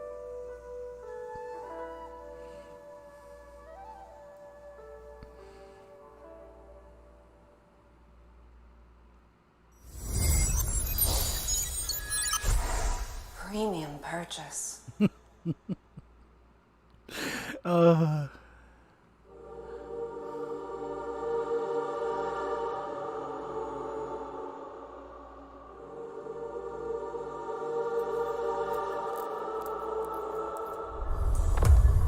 What's up, Zach? Welcome to the stream, brother.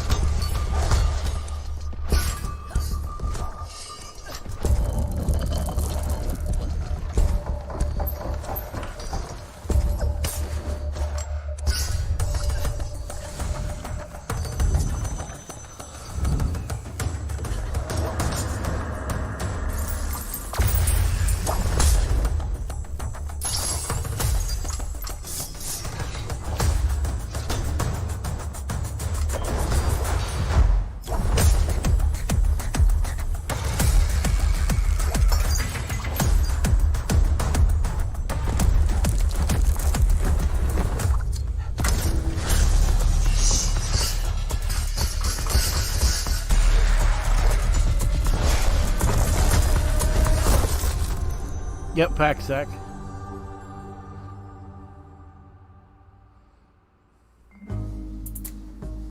Fashionable. Now that's a phrase. A phrase that goes lock, stock, hand in hand with gamers. An exclusive state of being, if you will, to which only the most adroitly premium amongst us could ever truly endeavor to gain entry. Until now. No. That's this, not this. I'm snapping, damn it! Being fashionable is a natural extension of the Devolver Max Pass Plus premium purchase experience. Brought from us to you by Devolver's own central textile manufacturing and weaponized branding entity subgroups. We would like to present to you our newest collection of exclusive garmentry only available to the Devolver Max Pass Plus survivors. I mean, subscribers. Oh, hi. Shut up. This collection of fashionable, comfortable, and catastrophically unaffordable formal wear was designed and manufactured entirely in-house by an elite selection of our most popular and attractive interns, to whom we've given key action words and access to an internet-connected device and, shall we say, joie de vivre. You may go. Bye. As with everything else in this presentation, the Devolver Max Pass Plus exclusive merch collection is, well, exclusive. Only available to subscribers in a premium purchase, not at all in the subscription fee you may or may not, but may be paying. Fashionable. Am I right? Now, let's take a deep breath and take a peek at these two premium purchase products that will be available to you soon. The adoring Devolver Max Pass Plus Survivor.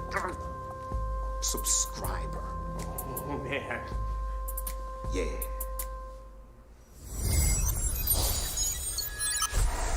Premium purchase.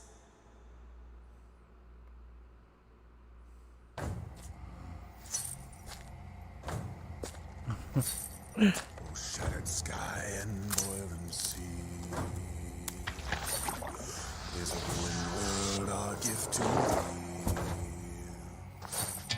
Got 1,000 miles of heavy trials just waiting in the wind for me.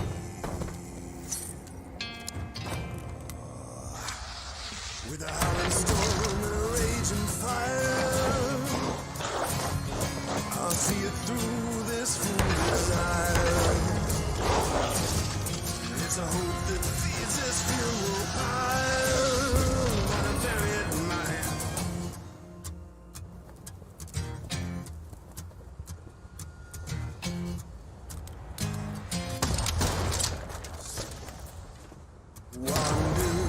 Wander, no reason to stay. Go yonder, your fears cast away. A home of breath and bone, so they say. Wizard with a gun.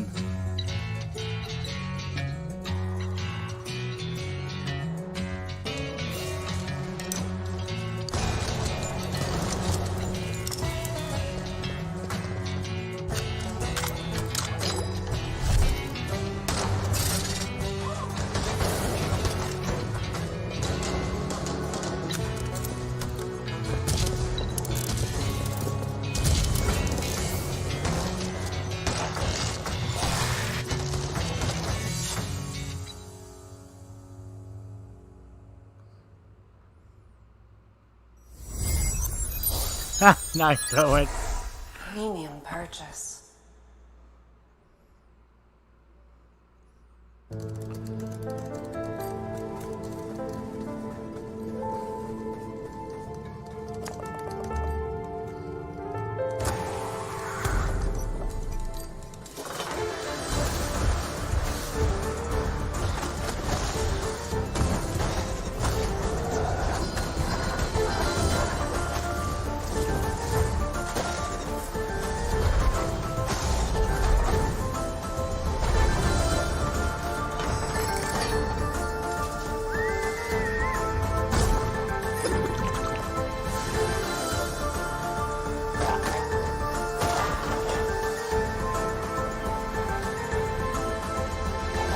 Yeah, facts on that 101.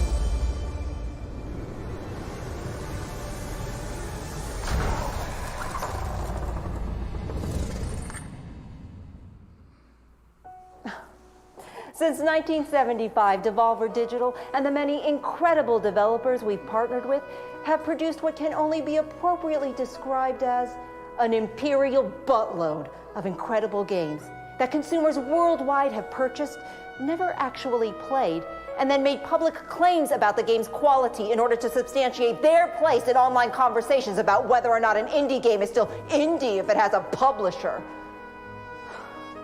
That's why we're proud to announce the entire Devolver Digital catalog on Steam is available at Devolver Max Pass Plus as a premium service not included in your reoccurring monthly payments that we still haven't quite nailed down yet.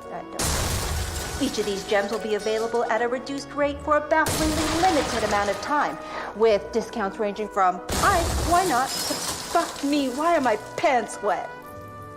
Think of it as a kind of thank you from an old friend that believes you deserve a premium experience.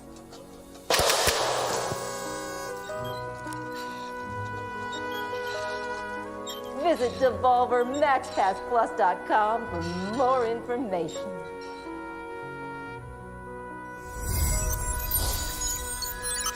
It's a premium, guys. Premium purchase. It's a premium purchase.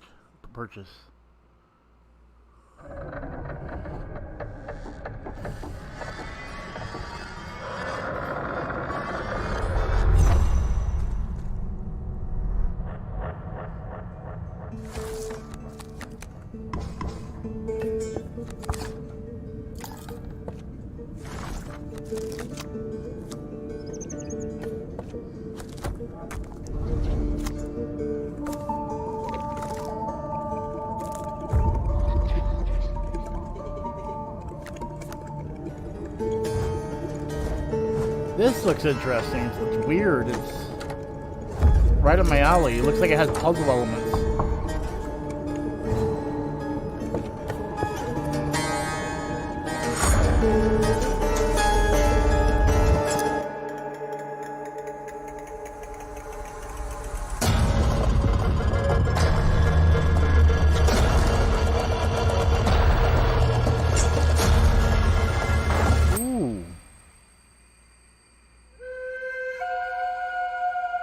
Inscription.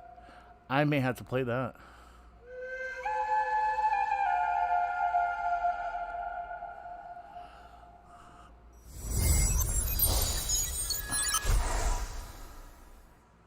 Premium purchase.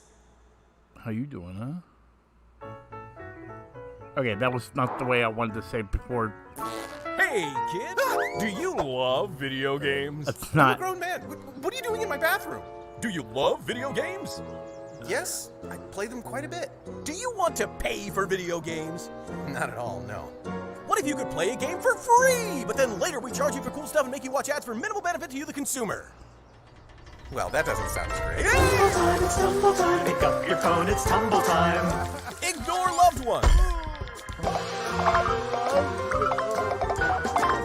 Reprioritize your life. Let it consume your very being. Turn real money into pretend money and spend it. Collect your favorite characters that you've never even heard of. Tumble time, it's tumble time. Pick up your phone, it's tumble time. Tumble time, it's tumble time. Pick up your phone, it's tumble time. What? Devolver Tumble Time is the future of physics-based puzzle gameplay, elegant monetization, and strategic brand integration. Choose characters from a loaded roster of your Devolver Digital faves and rack a major, huge, big-time game points by matching and clearing the impossibly adorable heads on the tumble. We mentioned that it's free, right? Because it's free. Except for the ads part, where there are ads, because of course there are ads, because nothing is ever really free.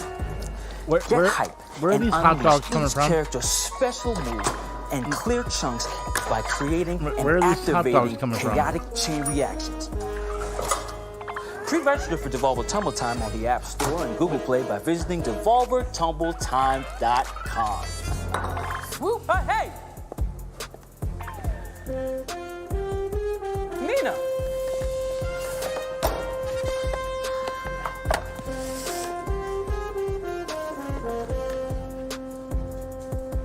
Oh, hey. Let's talk about subscriptions for a moment. The subscription service is an instrument of monetization. Which one of you guys in the chat grandparents wanted to put try new cheese drugs each in my month, drink? and your uncle wanted to look at photos of naked ladies from the comfort of his own tool shed. A relic.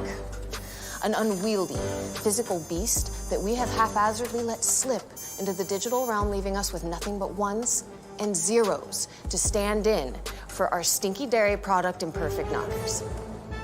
Devolver, though, aims to return subscription-based addiction back to its more tangible roots with a premium purchase title available only in this, the physical plane of actual, real, for real existence.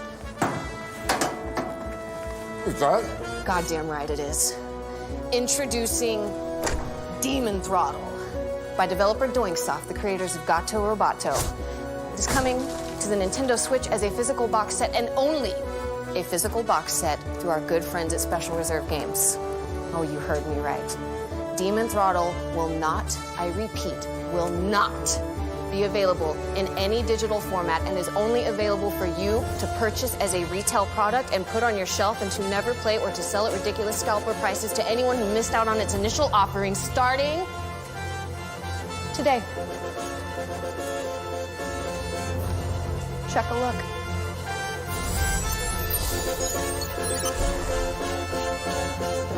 Premium purchase.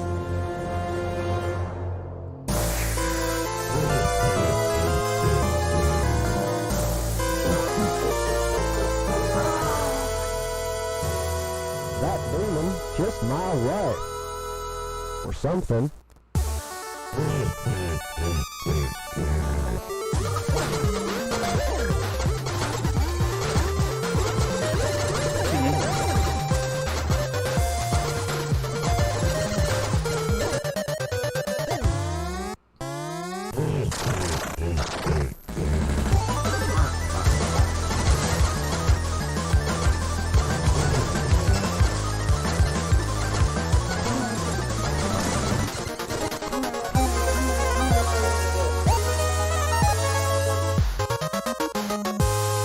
Demon Throttle.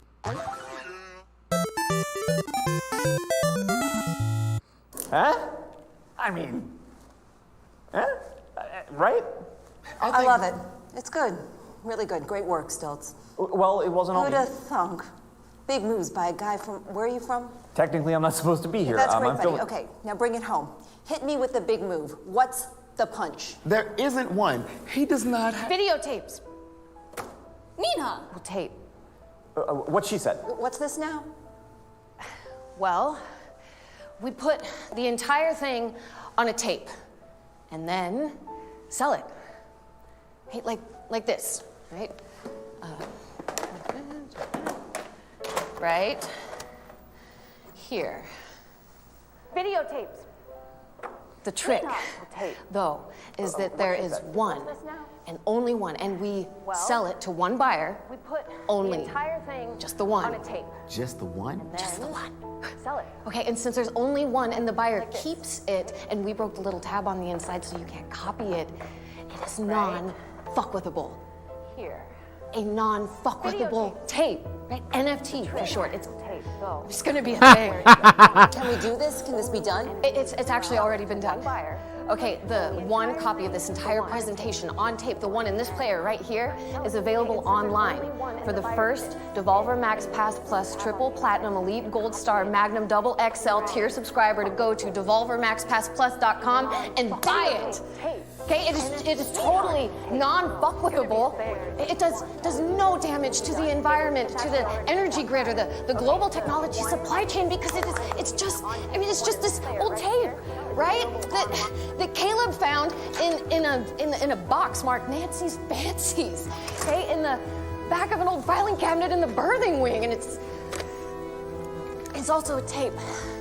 Fucking brilliant. Yes. Yeah. Zane, Nina, Margaret, Caleb. This is such wonderful... What the fuck? A savage view, another me, snapping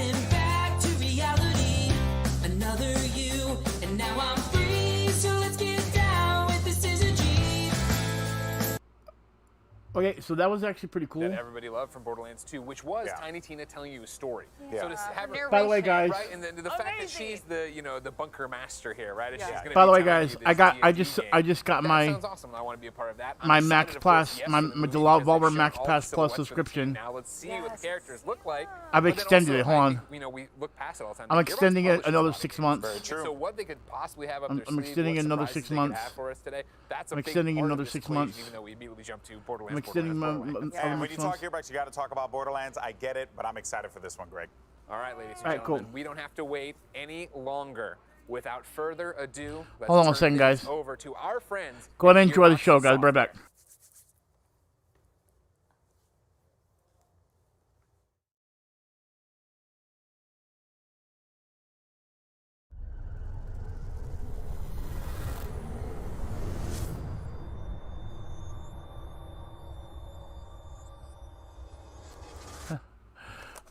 Ladies and gents, I'm back, guys.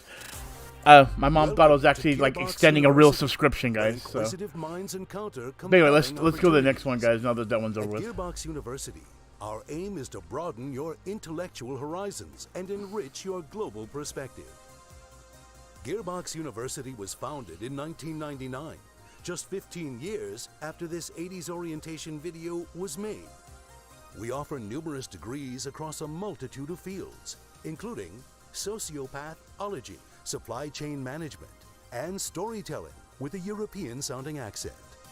Gearbox University comprises 3 unique colleges that will place you on whichever path to success is right for you. At the College of Gearbox Software, we can shape you into the looting, shooting vault hunter you've always believed you could be. At the College of Gearbox Publishing, we offer advanced degrees in Norse mythology, projectile meteorology, or regular meteorology. You can even write your thesis on the deification of gravity. Finally, there's the College of whatever the hell else we're doing, with specialties in badass bunkernomics, history of magic, enlarged vehicle maneuvering, and yes, even Hollywood filmmaking. Did you hear we're making a Borderlands movie? It's true. Let's learn more about all the innovative opportunities. They're you can not. find That was a at joke, Gearbox right? University. Don't tease me about a pioneering, Borderlands groundbreaking. movie.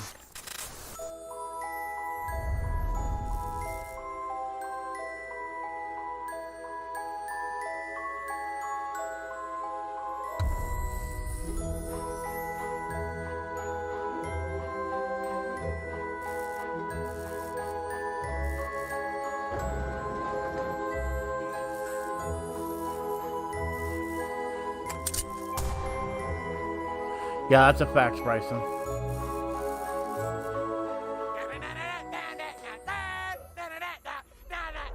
Psycho Bandit, baby.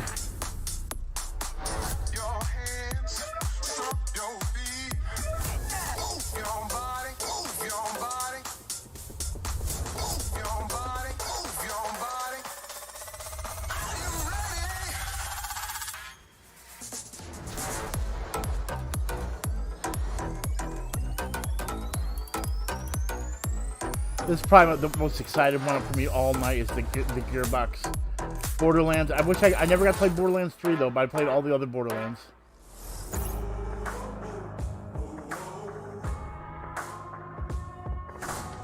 Hey everybody, if you don't know me, I'm Randy Pitchford. The founder of the Gearbox Entertainment Company and executive producer of the Borderlands franchise and all of the great games that we do at Gearbox. I am right now on the set of the Borderlands motion picture. It's real! In production, we're shooting. This is a live soundstage, and I thought, since I'm here, wouldn't it be cool if I walk you around a little bit and show you some of the cool stuff that we're doing? Let me walk you this way. This is a Oh, live they're set. blurring There's out guys stuff. You working see how on they're the blurring movie out that right now in person? real time. We've been everywhere. We've been in the caves of the caustic caverns. We've been in the desert, in the sand quarries. We've been in the stone quarries, doing all kinds of amazing stuff. Actually, look, this is. Hey, Eli, can I grab you for a second? Yes. This is Eli Roth, our director. No way. Eli Roth is directing it? Hey everybody. This is E3. These What's are up, our guys? gamers, and you've got Edgar. I here. know. We have so much. He doesn't exist in the game, but he exists in the movie and in real life. It's Edgar Ramirez. Well, Edgar Ramirez's character Atlas exists hypothetically in the game. We've never met him before in the game or in real life. We're meeting Atlas for the first time in this movie story. I'm so stoked that you're here doing this. Thank you, man. This is I'm gonna very, be, very happy. This is going to be a blast. Congratulations. Oh, thanks. You know, look, I feel like we're just getting started. The whole point is to entertain people, and this movie that Eli's making, it's unreal. I mean, we have.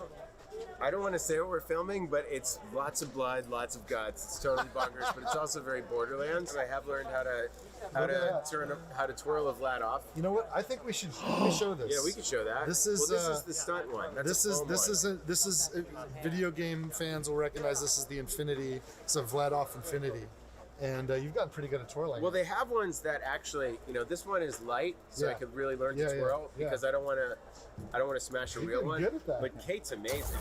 She can side twirl, she can double twirl. Lilith. She can do the front. Oh, they're twirl. doing the original 4 characters from the first game. I can't wait for you to see. Kate is a god. I saw, everyone thinks of Kate from Blue Jasmine or Carol, all the things she's done. And House of the Clock on the Walls, I saw how unbelievably funny she was. And I noticed that she brought out the great dramatic acting in Jack Black, and Jack brought out the great comedy in Kate. She was so into it. Neil, yeah, they're on the set of the new Borderlands movie being directed by Eli Roth. That blew my mind. She's totally done it. We want to make a real great science fiction movie.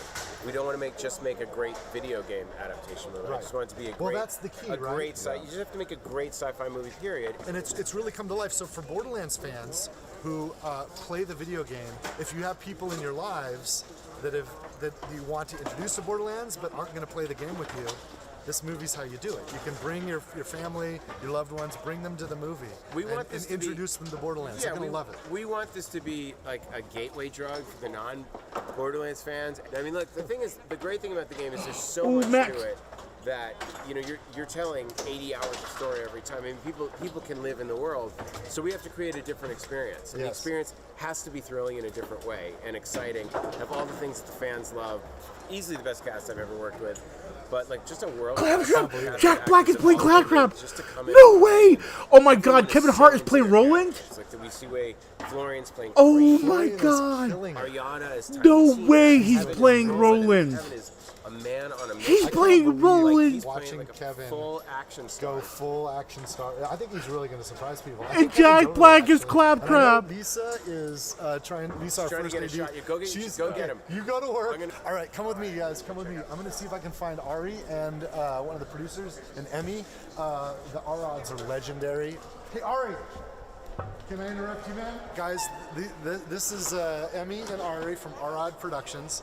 Ari Arad has made a whole bunch of awesome movies.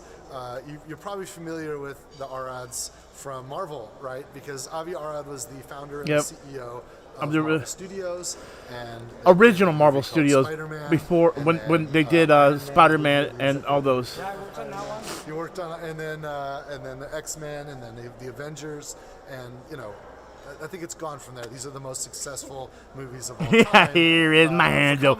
Here is my pot. The pitch I can't do Tiny Tina that was though. Cool. We figured it out with comic books. We think that video games are the next frontier of this, and we think Borderlands is the perfect video game. And you were really flattering. And how was I to you? I was kind of a jerk, wasn't I? You made us work for it. You made us work for it. But you were right. You were right. Well, you have to understand, we get hit up from Hollywood people all the time, and it's a different world. What we have to do to make video games is a completely different skill set than what you care about in making these incredible films. And I wanted to make sure that if we were going to partner with somebody on the film side, that it was with people that cared about our universe, cared about our fans, and cared about the character. Oh my God, man! I can't wait to see what the Psycho Bandits are gonna look like. Studios just see where they can get business done. And I'd probably beat you up for 2 years plus. Oh yeah, we called it dating for 2 years. Yeah, exactly. I remember. You remember we were dating for years. Yes, and but we did a deal, and it's been a long road. Yeah, but you know what? We're here and we're psyched, and it's been worth it. Jack Black is playing Claptrap, and Kevin Hart is playing Roland. I can't believe it. and we're really proud of where we're at. It's pretty amazing. So we're more than halfway done with the shooting. Yeah. Well, we're about 2/3 of the way done. Oh, look at this. We got Eli again. We have a really funny shot. Oh yeah. With the trash, we should be shooting it behind the scenes. I was told that we can't. I don't think we can give it away, but I think that for him, anyways, for our behind the scenes, we should get it. Oh. So I'll tell you what, you guys. This is Eli. This is Ari. Oh, don't look that way. We can't. No, this way. Look this way. No, look the other way. No, I want to see. You buttholes. We can't show. Yes. I don't want to. Okay. So guys, it's going to be an amazing E3. Borderlands the film is going to be absolutely incredible. We've got some cool stuff to show you. I know some of you are interested in seeing more about the new game that we have announced. No, I want more from Gearbox Publishing. So you're going to get all that. I want more from the movie. But since we're digital, we're going to do it this way. Thank you guys, and I'll catch you later. Cheers. Oh, you guys are buttholes. That's okay. I want to see Tiny Tina's game. Offered by Gearbox University. Make sure you check out Borderlands Science. By solving the puzzles, you can contribute to real-world research studying the human gut microbiome. For you freshmen in the audience, here's our leading scientist, Mayim Bialik. By playing Borderlands 3, you can contribute to real-world scientific research that helps real people. I still need to play Borderlands 3. I'm so mad I don't have it. And compare this doo-doo. I'm the conductor of the poop train! With Borderlands Science, you too can be the conductor of the poop train. And while you'll reap in-game rewards when you play, the real reward is knowing that you're making the world a better place. Gearbox University. We're not even charging tuition for this.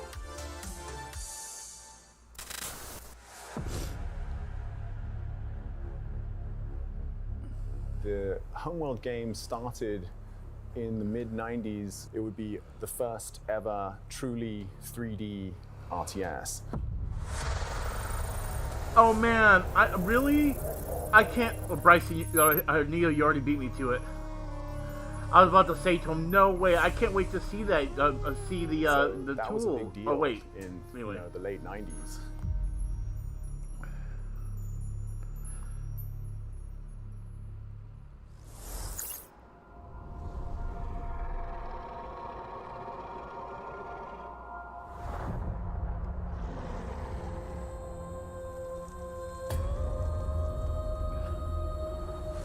Oh, here he is.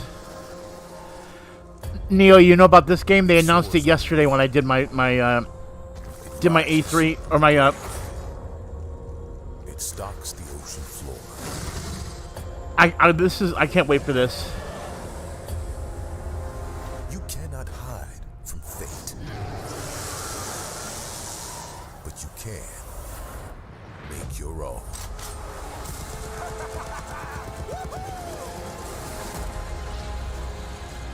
Yeah, this is it right here, Neo. Andy Samberg, Wanda Sykes, and the voice of Tiny Tina, not Walnut, sorry, and the voice of Tiny Tina, Ashley Birch. And Her Royal Highness, Bud Stallion.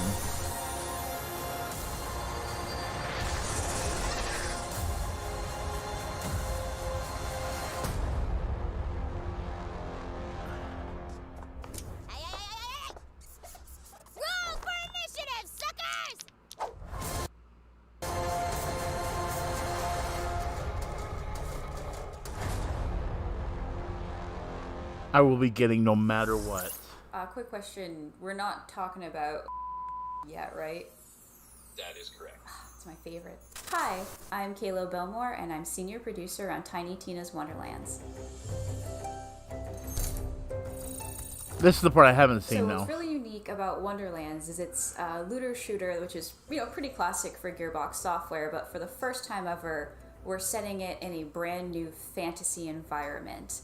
Even though it's inspired by some of the content we've made before with Assault on Dragon's Keep, a fan favorite. Mm-hmm. Roll for initiative, suckers! Roll for initiative, suckers! Standalone plot, new Ashley set of Birch. characters, Andy some nods to Samberg, the bro. past, but if you've never played a Borderlands game before, you can absolutely jump right in and enjoy it just as much.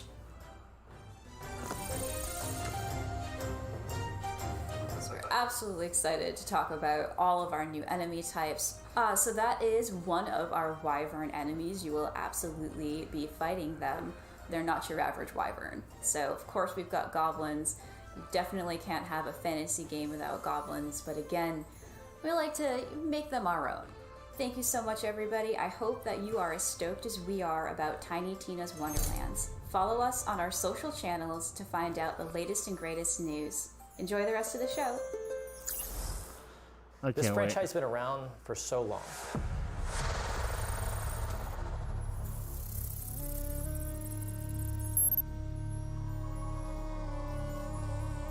Here we are years later, and we keep looking at like, well, Homeworld 3, this has to happen.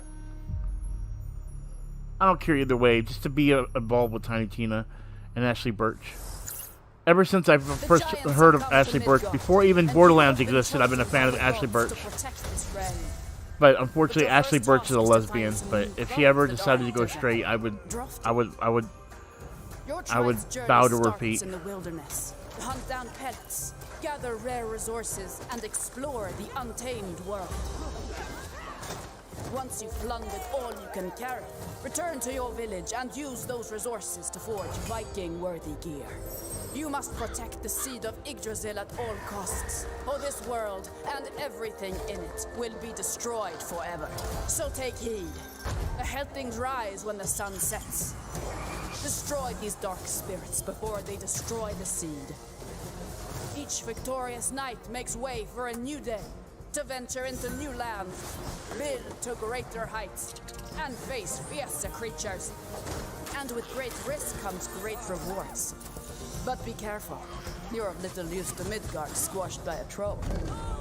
Craft legendary weapons, build deadly defenses. What do you mean, JT? And grow the strength of your tribe, because those giants are on their way.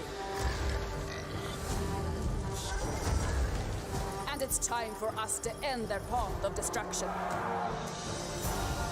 Let's show them our might is greater than their height.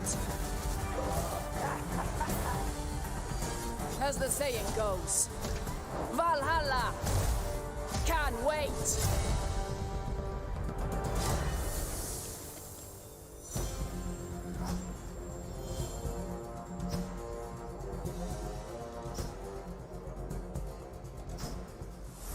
Hello everyone, my name is Juan Maroda. I'm the creative director at Northville. We're just under 2 months away from finally launching our upcoming 10-player co-op action RPG, Tribes of Midgard, and deliver it to you on July 27th on PS5, PS4, and Steam. In Tribes of Midgard, you play as an Einarjar, a glorious Viking hero that's been returned to Midgard in order to protect the seed of Yggdrasil, the World Tree. Every time you start a new run, you would want to go out and explore this new world, gather some resources, fight enemies, and return to your village in order to craft better equipment and tools to help you survive. You can also upgrade and fortify your village, because each night, creatures from hell will emerge from the depth to attack your tree. Well, no, yeah, guys, but what you don't get is that would be no matter what the situation. Take part in events. Go on quests. Have you guys even seen what Ashley Birch looks like? Loot countless items to gain experience and level up your Viking. We now have 8 classes in the game, each with their own abilities. You guys got to look up Hey Ash, what you're playing, and watch her old YouTube videos. You level up to unlock even more skills. The reason she got involved in Borderlands is because her brother was a writer for Borderlands 1 and 2, and then when 2 came out, he actually gave Gearbox the idea to hire his sister to do the voice of Tiny Tina. Will emerge and walk towards your village with the intent of destroying the seed of Yggdrasil. You must stop it and take it down, whatever the cost. Otherwise, it's game over. You can of course play Tribes of Midgard completely on your own, but we highly recommend that you bring along 9 friends to thrive together. We cannot wait to share more information about this ever-growing epic saga in the weeks to come. In the meantime, you can already pre-order the game right now to earn exclusive items and be among the first to defend Midgard against Ragnarok. Because as they say, Valhalla can wait. Thanks for watching. Sail sail. At Gearbox University, it's not all textbooks and calculators. Sometimes we like to kick back and have a little fun. A good sense of humor is of vital importance if you want to succeed in these halls. Here's a list of sensible wisecracks you might hear when you're exploring our campus. Why did the tribe of Midgard cross the road? To get to the Thor side. Wow. Knock, knock. Who is there? The commando. The commando who? I don't know. What are you axing me for? Welcome to the Home World Diner. Our special today is the dessert of carrot. Help, I've fallen, and I can't get up. Claptrap, Tiny Tina, and Mad Moxie walk into a bar. Wait, I think Moxie owns the bar. So why would she be walking in? Yeah, right? She'd already Be there. And is Tiny Tina old enough to drink? Maybe it doesn't matter in space. Also, what's the punchline? And how is Claptrap walking in? He would be rolling I want to in. say he counts as a unicycle. Okay, we'll work on this before we submit to E3. Gearbox University. Our comedy school is a 2-year degree. Oh man, the Moxie level, what was it, Borderlands 2 I think it was? The Mad Moxie level where you actually played in her like her tournaments was amazing. Moxie was one of my favorite characters outside of Tiny Tina. Oh, and Claptrap too. I can't forget him. But our fight has just begun.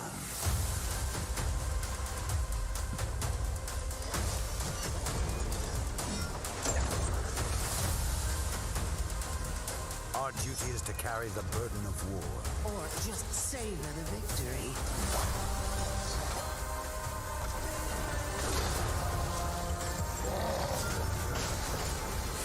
What fun is death, when death is the end of our fun? The darkness has breached reality.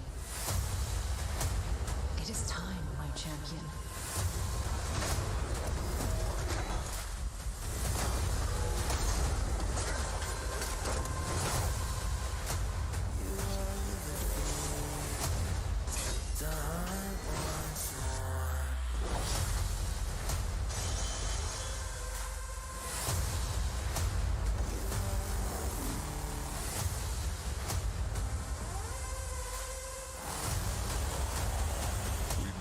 Know how this is going to end.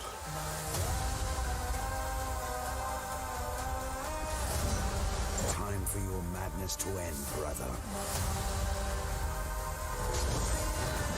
I was never just your brother. I am your god. Sounds like Optimus Prime.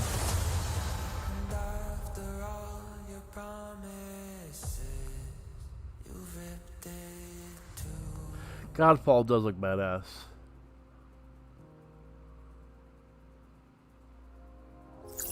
Greetings everyone, my name is Dick Hain and I'm the Senior Technical Producer at Counterplay Games.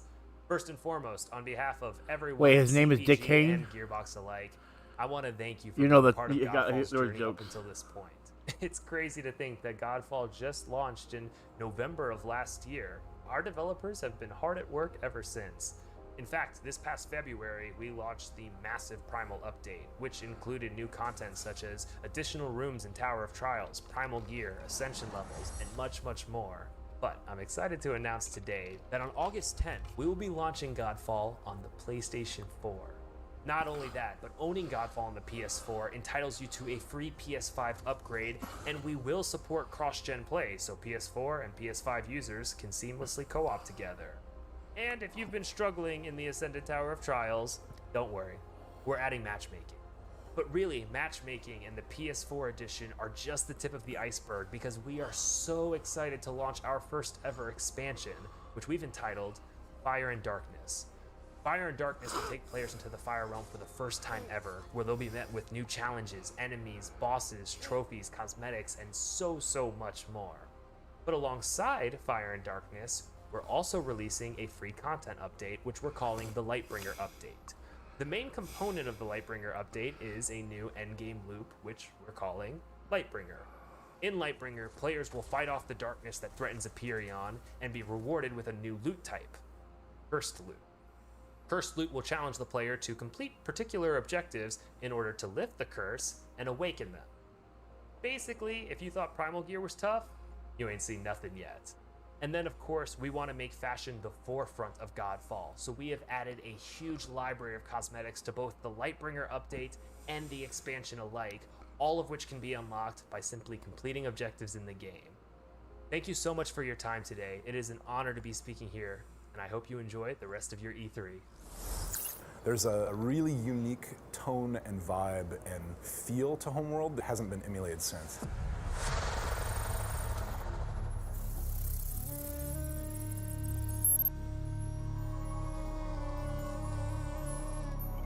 It's not a prequel, it's not a remaster, it is Homeworld 3. It is the next Homeworld.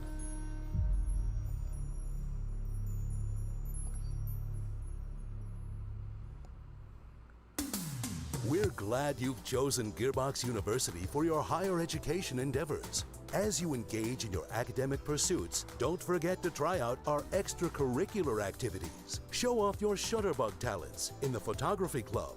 Make lasting connections in our chapter houses. Or if you're a boring person, you can always try out for the debate team. We also have sporting events, but try not to party too hard at the homecoming game, or you'll end up looking like this. Be sure to follow us on social media, where you'll occasionally find free shift codes, as well as news and announcements about our latest scholastic offerings. Gearbox University. We can shape your future, because thinking for yourself is hard. Now, go buy all our games. We're back. I hope you guys had an awesome presentation from all the Gearbox games in development and Gearbox publishing products coming. Listen, I'm standing outside Kevin Hart's trailer door. I'm just gonna. You guys want to meet him? I think he wants to meet you guys. Let's see if he opens. I hope he's in Roland. Hey Kevin, you got a minute? Yeah. Please tell me he's wearing Roland's outfit. Borderlands fans. Oh, damn. Meet Kevin Hart. How you guys doing, man? Yes. Pretty pumped up right now to meet you guys. Randy, you should tell them actually how big I am in person. It's a great opportunity. I'm 6'3", and yeah, they can get a good grasp of how much height I put on for this role. That is true. Roland is kind of tall. Like, you don't understand. Like, you're a freaking action hero. Thank you, man. This is amazing watching you work. You know you're what? blowing my mind. I'm going to say I'll one-up you. I'll say it's amazing for me to have the opportunity to portray the character of Roland, of course, who you're very familiar with, because this is your creation. I think the biggest and best thing is the surprise that you guys are going to be in for. Because you got no idea what I'm doing or how I'm doing or why I'm doing it. You got no idea the level that I came in at.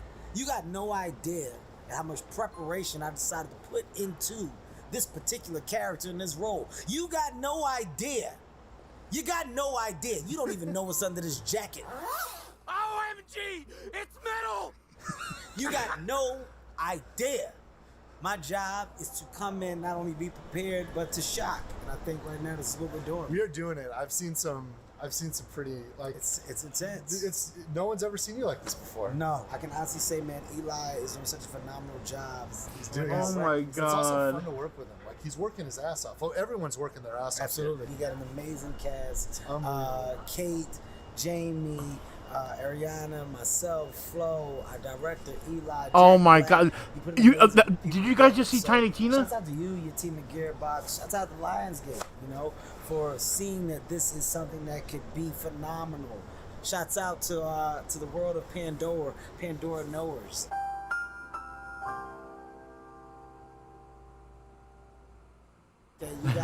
Yeah, please play Borderlands 1. In complete awe when you see how real we have made it become from a place of visual. You're going to believe that you're in this place with us. So wow, you're making me cry, man. It's dope, my eyes are welling up. No, hey, thank you, man. Hey, I appreciate you taking a minute to introduce yourself to our fans. No problem. I'm going back in here in the weight room. I'll see you later. I got a weight room in here. Just Roland lifts weights in between takes. You'll know why later. Take it easy, man. Take it easy, Kevin. Thanks, man. Can we meet Jack Black? You guys, I can't wait for you to see this movie. It won't be long, but we still got a lot of work to do. We're a little bit more than halfway done with production. And but you know what? Back at home at Gearbox, all the great people that created this universe, that I'm here representing on behalf of all the talent at Gearbox. We're hard at work making new stuff. So check this out, and I'll see you guys soon. Cheers, everybody. I can't believe we're gonna have a Borderlands movie.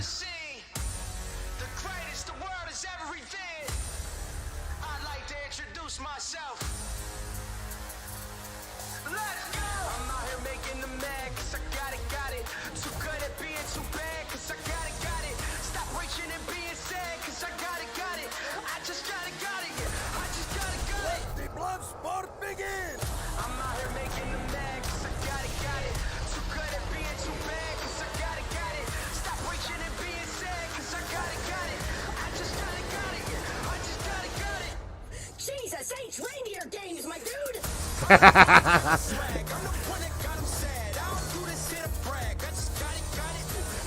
Did you see Penn and Teller?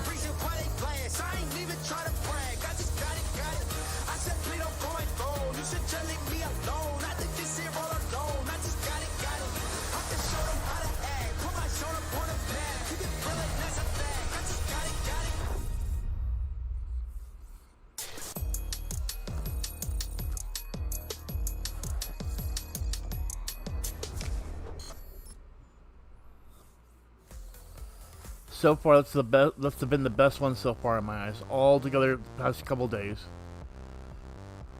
And the Gearbox presentation is a wrap. And my goodness, I have so many thoughts. Oh, what are you doing? You smiling at the camera? It's like, you get to carry all the weight this time. I get to just look at it and go, hey guys, how you doing? Good to see you. Carrying the weight, yeah. Oh man, I don't even know where to start. Let's start with Tiny Tina. What a tease! I know. What a tease! I want more. Oh, come on. I want more. I thought for sure we had already gotten the Tiny Tina trailer. I thought we had a little bit of gameplay, right? And you did it. 100%. Obviously, yeah. we got to talk to somebody making the game. That's always great. And I like giving devs the spotlight, but I wish we could have seen more and had more. And we know Wanda Sykes is in the game. We know Will Arnett's in the game. I would love to have seen their characters, hear a little bit from it, right? Yeah, right. I want to hear. I know they are. Well, Andy Samberg. Early 2022, they got plenty of time to do all this, like the drip feed of information. What was your favorite Gearbox announcement? The Borderlands movie. Come on, don't say. Okay, Tiny Tina's Wonderland. I'll give you that one. Dragon Lord, so I'm the like, Borderlands movie. No one's hyped for that. Jack a Come run on. for his money. If anyone could, I would say Will Arnett. I just think he's a fantastic actor. And then Andy Samberg is just hilarious. Wanda Sykes is hilarious. And obviously Ashley Birch is back. Butt Stallion is back. Of course, yes. So I am really excited about it. It was kind of interesting though, because during that presentation, Randy was talking to a couple producers, and they were just talking about this new movement. We saw comic book movies, everything with Marvel and DC, but maybe we could start seeing some more video game movies. So yeah, right. That's what we were talking about earlier with Free Guy. Right? Yeah. Am I allowed to be excited for this movie? I was asking over there, right? And I ask that all the time with every Borderlands announcement, because you have Eli Roth on, right? You have Cate Blanchett, you have Jamie Lee Curtis, you have Janina, and the list goes on. The Blackjack.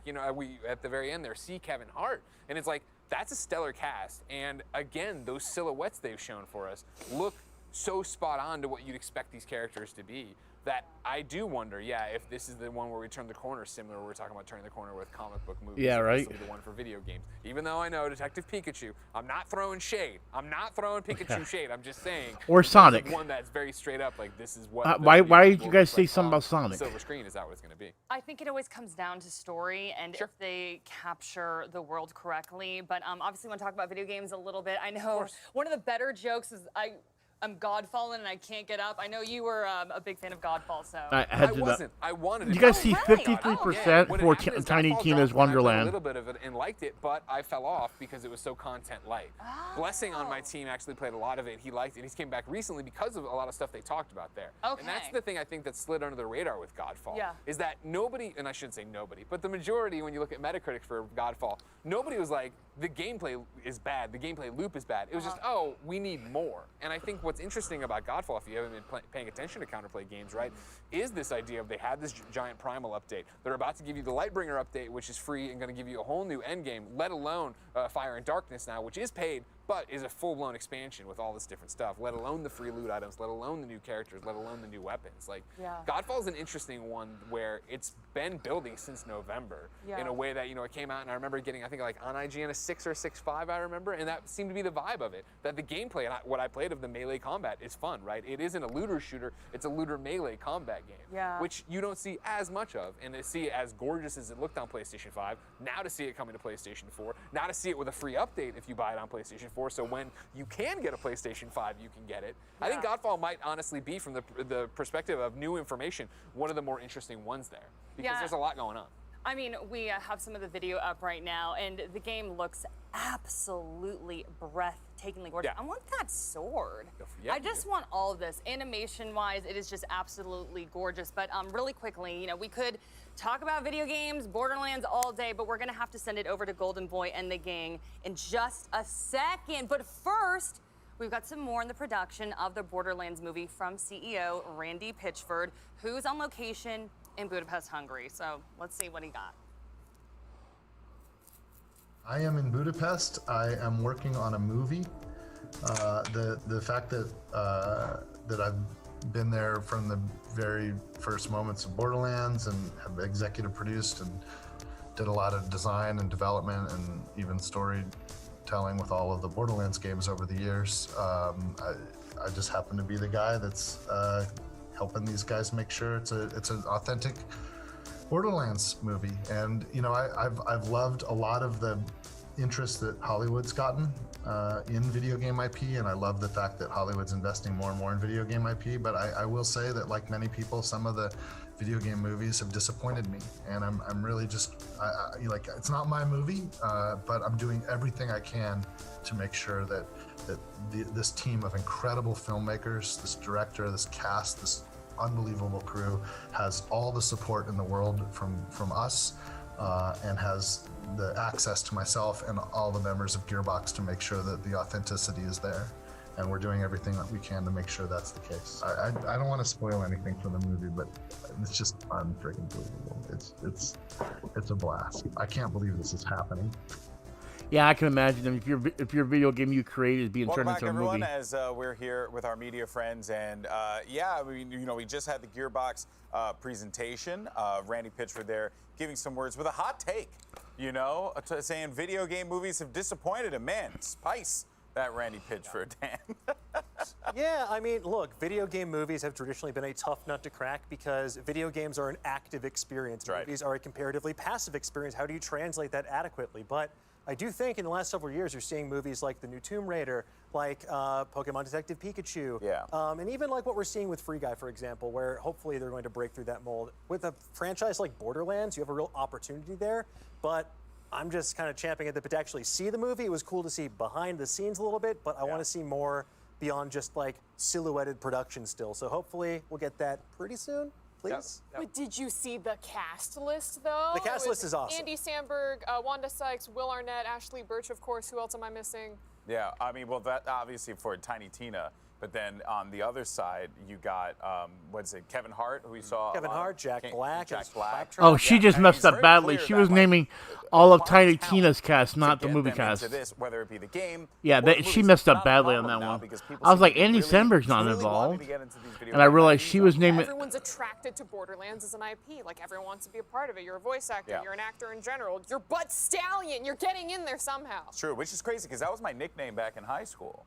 Was Butt Stallion. They call me Alex Butt Stallion Mendez, but then they were like, no, you can't make it in esports with that name, so I changed it to Golden Boy. Because you got booty meat. You got booty meat, right? Of course I do. I'm Puerto Rican. So now here's the deal. We got, and Dan, you said this the best, but Damon, I'm going to start this with you. That there was a lot of teasing of things, but not a lot of seeing of things. Yeah. Also, the Homeworld. Homeworld's great. I'm so glad we're going to get to see another RTS game. Like we need more RTS games. Just would have been nice to see it. At some point, yeah. Wanting to see more is kind of the theme, I think, of Gearbox's presentation. I'm a Pandora knower myself. But coming out of that, we don't know much more about Tiny Tina's Wonderland than we knew going into it, because yesterday was the same trailer. I was really expecting like a gameplay reveal, especially since it's supposed to be less than a year away. Yeah. These are all things that I'm excited about. it would have been nice to see them. Yeah, and Michael, let's save your favorite game, Godfall.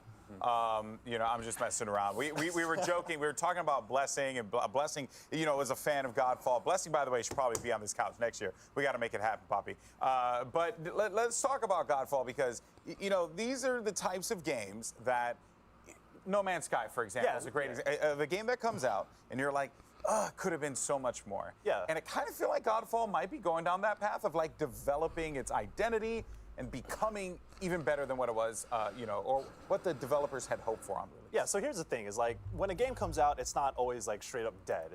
Games aren't really dead on arrival anymore. They still can, there's life that can be brought into it. You see it all the time, one of my favorite games of all time, Final Fantasy XIV, was a free trial, level 60, critically acclaimed expansion pack, Heavensward, that game is fire now. It was great. And then so like I'm not saying that Godfall is going to become this wild thing that everyone comes back to, but you can have a dedicated audience. And I think this is a thing I've noticed when I talk to developers a lot who have ongoing games, is that over the years they found a dedicated fan base who they've been able to communicate with. Like, what do y'all want? What should we put in this game? This is our vision, let me share it with y'all, and then y'all can form it to be what y'all want. Because if you're the ones who are here, then we can build from there. So Godfall isn't necessarily this wild multiplayer experience as, say, like something like Fallout 76, which has now a huge fan base. Very true. But I mean, you never want to put out a game and then like kill it off. Like we saw that with Battleborn, which you bring up a lot. Yeah. It broke my heart. But yeah, and I'm sure that they don't want something like that to happen again. Yeah, I agree. But that said, though, to put a bow on Gearbox, I do want to say Tribes of Midgard looks awesome. July 27th, that is a game I'm 100% picking up because I was addicted to Valheim, but the combat always left me, a lot to be desired. For that game in particular, that will look extremely fun. But guys, we got more to come here at E3 2021, especially from our friends at GamesBeat, plus a preview of what's to come tomorrow. So make sure you stay with us. I can't remember the age that I started playing. There was an Atari. I used to steal, for whatever reason, just the cartridges.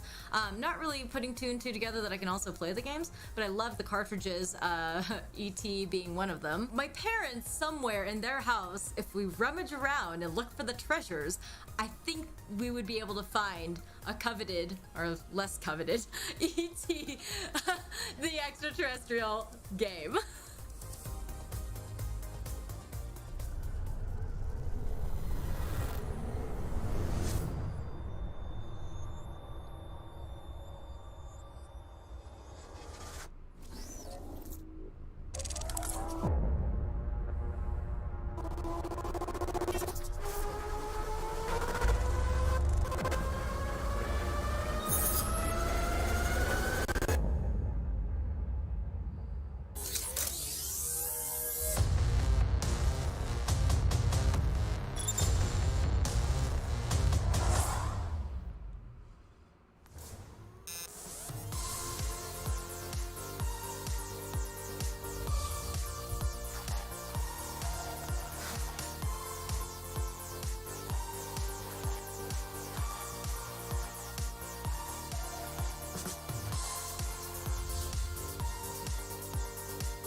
篝火营地是中国领先的游戏媒体，创立于2018年，致力于为全世界的中文游戏玩家提供专业、精准、迅速的资讯情报。篝火营地立足于中国，与多家国际一流游戏媒体同行达成正式内容合作关系，源源不断地将最新鲜的游戏资讯第一时间带给全球中文游戏玩家。自成立以来，篝火营地在全网的内容浏览量已经超过5亿，服务了数百万的读者和玩家。我们的愿景是做游戏文化传播者。您可以在全球各大手机应用市场下载篝火营地 APP， 或者访问3w.gamebonfire.com 来加入游戏传播者的行列。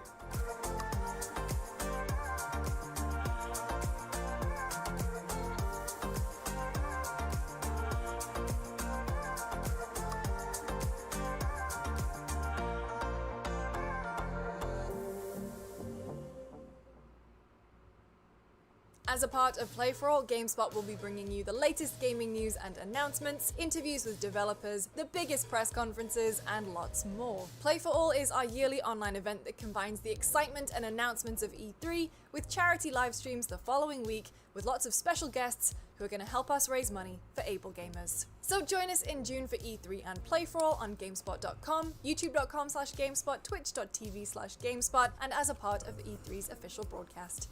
See you then. Welcome back. Nice, to Bryson. E3 Congratulations, brother. Live from LA.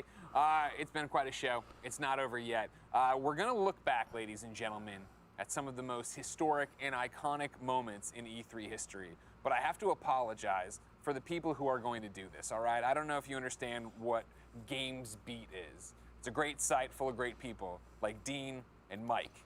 But there's also a person there named Jeff Grubb. And Jeff Grubb is not a man you want to know, ladies and gentlemen, but he's in this video, and I'm very, very sorry for it. So without further ado, my apologies, but here is Jeff and Mike from GamesBeat.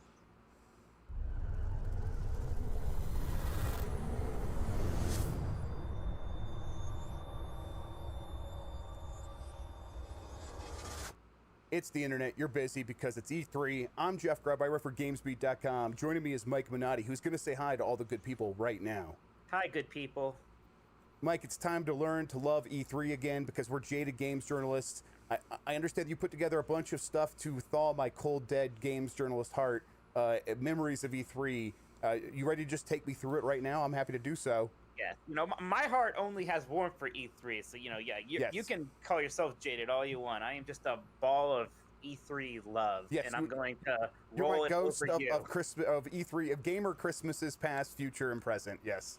Well, not future, those are sad. Okay, that's right, yes, analogy. yes, right. You okay. illiterate scum, but yeah, this will be great. All right, Mike, what is this? Should we set it up, or should we just start playing it? No, this is when Sony announced the Final Fantasy VII remake at E3. This is from somebody in one of the front rows. So we're gonna hear how excited and happy all those people are, Jeff. Well, listen, it's just a commercial. How excited can it be? Oh, boo! Oh, it's just like, so this is like from the audience. Okay, this is right, exciting. This is a reaction trailer. So people didn't know what this was at the time. And everybody wanted them to make this because, like, what PlayStation 4 had, like, a tech demo that was basically the intro of Final Fantasy VII, like, redone, right? Yep. And everyone was like, oh, so that's like a game. And they're like, no, it's not. So everyone was disappointed, but then we got this. So you see that, you can hear people, you see the big sword, and people are starting to realize what it is. That's, right. That's fun. Even that playground there, like, if you know Final Fantasy VII, you're going to recognize that. So, yeah, it's kind of very slowly dawning throughout the audience. I think most of them who really like Final Fantasy VII knows what it is, and they're recognizing the names. That's a great reveal, right? They don't start with Cloud. You start with Baron, then you get this is when everybody really knows what's up, even if you weren't aware yet. All right. Right. Yes. Even if you were like a very casual fan, someone who never played Final Fantasy before. Yeah. Okay. I've got a slight chills, Mike. Slight chills. And I know you're not a weeb like I am, but come on. What is this, Mike? What? It says Super Smash Brothers Mega Man trailer. Oh, this is the most excited I have ever been from E3.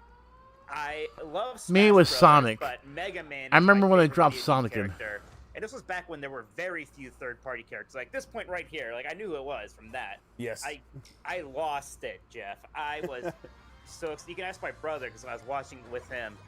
I absolutely flipped out. Like, I play a ton of Smash Brothers. Mega Man is literally the character I would have won in that game the most. And at this point, there was no indication that was going to happen. We had only gotten Snake and Sonic as third-party characters at this point ever in the series. Hey, look at he's doing all his great moves.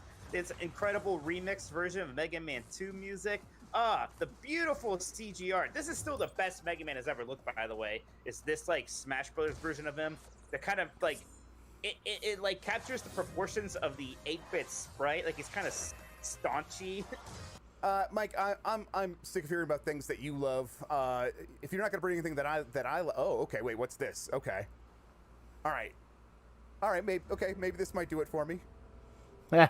This might be my favorite moment from any E3 ever. I've been a long time Legend of Zelda fan, and It's always been like one of my most important franchises, but I also agreed with the assessment that they needed to change things up. And when they said they were going to change things up and they delayed Breath of the Wild, because they're like, we found a new way of doing things, we're going to try to change it. I didn't really believe it. And then they released this trailer and I was just all in. It might be the best trailer for anything ever, period. I don't know. Honestly, it's almost just like good filmmaking, this trailer. Like it is insane. They know, like, here we go. Yeah.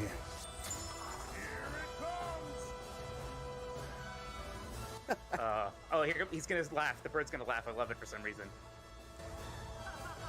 It's good. I don't know what.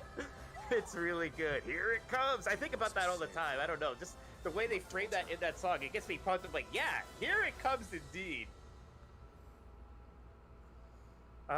That's great. That is so good. Oh, this is a big boy, Mike. This is a pretty short clip here. I think everyone's gonna know what it is from E3 2004. But see, it's not just about video games, Jeff, and trailers and demos. Sometimes it's just about personalities, and this was like the emergence of the Reginator from 2004. I'm gonna hit play. I'm very excited. My name is Reggie. I'm about kicking ass. I'm about taking names, and we're about making games. That's all we need to know. For those who don't know, Reggie invented the Bigfoot pizza, I think. So, of course. I like how that's what you brought up. For those of you who don't know, I thought you were going to talk about how, like, important Reggie was for video games Nintendo. He invented the Bigfoot. I think it was the Bigfoot, and I don't think he invented it, but whatever. Yeah, his name's on the patent. No, he was in his basement, staying up all night. Yep. He's like, I got it. I cracked it. All right, before people get mad, we better do something from Microsoft now. If ever there was a sequel that was anticipated, it was Halo 2 after Halo 1 came out. Oh, yeah, I remember this. This is the game that made me get an Xbox. I got an Xbox for Halo 2. Absolutely. I got an Xbox for Halo 1. The only thing people didn't like about Halo 2 is the ending, right? With, yeah. Cliffhanger stuff, yeah. Spoiler warning. Either way, I remember when this dropped at E3, and it was freaking amazing to me at the time. And I think, especially at this point, this kind of long, uninterrupted gameplay demo was maybe a little bit more unusual, right? I think this is what popularized that. Like even up till like 2015 with Sony, they have a pretty long Uncharted 4 demo that's basically the same kind of format, right? You just play a long level from the game. Take it away, this is Jason. E3 2007, and it's kind of hard to believe now, but this was the E3 where Call of Duty 4 Modern Warfare was the bell of the ball. Yes. Like Call of Duty is the biggest thing in the world right now, and still is, and people are excited about it, but it maybe isn't like a showpiece for the show anymore, because a lot of those people are, again, they're hoping for something more surprising than here's the next Call of Duty. At this point, this was really Call of Duty hitting its stride. Like that moment right there, people freaked out about. People talked about that all show. You did not see that guy in the tall grass till he got up, and that absolutely destroyed people's brains in 2007. But Jeff, it's not just about gameplay demos and executives. Sometimes celebrities could even make their way into your heart. Man, this really was a moment, wasn't it? It was. I mean, everyone loves Keanu Reeves.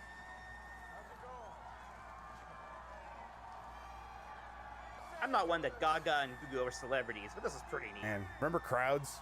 He seems to be very interested in the game that he was making. So that's kind of all you can ask for from a celebrity, right? Just come, don't talk down, seem like you're enjoying yourself, maybe even actually enjoy yourself, and people will respond to that. And also, kind of be Keanu Reeves. That helps a lot. You think they're going to bring him out this year to have him apologize? But yeah, that's pretty great. Why don't we go back again, though? Pretty far back to E3 2000 to see what was... Gosh, I was pretty young at this point, but I remember thinking this is the most excited I think I've ever seen people be for a video game. Like, this seemed like it was by far the biggest deal in the world at the time, and it's Metal Gear Solid 2. And Metal Gear Solid was such a big deal. It was, probably the best PlayStation game. Getting the sequel on PlayStation 2, seeing all this stuff, and it just looked so good, so cinematic. Yeah.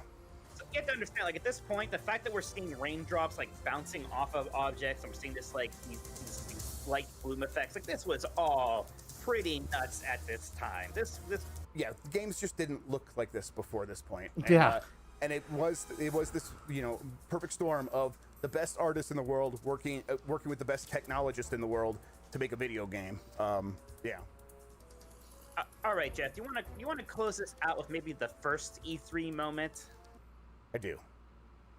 Back in 1995, again, the first E3. I was 15, by the way, guys. Sony's big moment. It was following Sega's little show about the Saturn, and they're surprised that it's out now, which just confused everybody. And this is how Sony responded as they were getting ready to launch the original PlayStation. To ask Sony Computer Entertainment President of America, Steve Reyes, to join me for. So this guy right here had just given a long, boring presentation, and he did that on purpose to really emphasize what's about to happen right here, where Steve Reyes is going to come out and say one thing. $299. Got chills there a little bit because that's it right there. This is them understanding immediately. This is PlayStation, not out yet. Sony, not really in video games yet, especially not as a hardware company. But they already understand how to do this E3 show, come up and make a huge impact. It's kind of unbelievable, and it was the rest is history, right? Like Saturn had to bow out because the Saturn was too expensive. Sony knew that. They undercut the price by $100, and then every time Sega would respond, PlayStation would lower the price until Sega just couldn't keep in the business anymore. And they tried a few other systems after that, but it was the writing was on the wall at that point, and it all happened right there with PlayStation understanding how to play this E3 game.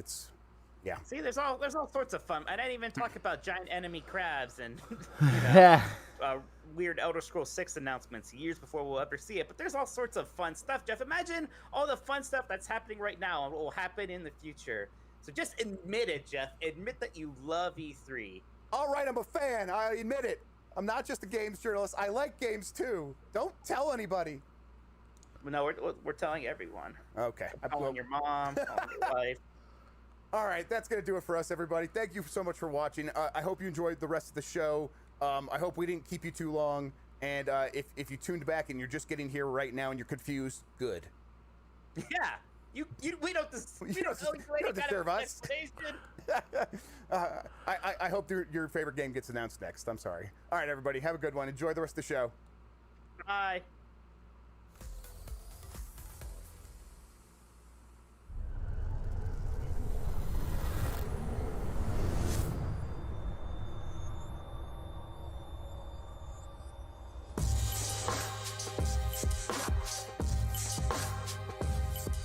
Hi, I'm Mana Ikeda, and I currently work for a Japanese video game company called Artplay as the current art director.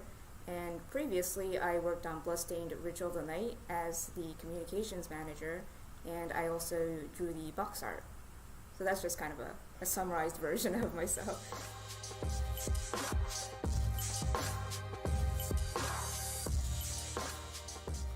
I always thought I was going to be an illustrator, like just a freelance illustrator from start to the end. Art was my passion, and it still is, but I always wanted to try something new all the time. Anything that I was interested in, like comics, video games, just anything in general.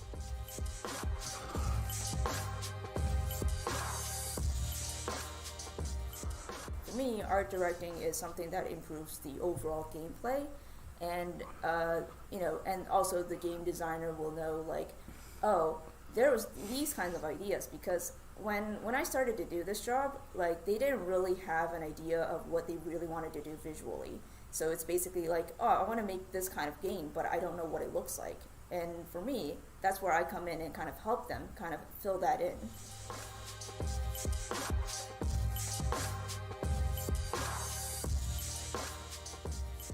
I started as a fan, and I really wanted to, my artwork was very inspired by the games that they created in the past. So at that point, I knew what I wanted as a fan. And with Bloodstained Ritual of the Night, it was a game that's based on gothic horror, and the past, and the people that were working on the past Castlevania games were working on. And for me, I was a huge fan of Castlevania and the gothic feeling of that entire series. And I haven't seen a lot of games that were like that, and it was very unique. And since my artwork was inspired by that kind of game, I drew a lot of those kind of dark horror game kind of style.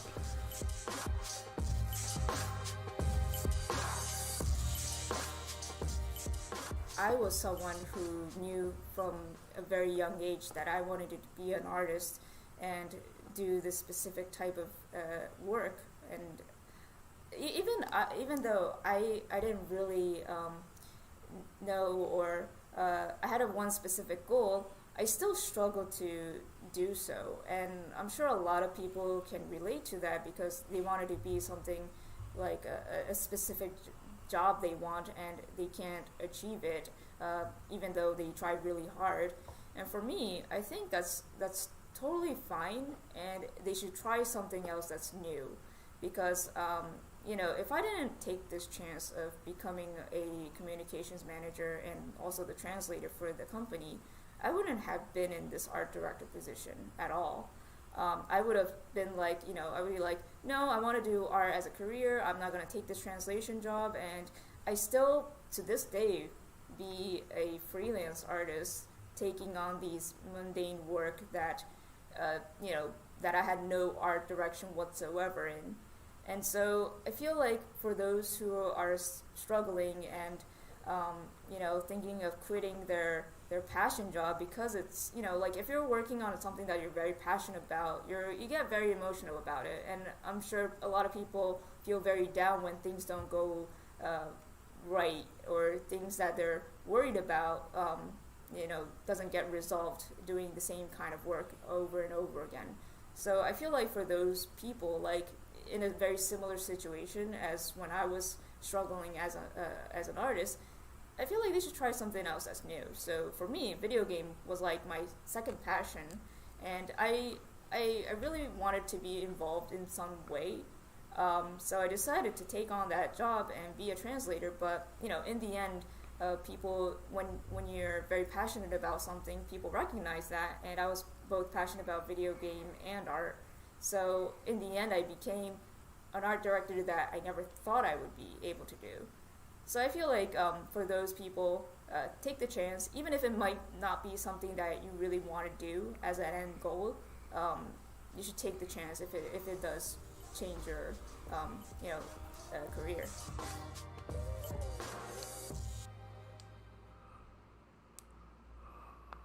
Great stuff there. Of course, remember, video games are so much more than just making them and having that kind of thing. You could do anything and be involved in video games. And so if you have the passion, the drive, the determination, you can make your dreams come true and have some kind of job in the video game industry. Also, of course, before that, there was a Jeff Grubb Games Beat thing. I was told behind the scenes that it didn't play, that it was a joke. Jeff Grubb is not a terrible person. He's just extremely old and shouldn't be listened to. Ladies and gentlemen, I want to remind you, don't forget to check out e3expo.com/shop for limited edition E3 apparel like this. Because you might be saying, I'm having a great time watching you do this, Greg. Man, if only I could commemorate it in a way that I could wear all the time when I go to the old baseball games or the sock hops. Because you're going to walk in there and old Toby's going to be behind the bar cleaning the glass. I'm painting a picture. And he's going to say, man, what is that shirt well, I guess what's the hat you're wearing, this shirt you got? If I know there's Vegas bets if I'll take my shirt off during E3, but they mic me up too well. I can't do it. But maybe you get a bomber jacket, Look, doesn't that Tom Cruise, he's got another movie coming out where he's flying around. Don't you want to look like him, but a guy version of Tom Cruise who went to E3? And I guess he didn't go, technically. COVID and everything else. Ladies and gentlemen, there's so much more happening here. Don't worry about that. There's no way I can get the script back on track, is there? Because I'm talking about the E3 shop that you should go do too, right? Let me just go for it, all right? With more of our gaming and movies theme today, let's talk about the lines between gaming and cinema continuing to blur. Oh, Jordan Vogt Roberts, the man behind the lens directing upcoming projects Metal Gear and Gundam, sat down with the folks at Entertainment Weekly to talk about the future of these film and these IPs and these shirts that you can get and wear to the sock hops.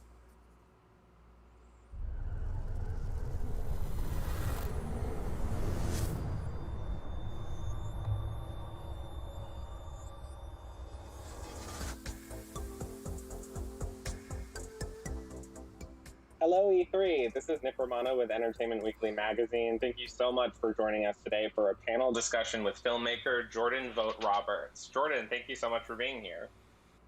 Thank you for having me. I'm excited to talk about all things video games and E3. Yeah, I mean, there's definitely a lot to talk about. I mean, people, I think it's safe to say people mostly know you for making films like Constel Island and The Kings of Summer, but you're also a major gamer. Can you talk a little bit about just your history in the gaming industry? What was sort of your big introduction? I mean, I was just one of those kids who at a very young age, video games rewired my brain. You know, I'm the type of guy who if I walk into a room and there's a box, my first instinct is, in what combination do I need to move this box to unlock a door? Or, God forbid, if I ever walked in a room and there was like a triangular eye on the wall, I would think, I definitely need a bow right now to shoot that eye and unlock something. We know that you're working on a movie adaptation of Metal Gear Solid. You're working on a live-action Gundam. I mean, is it safe to say that your filmmaking moving forward is sort of more inspired by a video game? You know, ironically, Metal Gear is something I've been trying to.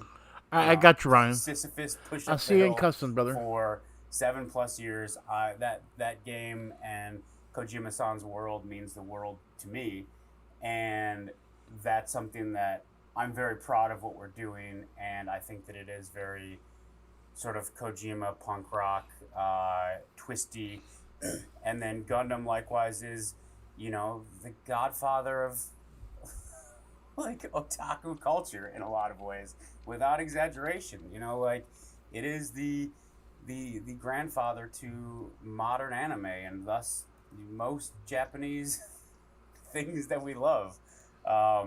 You know, it really is wild what Gundam was doing on television in an animated format in the 70s, and the complexity and the weight of the stories they were telling. And so, you know, I have a lot of things that I want to do in my career, but you know, those are only the kind of nerd properties that I'm attached to that are even announced. There's other game things and other IPs that I'm working on. But yeah, a big part of my driving force is to be a part of these things and to help rewrite the narrative of how people perceive these franchises and how they properly get translated, and how you take a filmmaker who understands the core of what these were as you go through the process of translating the active experience of playing a game, in which you can tell a story a different way because you are the protagonist, versus the passive experience of watching a film.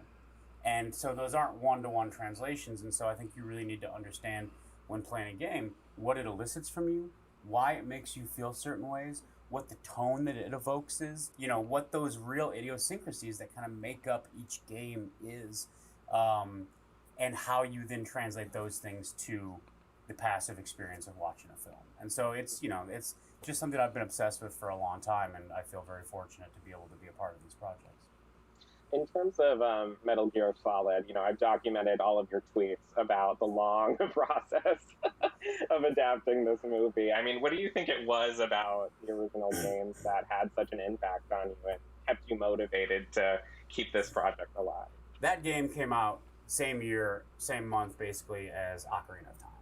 And so on a PlayStation and Nintendo level, you have, I think, two of the most seminal works in all of gaming that are going to set the groundwork moving forward for the template of how we transition into not just 2D to 3D, but then how we evolve each of these things. So yes, it's very easy to look at Metal Gear and say, oh, look how cinematic this is, but you're dealing with these characters that are walking, talking ideologies, and they all represent different slivers and ideas of, I think, this like basic question of how do we make the world whole again? And they're all trapped in the cycle of pain. What's up, Alex? You know, to me, the most memorable and touching thing that still sticks with me, yes, you're transported and suddenly you're playing this movie and people are talking in acronyms and code and you're just thrust into it, and you have this incredible rogues gallery of kind of over the top. Like, I've had this mic the whole time, Alex. It's just the first time you guys are seeing it. Characters. But the feeling when you kill Sniper Wolf, or when you're gaming, killing a boss was always viewed as a victory. And that was like, hell yeah, I'm past it. And instead, you're met with this moment of somberness and regret and incredibly meaningful, and hit me at that exact moment in my life where like there can never be another release of a game or something that hit me at that those Yeah, everything's good, years Alex. We're just doing E3 today, I was brother. just fully ready Well, to E3 in Summer Game Fest. So now, sort of in the timeline for you, are you moving towards the live-action Gundam movie now, or are you doing Metal Gear Solid first? I'm waiting for the next thing to be greenlit, and whichever one that is, like I don't control when the studios choose which movie they're making when, and so I love both these things to death. I have other movies and other things that aren't IP based that I also can't wait to go and make sort of a smaller $30 million thing where I'm just going buck wild. But yeah, call up the studio and ask which green light's going to happen first. Sounds like a plan. And I know a lot of the details, for both of these projects are kind of under lock and key. I was curious if there is anything you can sort of tease about your approach to Gundam, especially because the mythology is so vast. It feels like you could kind of drop a pin anywhere and kind of start there. I mean, Gundam is such a fascinating thing. Similar and dissimilar from the challenge of Metal Gear, because Gundam also is a story that they've been telling for 42 years in the Universal Century timeline.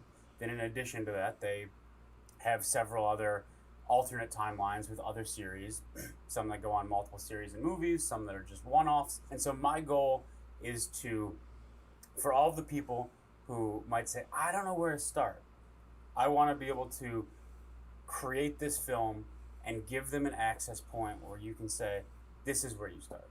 This is your entry point, where Gundam fans say, hell yeah, that is my Gundam. And yeah, it might be an amalgamation of like several of these different things,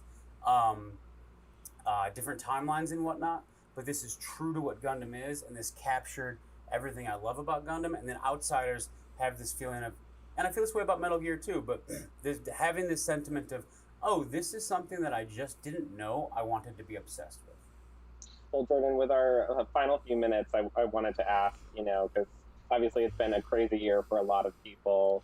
What does it mean for you to be back at E3, even virtually, talking about gaming again, talking about all the projects that you're working on? E3, beyond me loving games, E3, when I was in college, me and my buddies, one of them actually kind of ran like a tech company, but we basically not fabricated, not forged, but we didn't really have any right being there, but we were able to finesse the system and get badges. And from Chicago, we all flew out to experience our first E3. Because as a kid growing up, it's just sort of this mecca, it's this fantastical place. It was my first leap of I'm going to make a documentary. And I was really fascinated by several aspects and sort of cultural tiers within E3 and how it's presented. And I never completed the documentary, but that's actually where I met a lot of these people that I still consider friends today. It literally was the year the PS3 was announced. There's just this giant banner. The slogan then was just welcome change, and the E and the change was backwards, so it was a 3.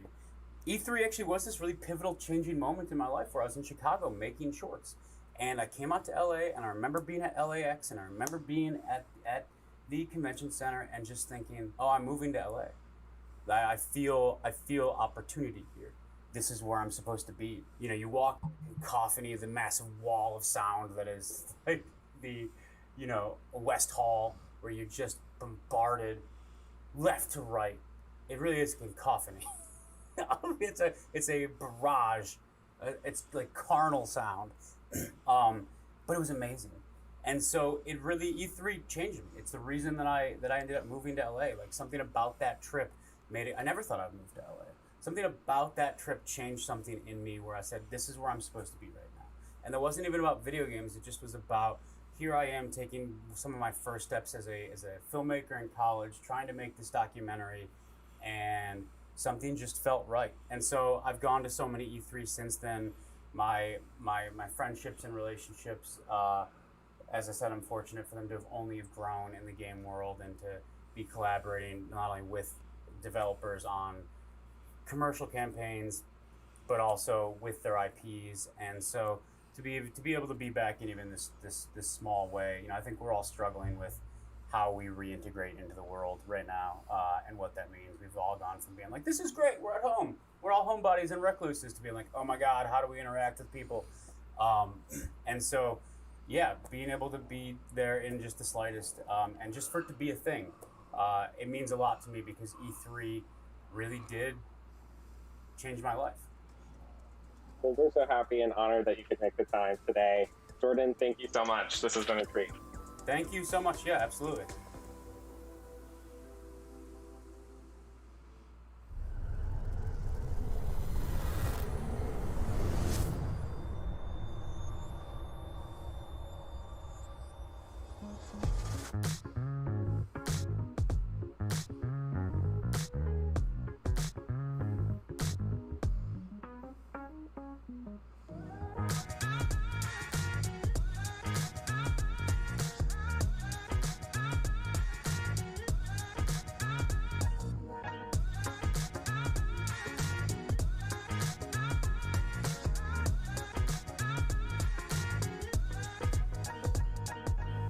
As a part of Play For All, GameSpot will be bringing you the latest gaming news and announcements, interviews with developers, the biggest press conferences, and lots more. Play For All is our yearly online event that combines the excitement and announcements of E3 with charity live streams the following week, with lots of special guests who are going to help us raise money for able gamers. So join us in June for E3 and Play For All on GameSpot.com, YouTube.com/GameSpot, Twitch.tv/GameSpot, and as a part of E3's official broadcast. See you then.篝火营地是中国领先的游戏媒体，创立于2018年，致力于为全世界的中文游戏玩家提供专业、精准、迅速的资讯情报。篝火营地隶属于中国，与多家国际一流游戏媒体同行达成正式内容合作关系，源源不断地将最新鲜的游戏资讯第一时间带给全球中文游戏玩家。自成立以来，篝火营地在全网的内容浏览量已经超过5亿，服务了数百万的读者和玩家。我们的愿景是做游戏文化传播者。您可以在全球各大手机应用市场下载篝火营地 APP， 或者访问3w.gamebonfire.com 来加入游戏传播者的行列。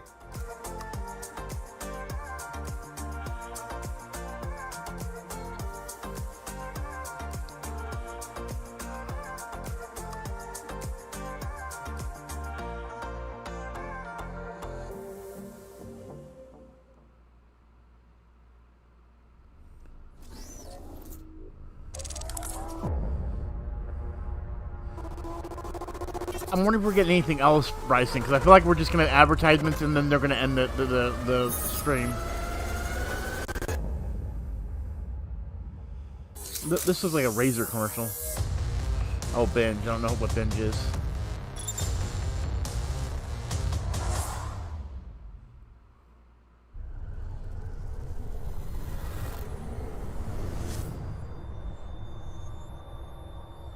I'm guessing this is till 6:30.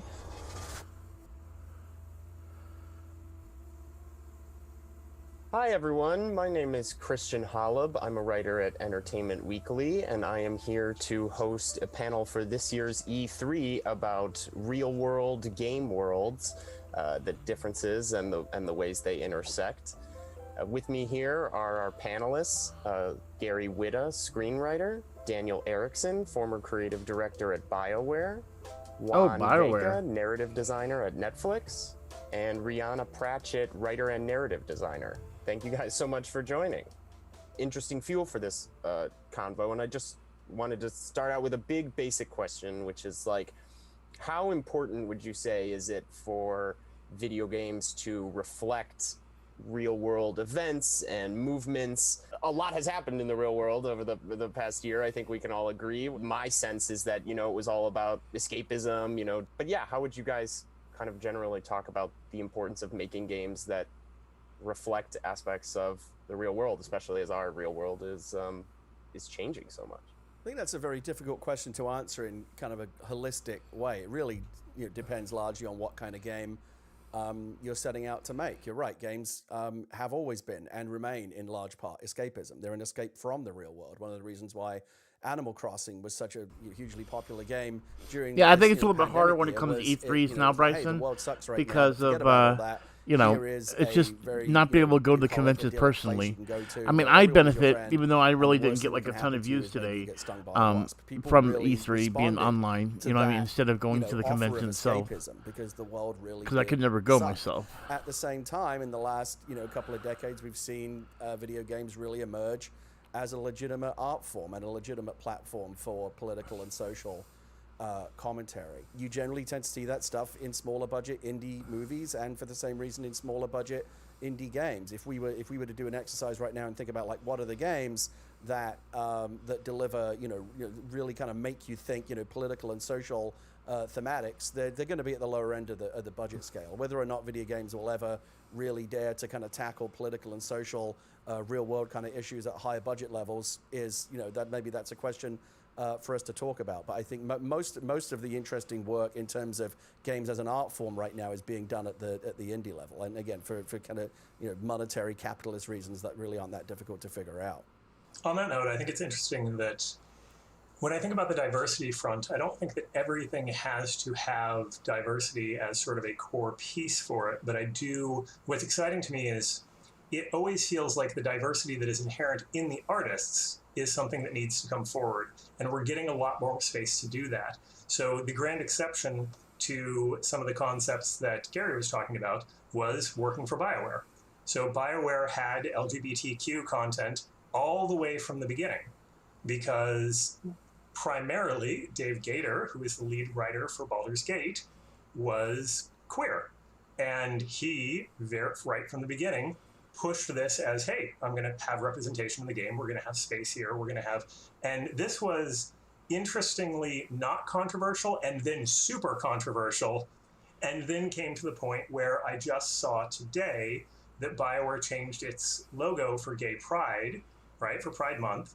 And there were a bunch of comments. It was like, oh, way to pander, big corporate folks. And then all the old school folks jumped in and was like, you do not know who you're talking about. Yeah, right. This is a historical place. And to Gary's point, why it comes up through the indie movement mostly is because it's easier for smaller voices to come up there, is the more diverse the artists in our industry get, the more naturally we're going to get diverse representation, and we're going to get diverse stories from a more pure perspective than, hey, let's put in a bunch of diverse storylines. Now, in where I tend to work now, which is largely multiplayer, we talk a lot about representation and inclusion, which I think is subtly a different aspect, which is if I'm playing a multiplayer game, I want to be able to come and be me, whoever I am.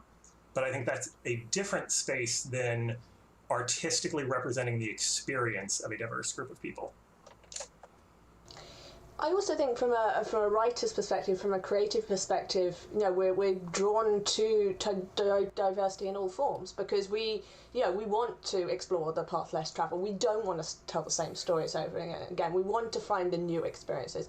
We want to take audiences on new and different journeys. So I think writers and other narrative people are often push for that, because it's just more interesting to get your teeth into.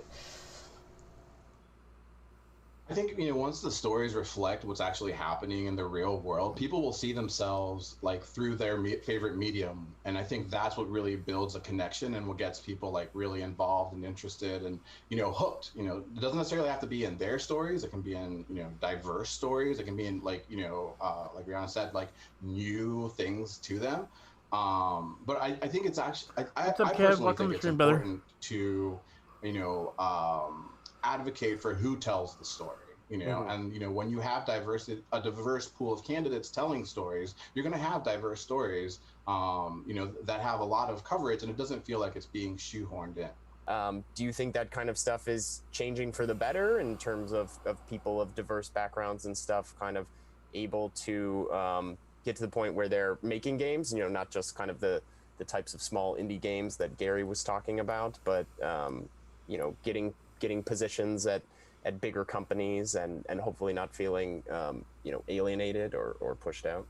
I think we definitely see a movement. I think, there's definitely a lot of talent that's allowing people to tell their own stories, right? Make their own Twine games or make their own indie games or demos or vertical slices that gives them that visibility to then, jumpstart and, onto their next platform and their next bigger thing. And then we also connect and we try to uplift each other. I know that there are things like Latinx in Gaming, which is a nonprofit that I helped co-found specifically for that reason, as well as partnering with other places like Game Devs of Color and looking into other initiatives to really support everyone else that's trying to break into this field and tell their stories.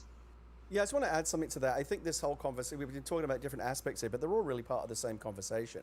We're talking about, do games or can games accurately reflect the real world? And we're also talking about, do video game developers and publishers have diverse and inclusive staffs actually making those games? You can't have one without the other. Let's say that the next Assassin's Creed game took place during the American Civil War and you played a slave on a plantation in the deep American South. That might be a fascinating area to explore in terms of all the political and social themes that we're talking about here. But Ubisoft can never make that game until they have a team capable of making it and speaking to those issues in a way that is authentic. Like there's no way that I could tell a story like that because I haven't lived that experience. I'm not obviously talking about the historical experience, but I've never experienced racism. The only way that I could write a character like that would be mimicking what I've seen done before in other media, which inherently means I don't have anything new to bring to the conversation. It's going to feel kind of warmed over because that's what it would be. Absolutely. I mean, I think it's all about that intersectionality of like where we as humans like connect and how we evolve and work together, and where the strife comes from the drama that's inherently us being ourselves and dealing with our emotions. I think, it's super important that, we do have people in the room that are, capable and ready to tell, those stories from a personal place of authenticity. And even having them in the room doesn't necessarily always translate to that note will get hit or what you see will get done. Like I've gotten shut down for giving, Latinx feedback on something. I'm like, hey, that doesn't sound like something a Latino person would say. And, I've been told like, oh, don't worry about it. It's just a smaller note. So, just because I'm there, like, doesn't necessarily mean that, I'm always like, have my ear open and I'm trying to do the best that I can for myself, for the community, for the people that aren't in the room. I think for me, it's really about, like, using that, critique, professionally trained eye and ear. Oh wow! Now E3 lets me log in. Literally towards the end of this, Bryson, I'm able really to log into E3 E3 and, now. Grow and like make sure that I've been clicking log in the whole night, and it just let me in. If that's what you're trying to do, and I think that's the real hard part right now, is there is still a place for everybody's story. I think that's fine. I think we would much rather, speaking for myself at least, love to see a lot of authentic stories across the board than a lot of inauthentic stories that become very samey. I'll pull it up earlier tomorrow. It becomes flavor of the week. Whatever the diversity movement that's big on the news right now, there's going to be a character that represents that, and there's going to be, right, and then everything sort of becomes this sameness, as opposed to, oh no, we've been telling a certain story for a long time. Now let's go get all the rest of the stories, but that doesn't exclude the other stories that we've been telling for a long time either. I also think we've had a bit of a problem in the industry in all drawing from the same well sources. When I started out in the industry, I had interviews where I could just talk about Aliens or Terminator, and everyone would be, there'd be the favourite movies and things like that. Tarantino is always referenced, Tolkien. And there definitely is a need for creators to broaden their content in to produce better content out. And so, there are so many great, fantasy and futuristic writers that aren't white guys like N.K. Jemisin or Nnedi Okorafor, or look at what the team behind Into the Motherlands is doing, which is not a video game. It's a tabletop RPG, but it's put together by a diverse team of creators. And Octavia Butler, we need to kind of diversify the sources that we're drawing from, because we're still all growing up with the same kind of movies. Most of us grew up in the 80s with the same kind of sci-fi and fantasy influences. And I think as the younger creators come up through the indie games, they're going to start drawing on more diverse sources as well, which hopefully will create more richer worlds. How would you say that these pushes to reflect the real world affect how you approach narratives and narrative design? Seems like the kids are already kind of thinking about that stuff. I think you get it in there in sort of small ways and subtle ways as a writer. As a freelance writer, you don't quite have that amount of power, so you're very beholden to the people you're working with, and you tend to kind of live around the edges to a degree, and it's a balancing act between getting what you want to say into the game, or even like little personal anecdotes and experiences, which I like to kind of fold into my games, kind of personal narrative Easter eggs and that kind of thing. Like my father passed away from Alzheimer's. He was interviewed about the memory he didn't want to lose, which was about the night I was born, where I think he went home from the hospital, drank half a bottle of whiskey, built some snowshoes out of tennis rackets, fell over in the snow a lot and went to bed with a cat. And I think that I thought that was so lovely that I turned it into one of Lara's father's memories in Rise of the Tomb Raider. And I hadn't been a big fan of the father storyline, and I've been quite open about this. But unless you're sort of heading up a team, it can be difficult to push forward those ideas. So you tend to do it little by little when you're in my kind of position, and sort of it's always a balancing act. And this becomes part of the irony for that exact thing. The people most in the power to do this are also the people least qualified to do this. So it becomes, and when I put Fogbank together, I was very aware of this. So it becomes beholden to us to say, okay, I've got the power, I'm in the place, I do care passionately about these issues, so I'm going to go forward with this, but I'm going to go forward with this knowing I don't actually know this. So I'm going to have to bring in a broad support group, and I'm going to have to listen to them, because without this, it becomes a failed message, right? It's the what's up, God it's Nutbot? the diversity version of the "hello, What do you fellow mean? teenagers" meme as the old person comes down, right? Awesome. Well, I think that is a fantastic note to end on. So thank you, Rihanna, Gary, Juan, and Daniel for joining this discussion about the real world and game worlds. And thank you all for watching.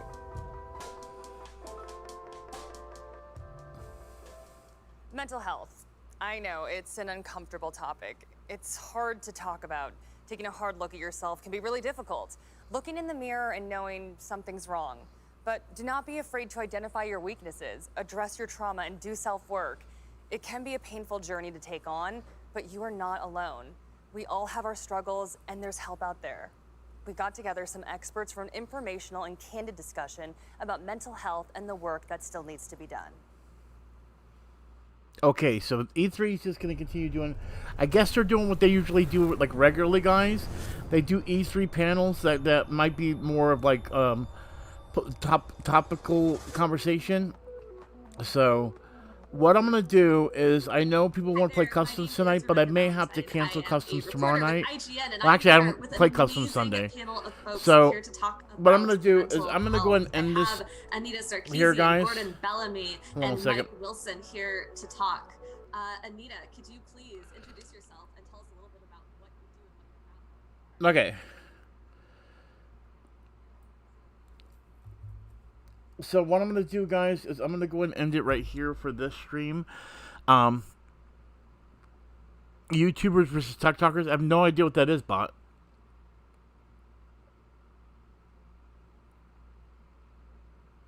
But anyway, but I am going to keep things going tomorrow night.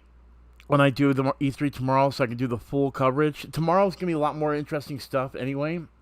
But I want to go ahead and get the Fortnite stream. I got you. I'll look it up. Got it up. But anyway, guys, I want to go ahead and end this here. I want to thank you all for watching.